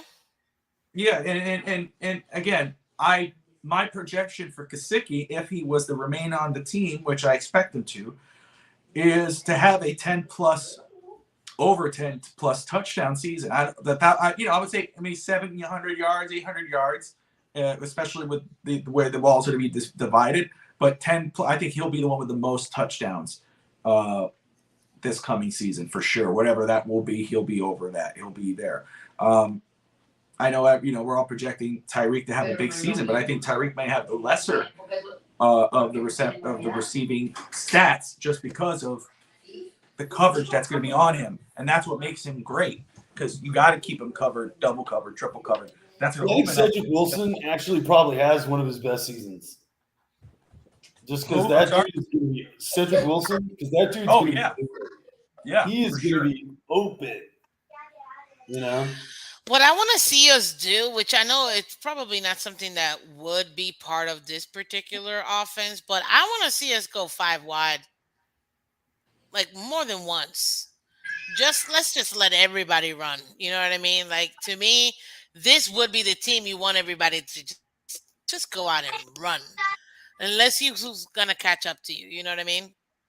That's gonna be a lot of fun. Hopefully, we can see that a little bit more, but that's gonna be exciting. I'm not gonna lie, this is gonna be an exciting offense. At least that's what they're telling me. I can neither confirm nor deny, but I can't say that at least that is what they're selling us. This is gonna be a very having fun with this. I just saw a tweet right now from Tyreek Touchdown. I'm assuming he's a Dolphins fan. He put a tweet of, it says Malik Willis, and it has a picture of a guy, and it says, "Who wants me?" Questionnaire. I saw that. Yeah, and Malik Willis is being a good sport, laughing. I think that's pretty funny. Good for him, man. Good for him. I love the kid's character, man. I have nothing. I do feel for him, man. I mean, it sucks when these are kids, and they're experiencing a very real, like a very real experience. A lot of people go through in their lives, and I mean, they're experiencing on the national stage. So I'm glad he's handling it well, and his time is gonna come. Oh, of course, I think so too. It's gonna be a lot of fun trying to see where everybody lands, but that's the nature of the draft. There are surprises. People will surprise us. So I don't know. I like Evan's comment. Laughing is better than crying. Amen, man. That is true. Yeah. I will always pick laughing better than crying every single time. What do you guys think is going to happen with Baker, though? Well, Baker was going to get traded. That would have happened already. Oh, absolutely. I thought it was going to happen already. There's no way they keep him in Cleveland. They can't. They can't keep him. It's toxic. It's over. But a lot of the teams just don't want him. The other locker rooms are not into it. You know what I mean? I thought Seattle was the team most likely to grab him. That's what I was reading up. Well, I heard Seattle wanted Tua. But they're gonna have to give up a 4th round pick at this point. They're I mean, not. They're not gonna give up. They're gonna have to I give don't up think next they're year's going to pick. trade a fourth for him either. Like, I mean, I wonder what trade offers Cleveland's getting right now. If Like, they're getting any. they're probably disrespectful. Yeah. It's Yeah, like we'll give her the 4th and a 7th. it's like I'll give We'll you. make it 2 7ths. Yeah, and the thing is, you have to take his contract on too. And Yeah, that's the problem. He's owed so much money in the last year's deal. It sucks. I don't think teams want that, but they also don't know how long. What's his name is gonna get? Look at this. He's no longer a Dolphin, or he's not a Dolphin, so I don't care about his name anymore. Watson. There you go. They don't know if how long he's gonna get suspended. So we also have to see. Maybe they want to keep him as a stopgap. But he doesn't want to play as a backup. And he won a playoff game,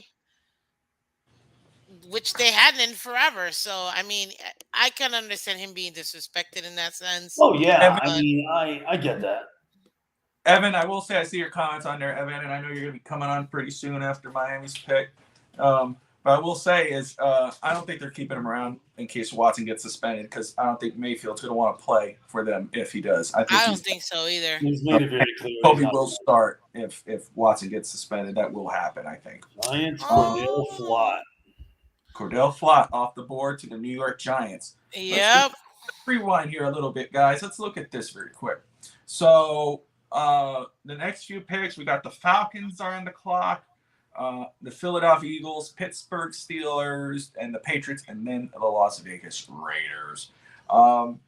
So the second quarterback off the board after Kenny Pickett in round 1 comes off at round 3 at pick 74. It's the Atlanta Falcons with Ritter. I know what the popular answer would be, but who's the next quarterback that comes off the board here? Is it Matt Carroll, Malik Willis, Sam Harrell?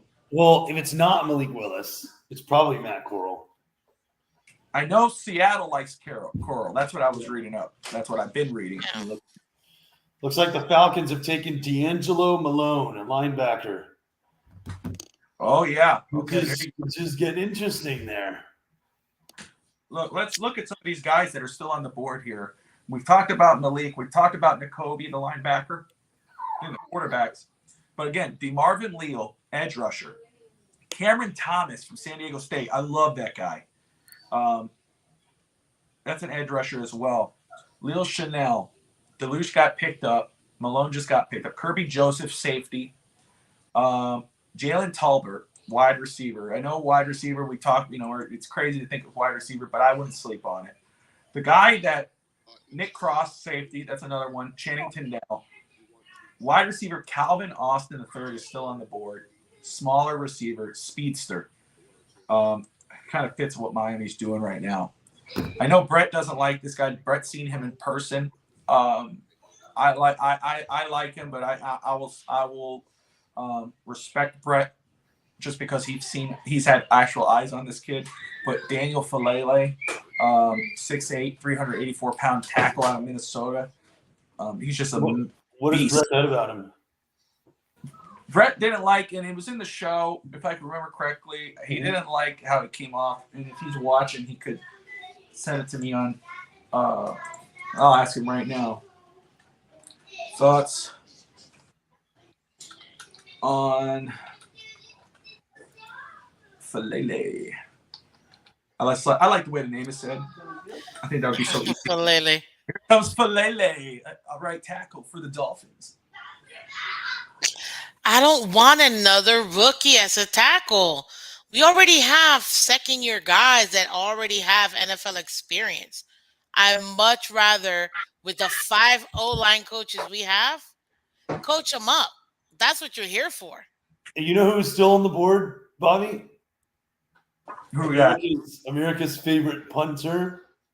Oh, Adariza. Oh, he's going. I'm kidding. 296 or something like that at this point. If all these people are dropping. That's what I'm saying. Everybody was like trying to push this punter, and don't get me wrong, dude's a solid punter, but come on. Yeah. Oh man, yeah. Everybody was pushing him. We gotta get him in the third. Bret is coming back to me here. He's resting, but he is here. Okay, here we That was go. awesome. Hell yeah. Yeah. He's riding back here.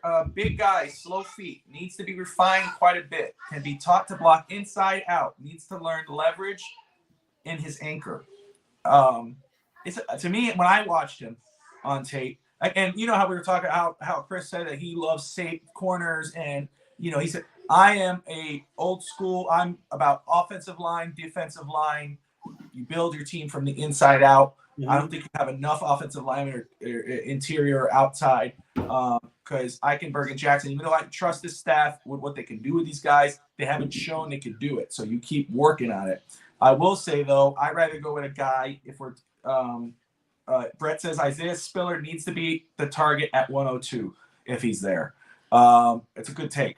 I will say is that if I'm looking at offensive line. Eagles just took a player. No, don't say it.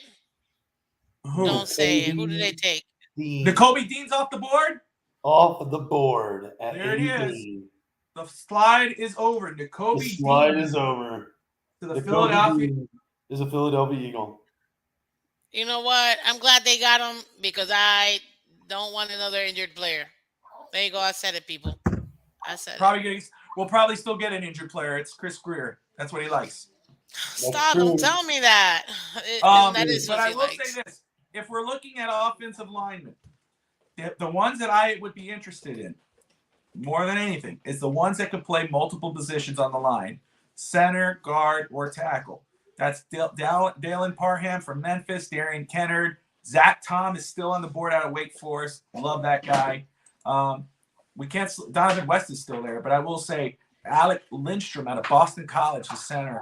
Our offensive line coach just came out of Boston College, so that's just a natural fit at either 102 or 125. Something not to sleep on if you're a Dolphins the fan. Steelers just took DeMarvin Leal. Oh, there it is. So here comes the run of good players. Miami better move on up. I still don't think that they're doing it. I agree with you. I think this is where I think teams were starting to get a little antsy, and they're like, all right, value time. You know? Oh, man. DeMarvin Leal is off the board. Nakobe Dean is finally off the board. Back to back. And who I'm happy for him. We got New England coming up here. Yeah, watch them. Watch. Here we go. Let them take the next big thing out of here. Watch them take Leo Chenal.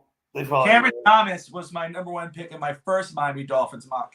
Cole Strange was my second mock draft for Miami. So I wouldn't be surprised if Cameron Thomas is Miami's pick. I mean, New England's pick because they're just trying to screw me over. Nakobe Dean. Wow. To the Eagles. That is wild. Wow, look at that dude just losing it. Good for them.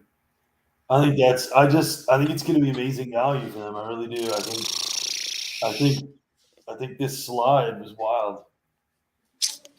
Yeah.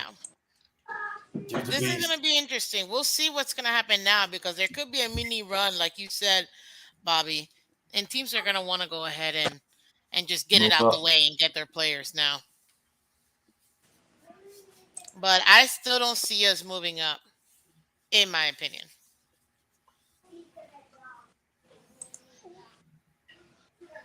Let's see here. Okay. Now, I do have a question for you guys. What are we doing with the 2 7s? What do you guys think we'll do with those 2 7-round picks? It doesn't matter. They're 7-round picks. You know, it'd be nice to. For me, the way I had him going Jalen Watson out of Washington State and Christopher Allen, edge rusher out of Alabama. I get the sentiment that 7th-round picks, or 4 picks only, they're not important. Myles Gaskin was a 7th-round pick. He's a contributor. All picks are important. So that's where I think they go, or at least that's where my mock draft. So I think safe. That's where you would want them to go. Yeah, well, the way the draft fell for me at that point, those were the picks that I took. Of course, the first 2 picks were Cole Strange at 102. Of course, he went 29 to New England. And then Williams, the kid Williams from Notre Dame, the running back. I had him going at 125 to Miami. Okay. So that was the mock that I had. The Patriots took cornerback Marcus Jones. Corner. Okay. Oh, I thought you said quarterback for a minute. Yeah. I'd have been shocked with that one. Cornerback Marcus Jones. I mean, I don't really care because it's the Patriots. To me, I hope they go down with the ship. That's all I gotta say. But I do say I still think Jets have. Obviously, we all have to see what these kids are gonna do. Come week 1, if they even play or start. But at the end of the day, yeah, I think I'm definitely I'm happier as the Jets versus Patriots because I really dislike the Patriots. But they can stop. They need to park their little jets, the little airplane, and just go on vacation or something. That's right. I feel about that with the Jets. The Titans have traded up with the Raiders. What? The Titans have traded up with the Raiders.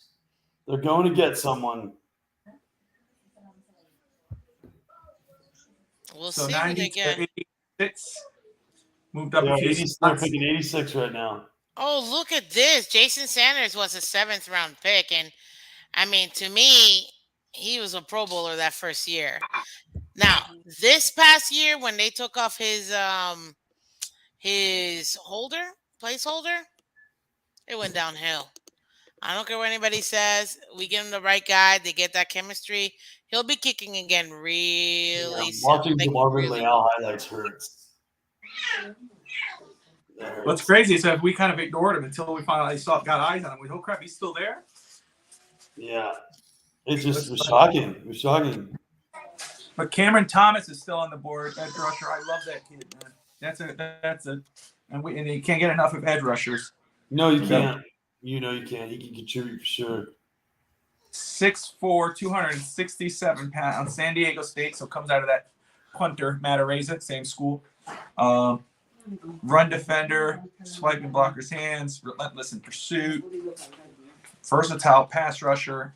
I like him a lot.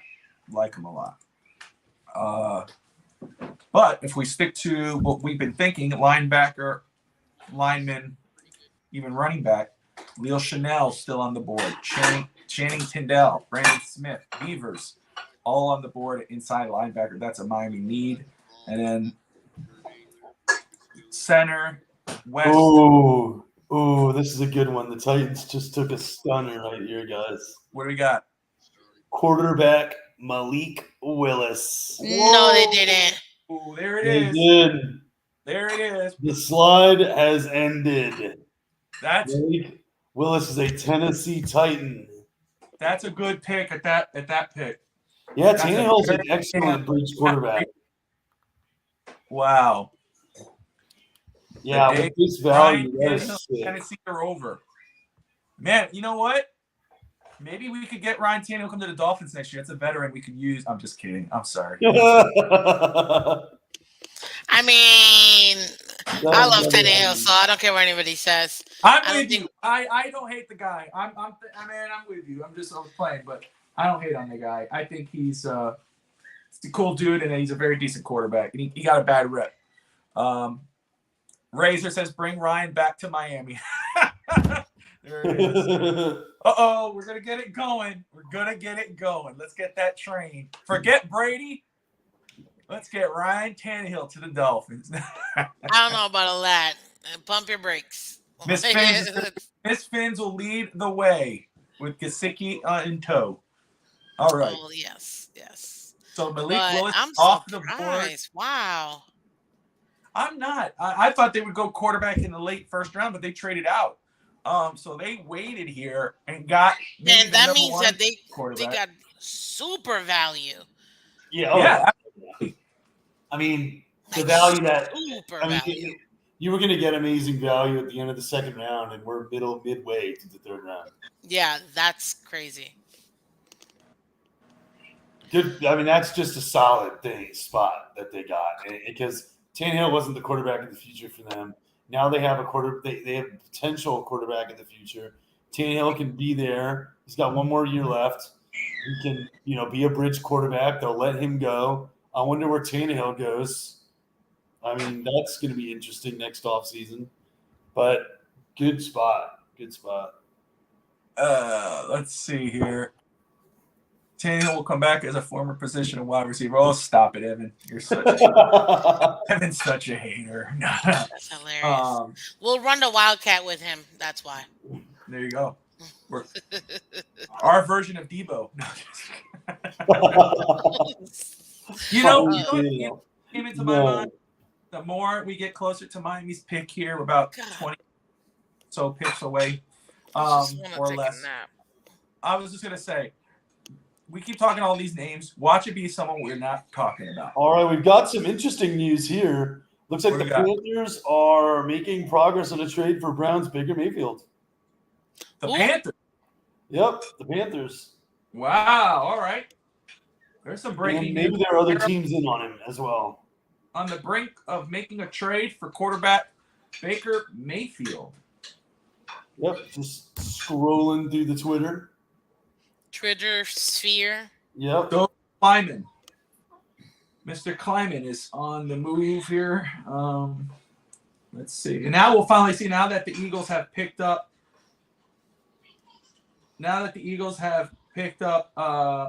Dean, now we'll get to see what's going on with him. Yeah, exactly. We'll probably hear about it. I love how the guys on TV act like they don't know what the pick's about to be. They go, "Do you think it's going to be a quarterback? Yeah, it has to be Malik Willis, or it could be this guy." It's like, man, you already know. Shut up. I'm sorry. I always get a kick out of these guys. Well, listen, this is also a production. This is a show. They have to sell this because of all those advertising dollars. So for them, I don't know. This is all right. What they live the for. Cardinals have selected with pick 87. It is Cam Thomas. Dude, that was my next guy. That was it, man. I know, man. I know. I know. Cardinals, man. I mean, I like their draft. I really do. I like their draft. They're loading up because they know they want to keep Kyler. I like their draft a lot.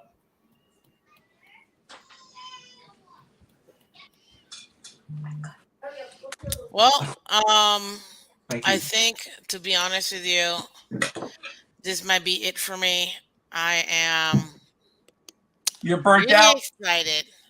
It's been a very long day. I'm really excited. Oh, wow. Look at Malik. He does not look happy to be traded to the Titans. I just saw his face. He's happy. That's crazy. But hey, you know what? Get your money, sir. Ball out and go somewhere else. Shoot. Still making $6. You at least you didn't get drafted in the 4th. So be happy. But the Cowboys select Jalen Tolbert, wide receiver. There you go. That's a good value at that pick. Very good. We're only 14 picks away. You want right there, man. We're right there. Step off and then come back after the pick to give your reaction. Just like you know what? I wish I could snatch your Dolphins cap and run. Why? Wait a minute, Dolphin fan 72. You loved my cap. It is the draft cap from last year, so I understand. It's a very beautiful cap. So, you know what? At this point, I definitely don't mind coming back and actually talking about the pick itself. So I'll probably hang out. You can bring me in, leave me in the back. But for now, if I don't end up doing it and I really do end up knocking out, I'm not going to lie, then guys, thank you so much for having me. Thank you. At the end of the day, I'm Dolphin. He does look pissed. Malik looks pissed that he got drafted so low. But hey, it is what it is. At least, he's kind of crying. Now we made it. He's happy He's happy because at least he got drafted. Yes. Okay, yeah, it's mixed emotions, people. It's mixed emotions. You know, obviously he's upset because he didn't go in the first round or second, but getting drafted, guys, that is life changing. So for him, you know, Yeah. this is this is nice, but nothing like Razor. No, Dolphin. Yeah, this is where it's at right here. This is That what is you a really need. sick cat. You can That is a just sick forget. cat, buddy. I need to get Bobby, that. you can just put me in the entire like shot for now, just so I can display this beautifulness because All nobody day, needs to see yours. 305 till I die. No, right here. This is what you need. Right here. So yes, I saw this hat and I absolutely had to get it. So, but again, Razor is guys, baby brother. if you haven't seen me already, I am Miss Finn. Miss Phins, what am I talking about? See, that's how I know I'm tired. I half speak. I am Miss Phins, guys. Thank you so much. I do have a show. I have my own channel. I'm almost close to 300 subscribers. So go ahead and, you know, check them out. I got lots of videos. I do live streams in the morning. Typically, if I do, it's going to be 8 a.m. to 9 a.m. I do put out videos as well, some breaking news. I will definitely put out a video about or probably do a live stream about the reaction to this entire not today though, guys. It's way too late. But So you'll have a live definitely show about right this after the draft. draft. Is that what you're saying? Live show? No, I'm gonna be live sleeping in my bed. That's what I'll be doing. But guys, definitely it's a lot of fun. You guys come check it out. It's a lot of fun too.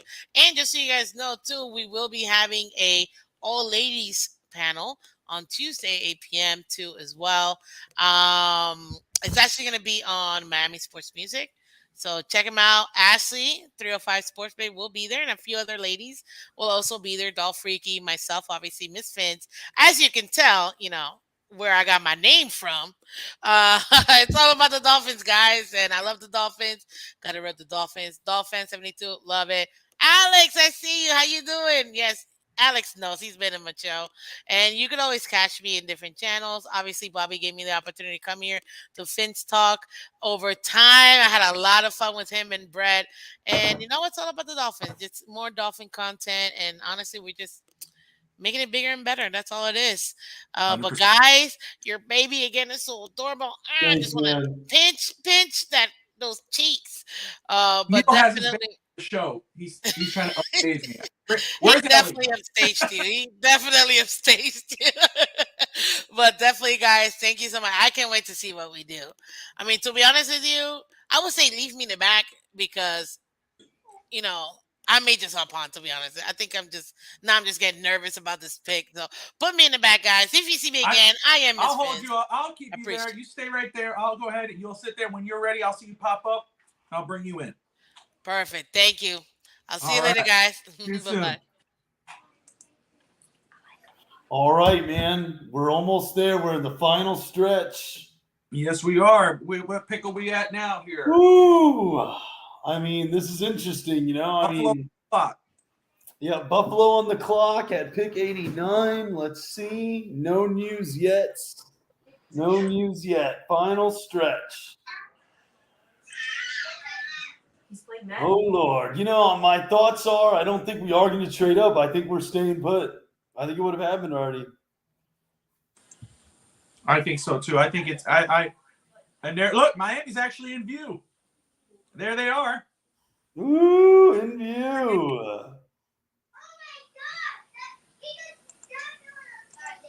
Let me see here. All right. Well.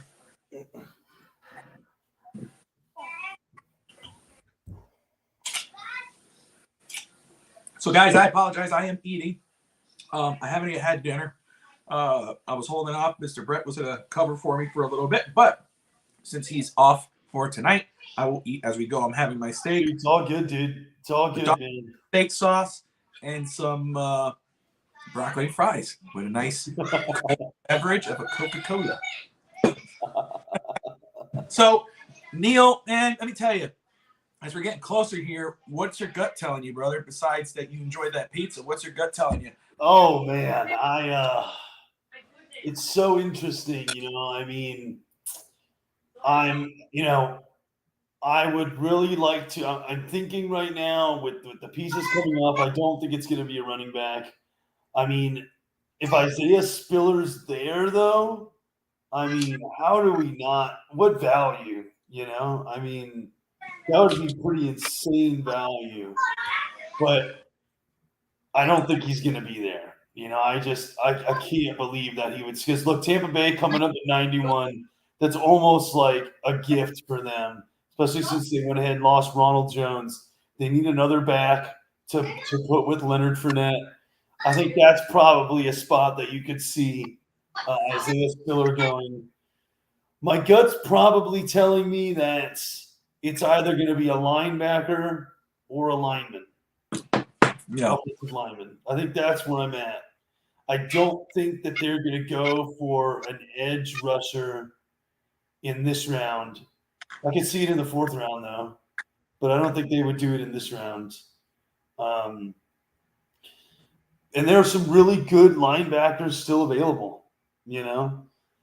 So, I mean, let's see how it goes. And I think inside linebacker, you know, is one of our bigger needs. So, you know, Channing Tindall is there. Still Leo Chenal, he's still there. These guys could be great heavy contributors. You know what I mean? Maybe future starters. So, I mean, it's interesting. What's your gut telling you, man? Where you at? Say what? Where's your gut? What are you feeling? I have a feeling they're going to go a position or a player we weren't talking about. That's where, you know, the more we get going and we're talking about these players, I think with Mike McDaniel might have his fingerprint on this draft. I'll still say don't sleep on even a wide receiver or a defensive back at this pick. I think it's likely linebacker or offensive lineman just because it's a need. It's the popular pick. Running back could be a surprise, as we talked. Isaiah Spiller, Williams out of Notre Dame, Algier from BYU. There's a lot of good players at that position. But man, I'm like, let's wide receiver. And I know people are saying, we talk about wide receiver. We got Tyreek, we got Jalen, we got Cedric, we got Preston, you know, and these guys. But, you know, one of the guys that right now, I mean, Calvin Austin, David Bell still on the board. I mean, Austin kind of fits where my but David Bell, that's a physical wide receiver. He's very fast, or faster than you would think he is. A very good route runner. Raiders took Dylan Parham. The Raiders? Yep. You know, that was one of my guys right there. Offensive guard, can play multiple positions. Loved him for Miami. Raiders got a good pick right here in the 3rd round. The Buccaneers selected running back Rachaad White. There it is. Spiller's still there, though. Spiller's still there. Rachaad White survived Tampa Bay. Back, ground and pound. He'll survive Green Bay. So Spiller, I mean, wow, Spiller really could be there. I wonder what's going on with Spiller then. Let's see here. Must be Arizona State. Spiller, I don't know. You know. But it's a good value to get him. Passed up on Damian Pierce, passed up on Jerome Ford, then with Rachaad White, even Kyron Williams. I mean, that's interesting. You know, I agree with you when you said that McDaniel's got his finger on this, and it could be something we're not even thinking. Like, that is a very interesting perspective, and going down that path, I wouldn't be surprised with the wide receiver then. You know, I mean. That is very likely. Running back too. I mean, I'm not opposed to either of those. You know, I mean, I'm thinking we have a luxury at this pick to go best player available as well. You know, so I'd be cool with that too. So yeah, it's interesting.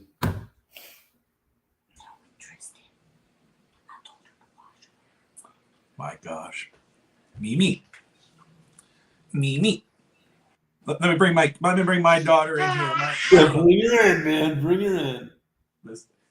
So that way you can take a look at her. Here it is. Here she is. Oh, she's got a little Dolphins thing on. I had Got Benjamin's the Dolphins Dolphins onesie on earlier. That's right. His onesie didn't survive the day, sadly. That's right. It only gets better from here, my man. It only gets better. Oh, she's so cute. Yeah, She kept those blue eyes too. Yeah. Wow, that's awesome. She knows she's on camera, I think. She's Oh, excited. she does. Yay. Ellie, who do you think the Dolphins are going to take at 102? What do you got?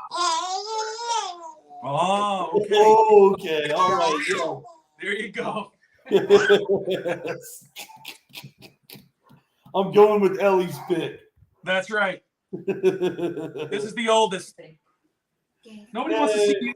I'm just kidding. I'm just kidding. Packers just took Sean Ryan, offensive tackle. Where did he go? Packers. Packers. Okay.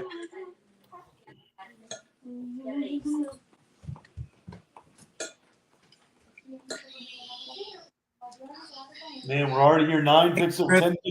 10 picks away. We're right there. Woo! Lord, finally. Oh, man. Shoot, I'm going to get me a sonic blast after this. I'll tell you that. Mm-hmm. What a week. Let's see. Chanel, Tyndall, and Beavers all still on the board. Linebackers for Miami. Any one of those guys could be great situationally and maybe even future starter. I mean, it would be great. I mean, we're sitting in a really good spot right now. We are. It's at the board fall. It's going as it's going. If you guys are, appreciate you all watching. We still have Evan coming on. Evan's going to give his take once the Dolphins make their pick. And then Hank will be back, and he'll make his pick as well. I got my screens here. That's why you see my eyes not up. Usually it's facing you guys. But I am here. I just...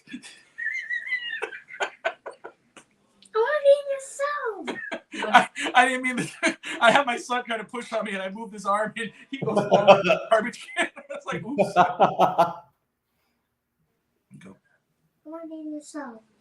You've been in already.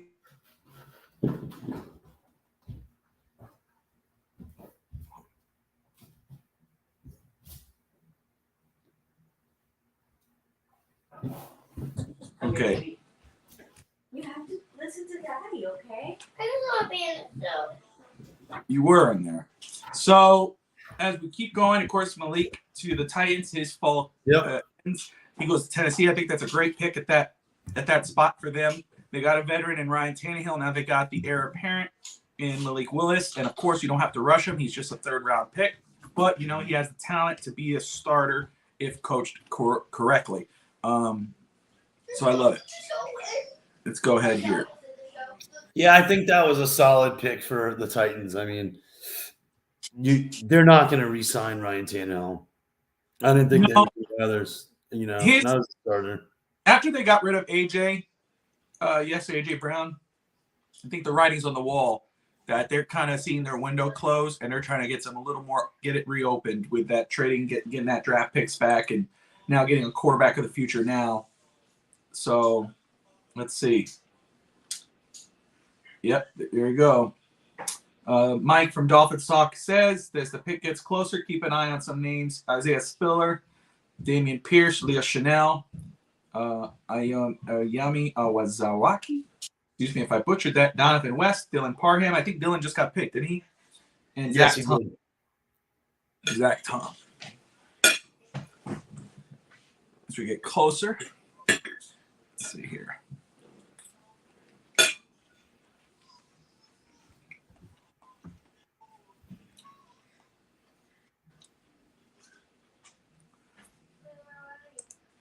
All right, let me go ahead and refresh this here as we are waiting for Miami's pick.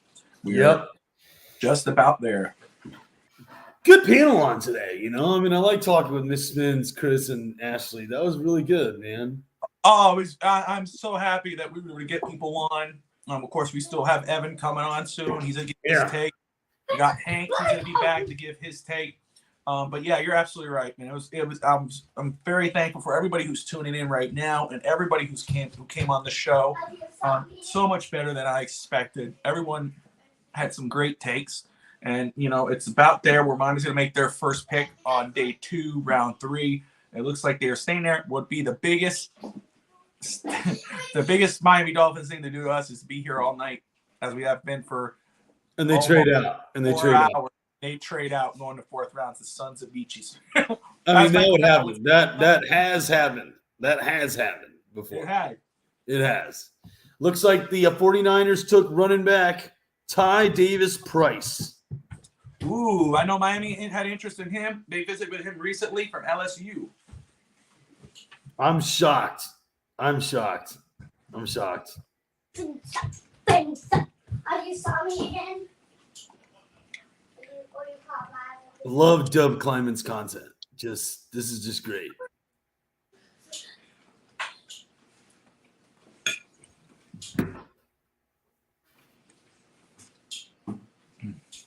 Let's see here. Man, Chad Muma went to the Jacksonville Jaguars. Yeah, that was wild. So we got New England on the clock. Is that right? Yeah. Carolina, unless New England traded up. Yeah. Looks like there was probably a trade. Carolina's on the board now.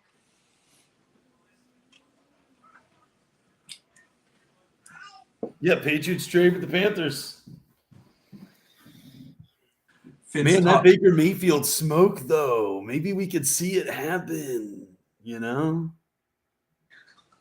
That would be very interesting. Yeah. Baker in Carolina. Oh, I know this guy. This is my brother, Harrison. This is his dude that he watches, the gamer guy, the streamer. Dr. That's who it is. That's funny. Who did the 49ers get? That was Ty Davis Price. That's right. Ty Davis, the running back from LSU. Off the board.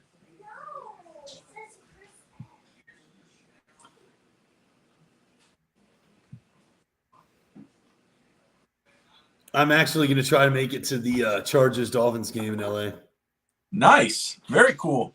Yeah. Yeah, I've got I gotta try to get a game. I gotta try to go to one of these games down in Miami. It's gonna be a fun year. Tickets are crazy. The prices are crazy right now. That's nuts. Yeah, I'm sure the tickets for the Chargers game are gonna be nuts, but I'm doing it. Sorry, Chris. I know. I'm trying to prepare myself. Being here all night doing this live show just for Miami to trade out. I would be so sad. Yeah, Steve thinks it's Spiller. He thinks Spiller's going to be the pick for the Dolphins. Ooh, the Panthers just picked, man. It's a shocker.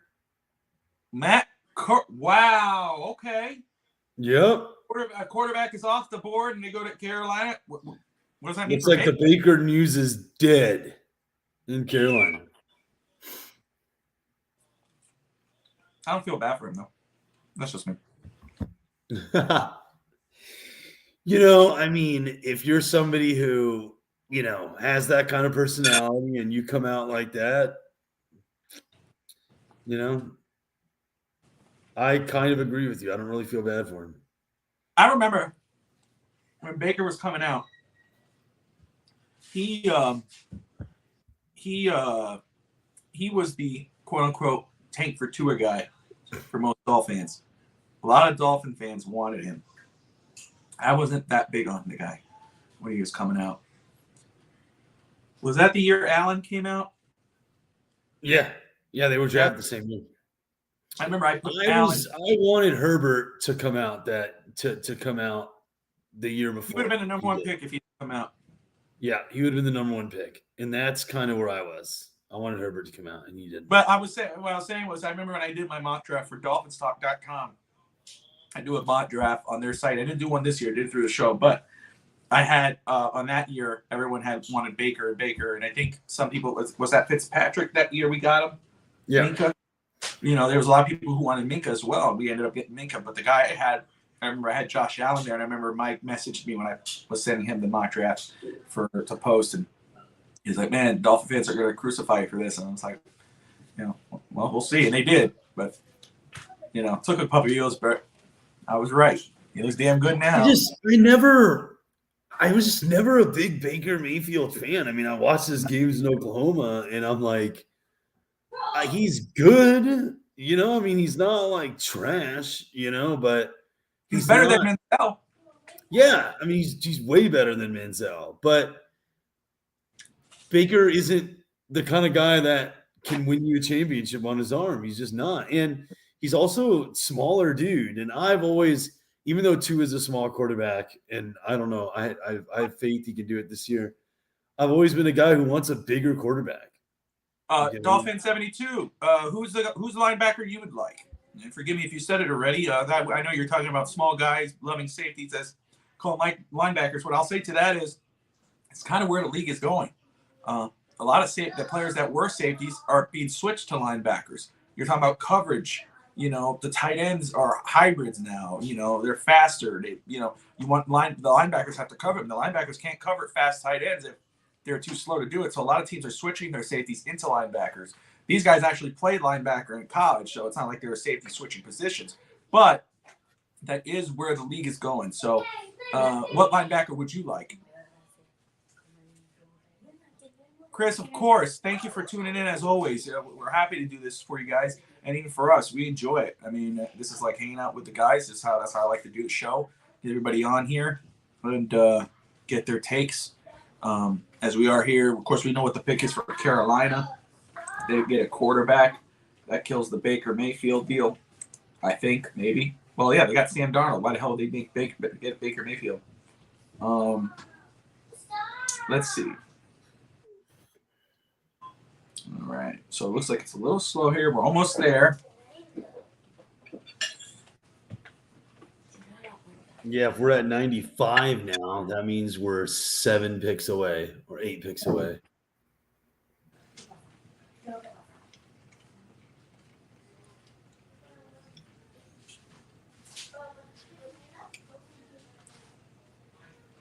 Let's look at the best remaining players. Let's retouch on that a little bit.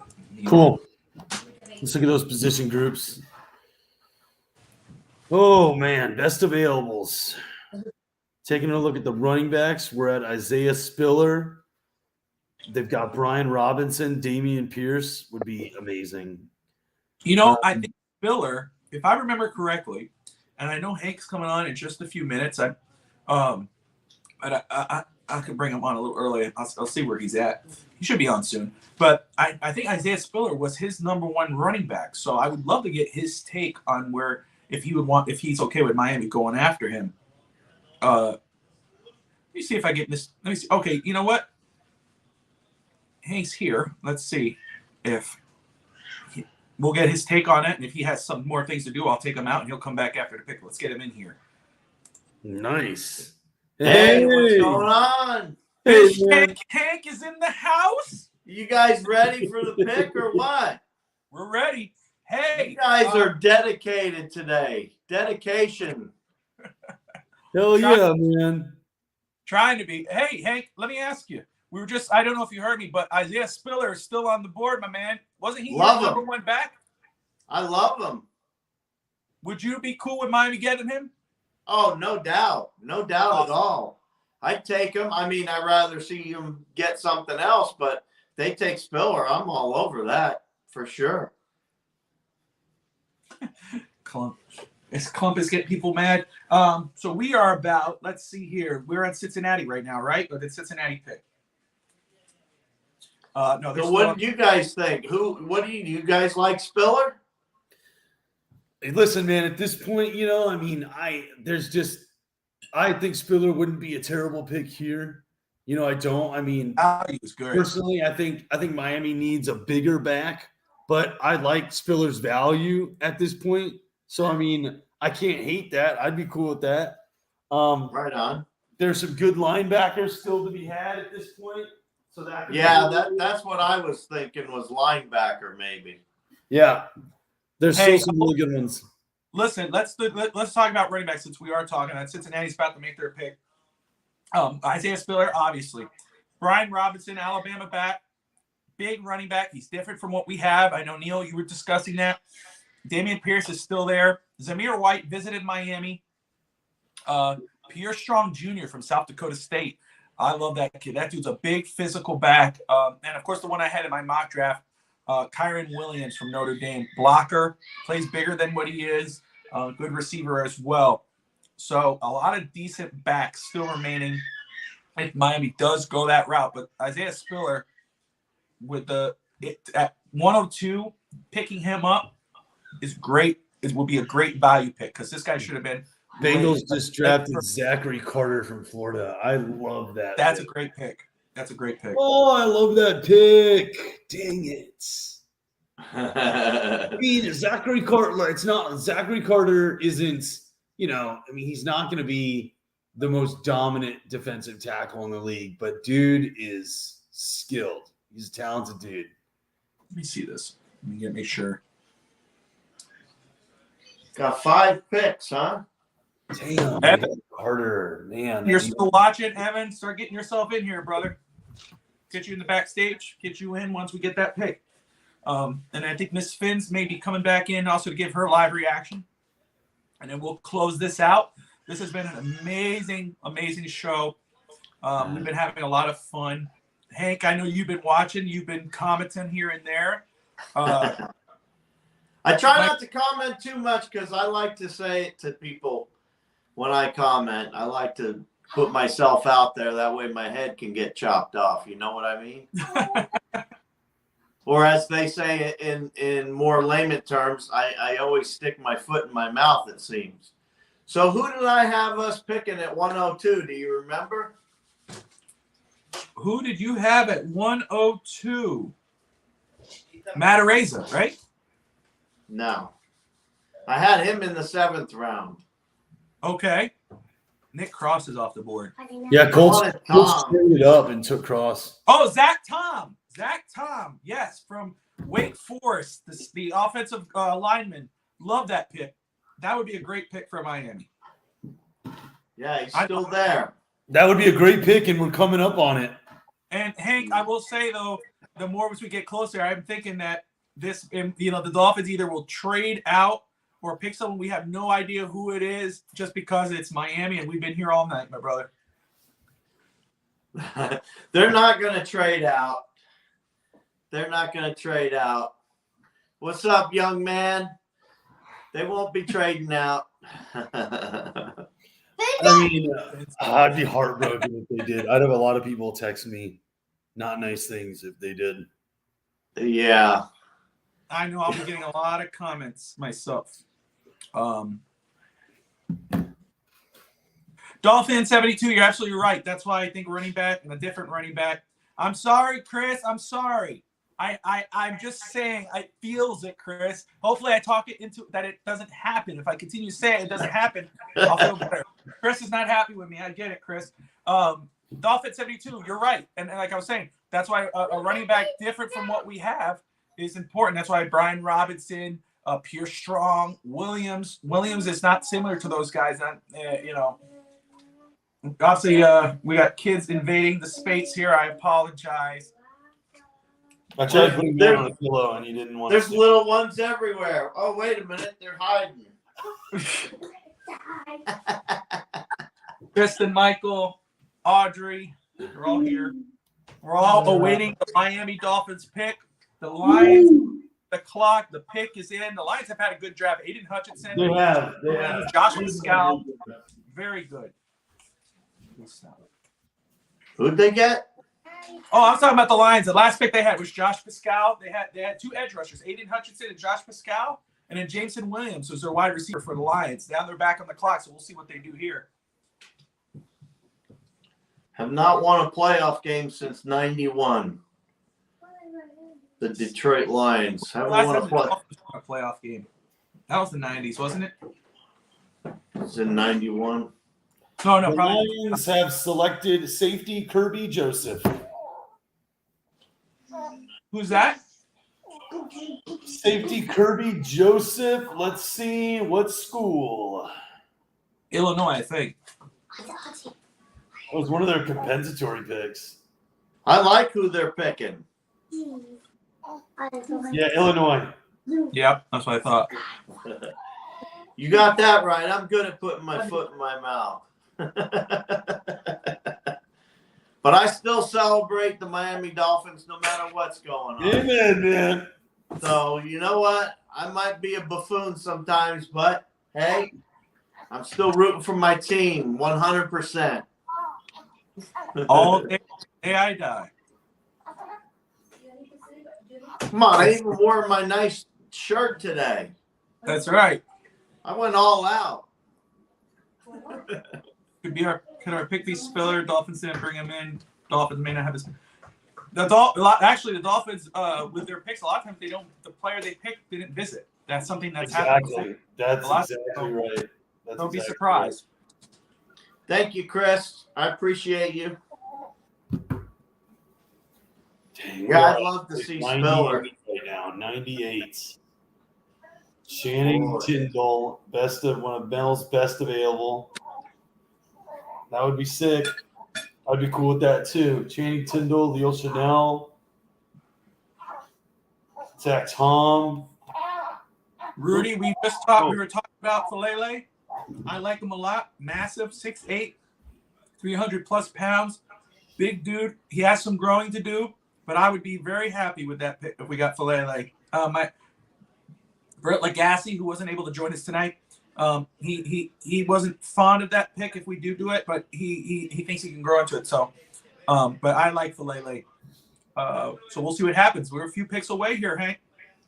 Yeah, I know. I'm getting excited. Been waiting all day, all night. You folks are up much later than I am, though, being I'm on the West Coast for now. But I heard you guys talk about going to games. Of course, I got season tickets this year. Woohoo! It's a good year to do it. A very good year to do it. I'm going to enjoy some of these games, watching McD run his thing and do his own thing and see what kind of spectacular plays we get out of that.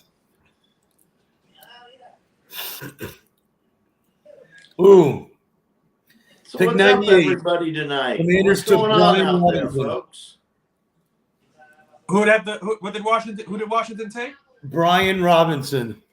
Oh, wow. Okay, the running back is off the board. Big running back, 6'2", Alabama back, off the board, goes to Washington, so that's an option for Miami. Barry Jackson of Miami Herald tweets, several players who were summoned to the Miami Dolphins headquarters have come off the board in the past hour.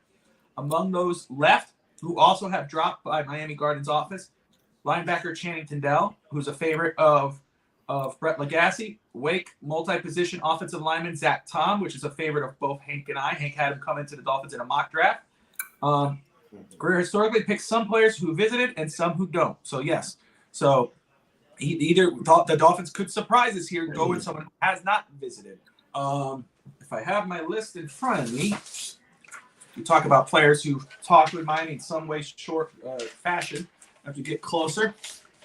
Neal. Dolphin visits. You keep pulling all these names up early, and I can't see them yet. What's the story with that? The live stream. The live stream is like 10 minutes behind because it's in Vegas. Oh. Yeah, it's kind of crazy. Yeah, Although right there, you're not too far off. Yeah, I'm right here, but I mean, you're calling them before I see them too. Although I would say for the Dolphins, I'm not going to say anything. I'm just going to let it ride. I was going to ask you about that because I was a little curious. I'm like, well, I want to see it happen, but no. No one's going to say nothing with the Dolphins. When it comes to the Dolphins, we're not going to look at Twitter. We're not going to. People in the comments, I will close out comments. Don't look at comments. Let's leave it as a surprise, guys. But let's talk very quick as we are almost at Miami's pick. Players that have visited Miami, at least on Miami, never announces any visits. Okay, but this is from Charlie Campbell, WalterFootball.com, Tony Pauline, and of course Adam Beasley, etc. All these are noted from the media. Treylon Burks, he came off the board. Of course, Jahan Dotson is off the board. Daniel Falele, offensive tackle, Minnesota, met with the Dolphins at the Combine. He's still there. Jermaine Johnson is a Jet. George Kalafdis is off the board. Darian Kennard, I think he's still available. Is he not? Kentucky? I think he is. I think he is too. Isaiah Spiller, combine visit. Lindenbaum, he's off the board. Mitchie's off the board. Rambo, combine visit. I like Rambo. Yep, Zamir White, combine visit. Let's get past the guys that are off the board. Kyron Williams, combine visit, running back Notre Dame. De'Eric King, quarterback, wide receiver, private workout, Miami. I don't think he actually had the workout. I think he went somewhere else. Channing Tindall, inside linebacker, private visit. Darian Kendrick, corner. That was a private workout. JT Woods is off board. Devontae Price, FIU running back. Cameron Harris, Miami. Calvin Jackson, wide receiver. That would be late or undrafted free agent. Oh, yeah. Lance DeVoe, linebacker, Northern Illinois. Daquan Thornton's off the board. Tyrion Davis Price is off the board. So those are just some of the players. David Bell. There you go. There you go. Okay. I like the way this is working out. We only have 3 Is left. anyone else like not happy the Jets have 101? Like that. I wish there was any other team that had the pick before us than the New York Jets. Any other team. Well, they've been killing it, so I know they have, but they're master trolls too. Yes, they are. Master trolls. God, David Bell would have been sick. I don't even remember who. I know they got 3 first rounders. Did they get a second rounder already too? They did. They took Breece Hall. Oh, that's right. Yeah. I forgot all about that. Yeah, but they say he runs. He runs standing up, kind of. Don't they say that about him? I guess, and I mean, I think with Breece Hall, I mean, I guess they're going to just run it by committee with him and Michael Carter. Yeah. Well, I think he's a great running back, so we'll see. Another pick is in. Cardinals. Cardinals. I turned off Twitter already. I'm just gonna. Yeah, I'm not looking at Twitter. I'm not refreshing or nothing. I'm done. I turned it off. I'm excited. I'm pumped. This is it. Our pick. I see you, brother. You'll be in. It's been a long journey, fellas. Waited hours for this. They better keep it. They better keep it. I don't care. At this rate, I don't care who they pick. Just pick someone.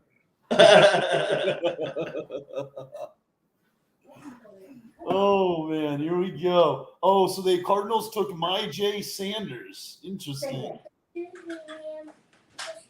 That's good for us again. Now the Jersey Jets. Go. They're the big question. Yeah, they are. They're the big question. Stinking Jets. What do they need? Benny and the Jets. Sorry. Anybody know what the Jets need? They need to be sold. They need to be sold, exactly. They need to be sold. That's not going to change the fact that relocated. That won't change anything for them. Yeah, they'll still. Honestly, we need to be out of that division. Like, this is so stupid. I've always said it was so dumb. We're in the AFC East. So dumb. Chris, sorry, I know your ESPN stuff is not working. My edge rusher, my guy Sanders, Cincinnati. Cincinnati was just selected by the Arizona Cardinals. So there's your draft update. Jets picks in. We are a pick away from the Dolphins. You will get our live reaction as soon as it happens. Here comes the Jets pick. This is like New Year's Eve. The ball drop. Yeah. We waited all night. 5, 4. Well, we don't have to worry about Spiller. Spiller's going to be there. If the Dolphins trade out of this pick, I'm going to disconnect myself from the thing. You guys can close it out because I don't want to see what Chris would say to me because Chris has been saying I'm going to jinx it. I don't think it's going to happen, though. Man, the Jets had a good draft.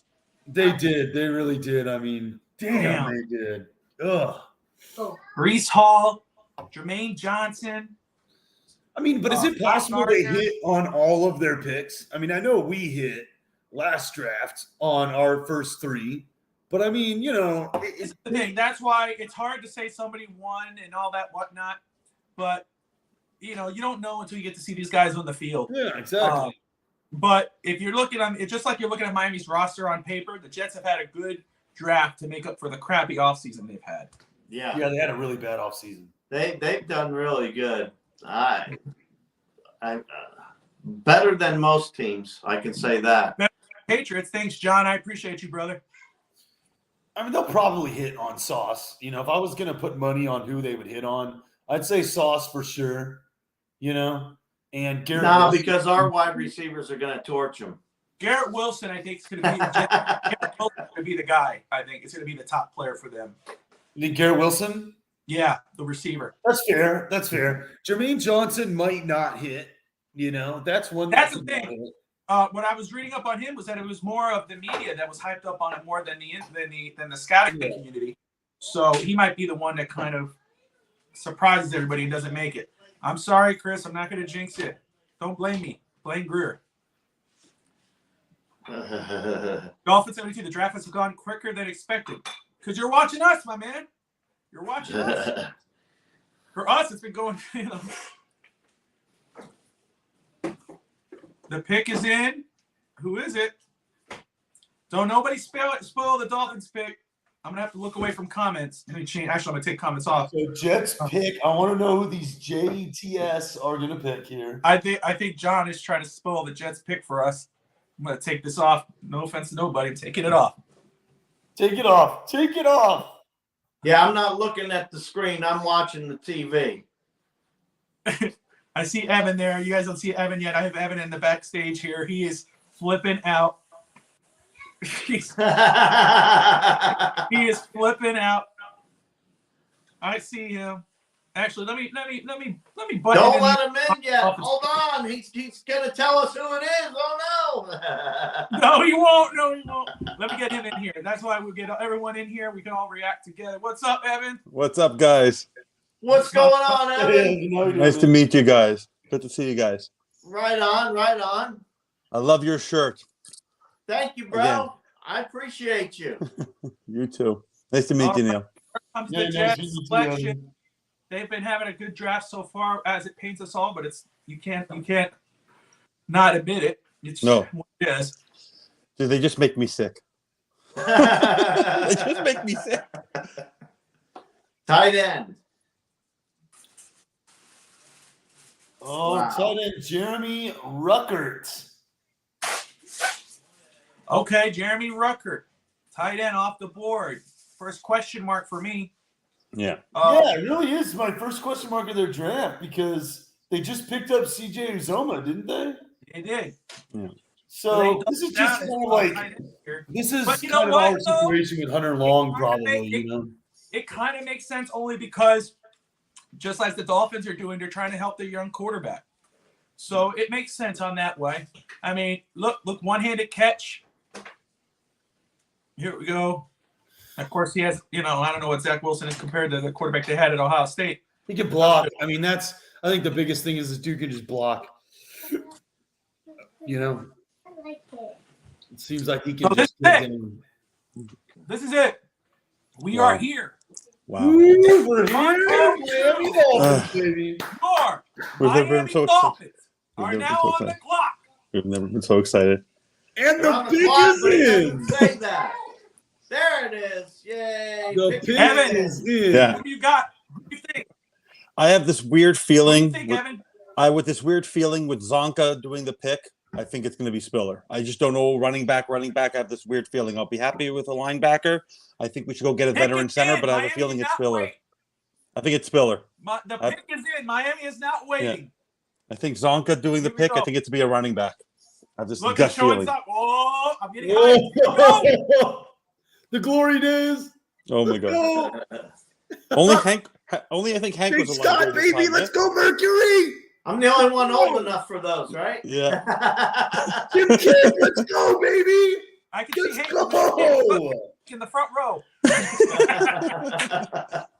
There was Hank. He's running around in his diaper or something. Larry. Hell yeah, Larry. Yeah. Let's go, baby. Hey, Come on the Jets now. don't got. Come The on. Jets, Let's go. Keep There he moving. goes. It's all good, baby. He's aged well. Put it out He's aged there. well. He's aged well. Uh, Oh my god. Yeah, Larry. Yeah, What are we show doing? him, baby. Fucking show him. Let's go. I think I'm a little delayed. Oh, he's showing off the ring. The only two There he rings we got. goes. There he goes. Watch my internet go out. No!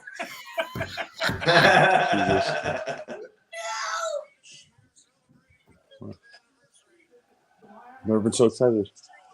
What do we got? Come on, baby. Put him out there. Thank you, thank you. Fins up. Man, there's so many Dolphins. There you go. There you go. All right. I'll take Oh, him. I'm happy. I'm happy. I'm happy. Great pick. Great Great pick. pick. I'm very Great happy. pick. Great pick. Great Great pick. pick. Great Wow. pick. Yeah, Tim going to the Dolphins. We got ourselves a linebacker. Yeah, we got a That's what mauler. we needed, man. That's what we needed. We got a mauler. Bret. We got a great guy, too. That's a good Oh, guy. too bad Brett's not feeling good, eh? In the middle. In What the do you think, middle. Evan? I love that pick. Yep. We need a mauler. Edge. We need a mauler. Pick, man. He's Great gonna pick. do. He's got he's some like speed on 6'1" him. and something. Oh my god. 40 or something. Yeah. Did you see his 4.4? Did you see his 40? Oh my god. No, I didn't see his 40. 4.47. Amazing. Wow. Just look at that. Just getting off. Oh, Yeah. McDaniel's happy. And look at Marino. Look at that draft room. I guess like it off. We know you're happy Yeah. about the pick. I'm very happy with the pick. Yeah, hey, Bret Legassi had this. This was his first pick for the mock draft for Miami. Pretty good. Love this pick for the Dolphins. 6'2", 230 pounds. 4.47 in Yeah. the fourth. Amazing. Wow. Wow. That's speed. That's lightning. Let's look at the this is from NFL.com from Lance Zierlein. Let's read this out here. Inside linebacker who's proved his toughness and dependability in Georgia's stop unit. Tyndall played a great scheme surrounded by NFL prospects, so projecting his pro potential. His average size and instincts work for between the tackles, but the pursuit speed and tackling talent to run and hit from sideline to sideline.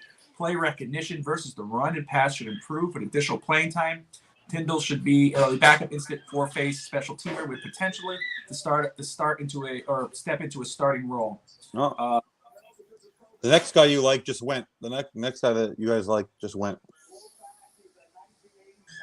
There goes Leo Chanel right There he there. goes. So you know the Chiefs might have been even thinking of taking Tyndall. You know that could have been a thing. It Hey, could we have been. we screwed the Chiefs over again. You never Could know. have been. No, but I love that speed. Greer wants fire on both sides of the ball. Sideline to sideline speed, Yeah. consistent. Evan, people are unhappy because they can't see you. Why can't they see me? Oh, because of the overtime thing? Here, I'll make it bigger. Here we go. There we go. Let me see if I can fix that. Is that better? 1 second. I'll move that up there. There we go. That's there you better. go, bro. There we go. The You're overtime in the thing no is fine. zone. There we How's go. that, Chris? Is that better? Better? That better? It's still cold in Montreal, so I live with this thing on my head. So let's start off with Evan since he's just joining us. What do you think about this pick, and what is the projected next pick in your opinion for Miami? Now that they've done that pick, I now think that I think they're going to go running back. I think based on I don't think there's going to be great centers or offensive linemen left in the next round, the fourth round. I think they're going to look for a running back there. I have a gut feeling. What do you think, Hank? Tom. You think so? Tom or a center. They'll either go with Tom or a center next. Gotcha. And Neal? I tend to agree. I mean, I would. It would be really cool if they could take a Dameon Pierce or Isaiah Spiller. I think that'd be awesome. But going with Edmonds and Mostert, it's probably going to be They said they wanted competition for Dieter.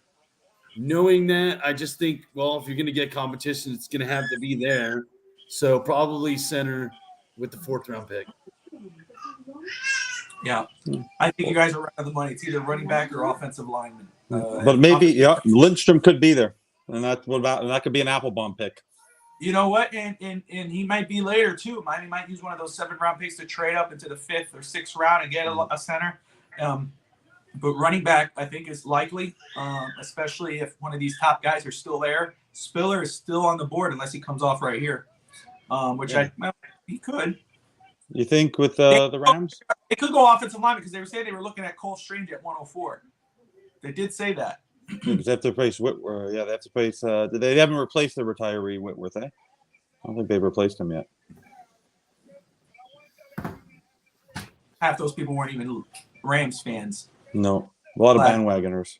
Yeah, you know dang well you didn't have that jersey before now. Oh, for sure not. Well, by the way, it's one of the ugliest logos. Oh, I don't like it at all. Oh, it's an awful logo. Logan Bruss. So there you go. Offensive lineman, which was, the way they reacted to that Cole Strange pick at 29. Yeah. That figures. I know Bret likes Logan a lot. He had that as a mock pick for Miami in the 7th round. Wow. So he went early then.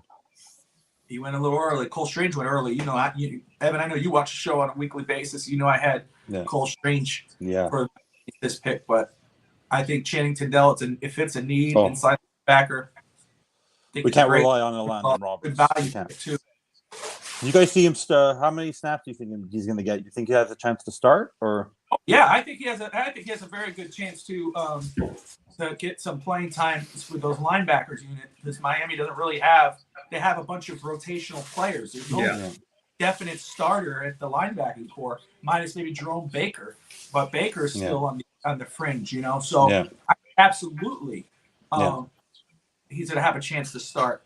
This third round pick for Miami was their first round pick. Excuse me. Yeah. They were going for a player who's going to give up playing time. I think it's the same for 125. Should we trade up for Spiller? If Miami didn't trade up from 102 to 90 for Channing, they're not going to move up. No. I think they're going to stay at 125 and let the draft fall to them. Yeah. I think they're comfortable with that. I think it's a trade up from the 7th round. I think that's more likely. You think they'd give up 2 7s for a 5 or 6 if they find the player they want? Yeah, I think they'll be okay with that. I think they're going to be okay with that. Yeah, I think Tindall could be a future starter. He'd probably start out as situational, or just a really good contributor. But eventually, I think he could be a future starter. Yeah. Danny Gray off the board, 5'11" at 186, 49ers wide receiver. Small. From Southern Methodist, is that what it is? Southern Methodist University, SMU. Yeah, SMU. Yeah, that sounds about right. I guess I'm good at that. But not many receptions last year. I think we all like that pick. I think it's something we expected. I like it. Yeah. I'm happy. Why not? Yeah, we have nothing to lose. Linebacker. That's what you needed. That's what we all complained about. We need an inside linebacker. If it's a need, Mike McDaniel likes it. I'm cool with that. Amen, man. We'll see what happens tomorrow, and it just gets good from here. Right on. But, icing on the cake. Icing on the cake. But hey, we've been here now live. FinsTalk OverTime. Neal's been here for 4 hours. 4 hours, man. Been here for an hour, I think. Because you count the first 30 minutes and now? Neal just joined. We had a lot of people with Ashley, 305 Sports Bay. We had El Capitan Chris from the Phins tailgate. We had Miss Phins. I've been here for 4 hours and 31 minutes. Pretty good. But this was worth it. It was great. We had great conversations. I thank you all for tuning in. Dolphin 72, Chris, Miss Phins, if you want to come on and give your take, you're more than welcome to. We're about to close it out, but I would love to hear your point of view on this pick. Bobby, guys, I'm going to take off. Go ahead, Neal. It was great to see you guys. Okay. Have a good one. Nice to meet you, man. Nice all right, Change it back. Hey. Hey, what's going on, girl? Guys. Did you get an app in? Happy. I know you guys are happy. Uh-huh. That was a beautiful pick. Honestly, I agree with you, Bobby. I was still listening, but had to take care of some stuff. I'm happy. To be honest with you, it was wealth or weight, and I'm glad that we didn't trade back, to be honest with you, because Greer, he's notorious notorious for trading back and acquiring picks, but I think because we're in an all-in mentality right now for these next 2 years, I think that he's not looking into the future, and I feel like we have enough picks for next year that he probably didn't feel like he needed to do that. But I'm so happy because I knew we needed a linebacker. That was one of the main pieces I knew we needed. And honestly, I feel comfortable having a rookie, being drafted in this position, more than I feel comfortable having maybe perhaps like a right tackle. You know what I mean? I prefer having the offensive line be veterans, whether it's the center and the right tackle, which are the two positions I feel like we need the veterans. But when it comes to this pick, oh man, solid player. It really made me really happy. And to be honest with you, guys, I feel like we really don't have that many more holes. I mean, obviously we still have our next 3 picks, but I don't really feel like we have that many holes for us to fill in. So this is gonna be exciting. Even though tomorrow I know it's it goes like every 3 seconds they're picking and picking. We'll get to 125 pretty fast, and I will say the next position. I know we discussed running back, which we do have 2, but they're only on 1-year deals basically. But I will say is that we're talking about needs. I think interior offensive lineman might be the need if we're going to talk about one. Zach Tom, which is one of Hank's guys that he had in the mock draft. But what I like about Zach Tom, again, if he was to pick at 125, is that you talk about tackle, but he plays multiple positions. I mean, he gives that flexibility, which is huge for Miami in terms of depth. And it works well with our defense too. Absolutely. You give a guy a spot that could. So it's you're right, and that's what I loved about Miami's moves this season, because you got to go into the draft with little to no needs, real needs, so that way you could go and pick best player available. Channing Tindall was a need because we didn't need another linebacker. Our offense is set almost, but now you fit that need, and you could just go on now. You could get your top running back if it's CJ Spiller still there, Isaiah Spiller. Look at that. Oh, I'm sorry. I was like, why is Miami moving up so damn fast? I'm like, hold on a second. I'm like, it's not round 4. Wait, did we trade did we move back up to the 3rd? No, man.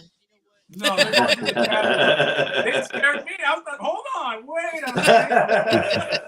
I want to go to Bobby was getting happy. We moved up. Right? I'm here thinking, oh my God, we're going to pick again today? Okay, I'll take it. We're pick number 3 tomorrow. All right. That's right. But we're at 125 tomorrow, so we'll see what Miami does. Could he get offensive lineman? Could they go running back? It's gonna be interesting. It's gonna be interesting. I think so too. But I think they're gonna wait for running back in the 7th round. I mean, Myles Gaskin was 7th rounder, and he was very productive for us. So I think they're gonna wait if we do running back for the 7th round picks. I think another, like you said, inside linebacker. Definitely, you can never have enough of those. So I'll take them. Even a corner, to be honest with you. We have great corners. Can't slip on defensive back. You're absolutely right. I don't think so. That's probably the only one.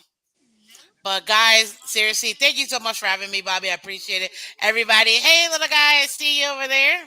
FinsUp, buddy. I didn't think you could see me. It's been so much fun. Thank you so much for having. Again, guys, I'm Miss Phins. See me in the morning. Hey, all right. Catch Miss Phins in the morning for her recap. Evan, thank you for joining. Always a pleasure. Always good to have you as a viewer as well, my brother. We'll have you on the show. Get your full intake on anytime. Hank, as always, my friend. Yes, sir. Fins up, guys. All right, guys. Thanks for tuning in. We'll see you all soon. Bye.